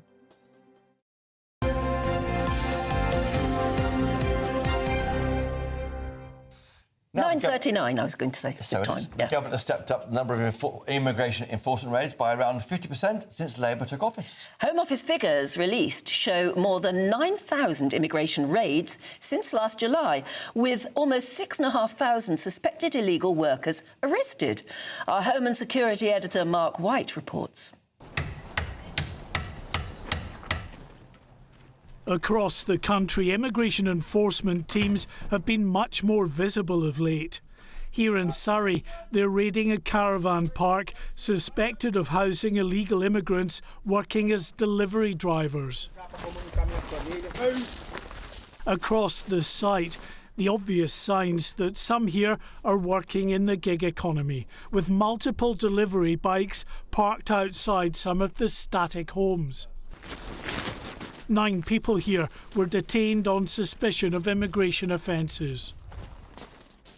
This was one of more than 9,000 immigration enforcement raids carried out since Labour came to power last July. Almost 6,500 suspected illegal workers and other immigration offenders were detained in those raids. Here in East London, this man is suspected of working illegally in a local restaurant. With the number of immigration enforcement arrests up by more than 50%, Border Security Minister Dame Angela Eagle said it showed Labour would no longer tolerate unscrupulous employers exploiting migrants. However, with some estimates putting the number of illegal immigrants at more than 1.5 million, the government's efforts will make very little difference, according to Alp Mehmet from the campaign group Migration Watch. It's a drop in the ocean. We've got something like 1.5 to 2 million people here illegally. The illegal population of this country is, a conservative estimate, is 1.5 million, likely much more than that. 6,000 that you're going to arrest and release, big deal. Okay. This nail bar in Belfast is one of dozens raided by immigration officers in recent weeks. Along with food outlets, the gig economy and the construction sector, they're all receiving extra attention from enforcement teams. The task at hand may be enormous, but ministers say they are determined to crack down on the vast numbers working in the illegal economy. Mark White, GB News. So many issues in the news at the moment that are so hard to do anything about. Do stay with us. Still to come, we're going to be going through the papers with Duncan Barks and Jennifer Powers. There they are. But if you are, first of all, interested in where to find some holiday sun, here's the map for you.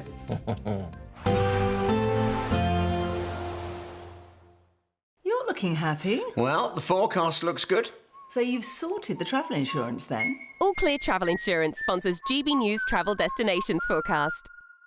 The heatwave continues across parts of Europe, temperatures pushing into the high 30s, and this is bringing some severe thunderstorms in places. But for many areas across Spain, Portugal, the Canary Islands, largely dry and settled, plenty of sunshine. The main risk of thunderstorms is going to be across northern Italy, Austria, perhaps southern parts of Germany, but elsewhere across the Mediterranean, staying dry, lots of hot sunshine. And this continues into next week, so feeling very warm indeed. All Clear Travel Insurance sponsors GB News Travel Destinations Forecast.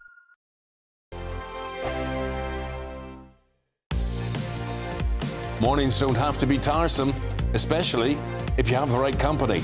Wake up to news as it happens, opinion and debate, and of course, a little bit of entertainment too. Because when the kettle's on, we're on. That's Breakfast on GB News, a show worth waking up for. Every morning from 6 a.m. Only on the People's Channel, Britain's news channel. We'll spread the news, you spread the word. In the GB Newsroom, we bring you the news as it happens. With our team of dedicated journalists across the UK, we're ready to keep you up to date with what's happening every half an hour, every single day. Bulletins here on GB News, the People's Channel, Britain's news channel. From the school run to the home run, watch a new show for all of Britain. He can say whatever he wants. A straight-talking show where all voices are heard. And, you know, when are we going to stop talking about smashing the gangs and actually do it? With the stories that matter from every part of our country. There's a bit of a crash landing there for your Chancellor. Bold, fearless and standing up for you. That's me, Martin Daubney, 3 p.m. till 6 p.m, weekdays, here only on GB News. The People's Channel, Britain's news channel. We're proud to be GB News, the People's Channel, and as you know, we always love to hear your views. Now, there's a new way of getting in touch with us at gbnews.com/your-say. By commenting, you can be part of a live conversation and join our GB News community. You can even talk to me, Bev Turner, or any of the members of the GB News family. Hi, I'm Michelle Dewberry, and my show is your opportunity to cut through all the noise and dive in headfirst to some robust debates. Ideas clash. Situation, No, Because the failure is... You're deliberately avoiding my point. Nothing's held back. And if you think this is the end of it, wait for more. And we do not shy away from the difficult stuff. Sometimes I want to shake people and say, if only you understood. So join me on Jubes & Co. weeknights at 6 p.m, only on GB News, Britain's news channel. Join me, Nana Okoye, for an informative, interactive news programme with a difference. It's fun. No, he didn't say that, Dave. I'm so surprised. I think there's an element of truth to that. Join me from 3 p.m. every weekend, only on GB News, Britain's news channel. Good Afternoon Britain isn't just about us. The wonderful thing about this programme is it's about everyone watching. It's an interactive programme. Well, there absolutely is something to see here, and we're going to be talking about it more. Whether it's breaking royal news, please bring us up to date, or indeed a particularly punchy speech in the House of Commons. Very, very curious. We bring it to you live, and then we bring you live reaction as well. That's Good Afternoon Britain, weekdays from midday. Only on GB News, the People's Channel, Britain's news channel.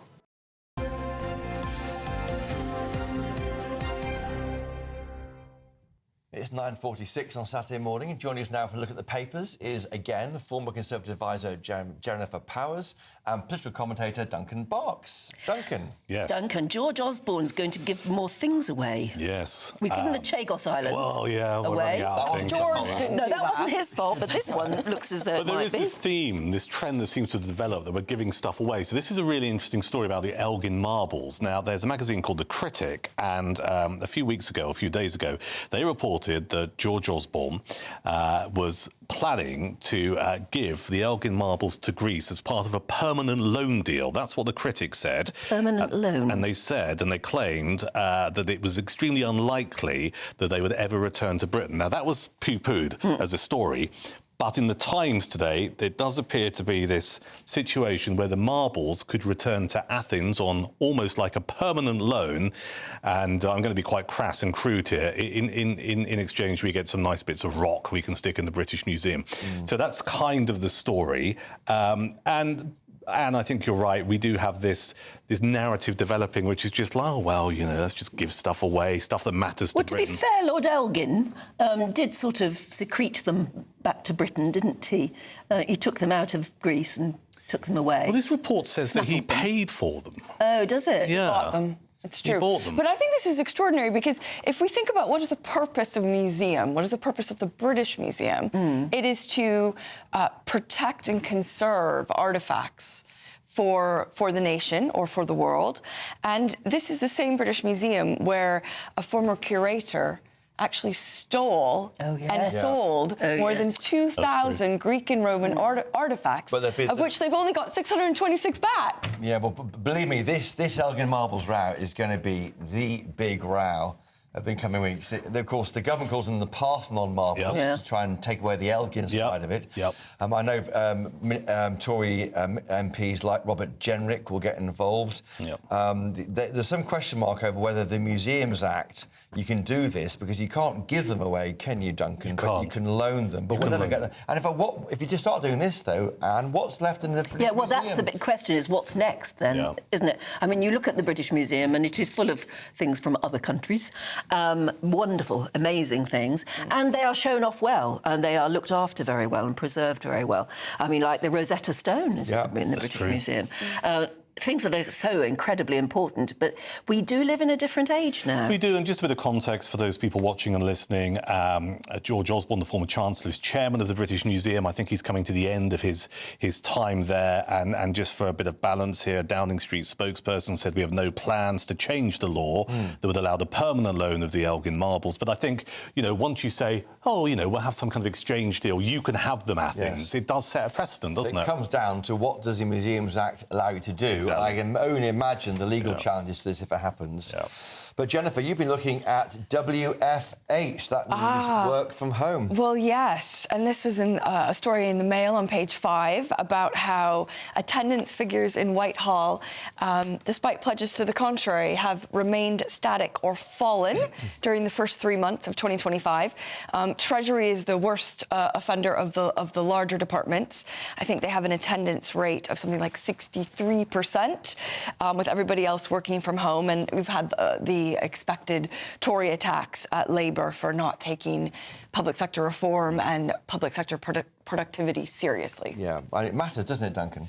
It does matter. I mean, I take personally quite a mellow approach to this. I think if the work has been done and productivity is there, then you can make the argument it doesn't really matter where the person's based. However, where I have an issue, I was talking to someone who's trying to deal with HMRC at the moment. There's a lot of work from home going on with revenue and customs. They can't get hold of any human being. They dial a phone number and nothing happens. So, you know, and you can make the argument quite quickly that if people were sitting at the desk with a phone there and their computer there in the place of work, there would be that ability to actually get hold of someone. It would be the easier. timing of this. I mean, we've got the comprehensive spending review coming up in a few days. This is going to outline the spending for departments for the remainder of this Parliament. Surely the officials in the Treasury should have been coming in to actually discuss this and decide time for them, Because you can't always do this remotely. Sometimes it is useful to be in the same place. GB News, we're in the office, we have to be. We're presenting on TV or working on channels. But the ideas you get from being with people, and young people listen to older people talking about ideas, they learn. And that is invaluable, isn't it? To actually be in the same place, in the same room, learning from other people, building up that relationship with you. So the young ones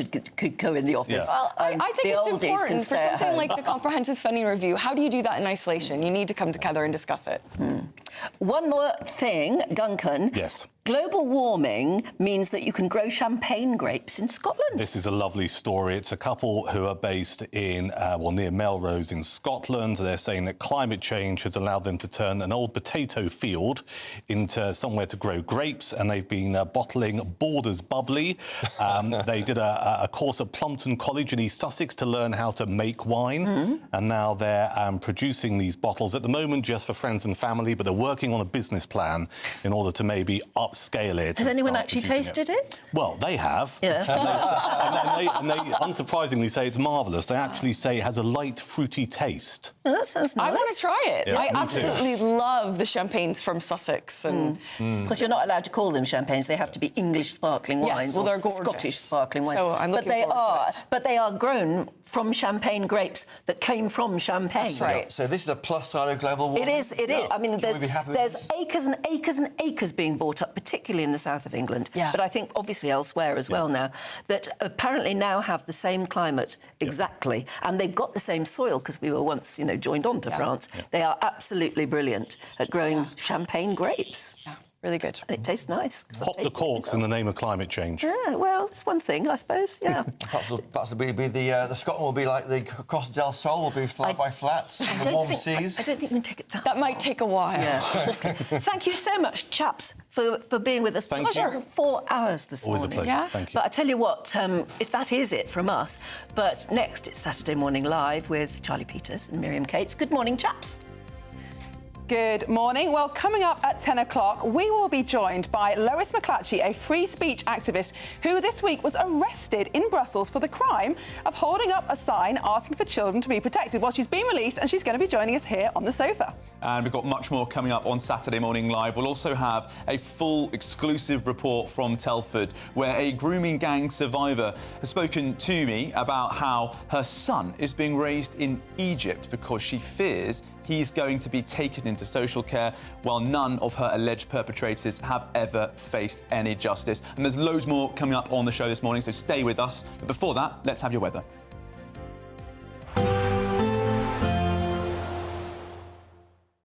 Expect a warm front, moving from the kitchen right through to the rest of the house. Boxed Boilers, sponsors of weather on GB News. Hello there, good morning. Welcome to your GB News weather update from the Met Office. Some Met Office warnings in force today for heavy thundery downpours. These potentially bringing some quite large hail and frequent lightning at times. And although the warning is in force across central and southern parts of England and Wales, there's a good chance we could also see some isolated thunderstorms across the far north of the country too. So it's safe to say the beginning of the weekend is set to be unsettled, and some quite persistent and heavy downpours at times, so do take care if you're out and about for the weekend. And a fresher feeling day for many, highs reaching around 18 degrees Celsius across the south, but more towards the mid-teens across the north. Still a chance of some thundery downpours for the first part of the evening. Heavy showers still sifting their way eastwards across the country. Some brighter spells in between, largely across the far west. But still into the evening, including Northern Ireland, northern parts of England, still plenty of cloud and some showery outbreaks. The best of the dry weather is likely to be across the far north and northwest of Scotland. Now, through the course of the evening, still a chance of some showers for a time, still moving their way eastwards, drifting into the North Sea, and for a time turning a little drier, some clearer skies where temperatures will dip down a little lower, but we'll start to see those winds ease away and more in the way of dry weather as we head towards dawn, but more cloud just about pushing into the west. Still some showers moving through here, but for many, it's turning much drier for the beginning of Sunday. And there is still the chance of some clouds, some showers at times, particularly across the west and across eastern coasts for a time as well. But Sunday does look like it's set to be the better day of the weekend. More dry weather, more in terms of sunny spells and much lighter winds too. And temperatures look fairly similar to what they are on Saturday, perhaps a degree or two higher, but it's definitely going to be the more pleasant day out of the weekend as a whole. Bye-bye. A positive outlook through the night will power through to a bright day ahead. Boxed Home Battery Storage, sponsors of weather on GB News. £54,321 in totally tax-free cash could make your year the best yet. How would you react if you got that winning call? Oh my God, I'm going to cry. Oh my God. Thank you. You weren't expecting to get that call today, were you? No, I wasn't. For a chance to win £54,321 cash, text cash to 63225. One entry costs £2.50 plus one standard network rate message. Or text bonus to 63225. 5 entries cost £5 plus one standard network rate message. Go to gbnews.com/win. Entries start at £2.50. Call 0903 686 3232. Calls cost £2.50 plus your network access charge. Or post your name and number to GB14 PO Box 8690 Derby DE1 9TT. UK only. Entrance must be 18 or over. Lines close at 4 p.m. on the 1st of August. Please check the closing time if listening or watching on demand. Good luck. Britain's Newsroom. Weekday mornings from 9:30. What do you think? Is there personal agendas being pushed in schools by maybe individual teachers, or perhaps it's the ethos of the entire school? I don't think it's not widespread, but there are isolated incidents where, you hear about teachers who have put too much of their own personal opinion into things. And it's actually in the Teaching Standards of England, Part 2, about your professional and personal conduct as well, and also the prevent duty. So I think it's not widespread, but we do hear of cases where teachers have been struck off for this behaviour. So are there quite strict guidelines then, Christine, on what teachers can bring to the classroom? And would you know if a teacher is stepping outside of those boundaries? Yeah, 100%. You, as a head teacher and as a senior management team, you need to look at the curriculum, what's being taught, and that how it's delivered within the classroom as well, because there are strict standards. And if a school is failing in that way, then it's not good at all. Fahim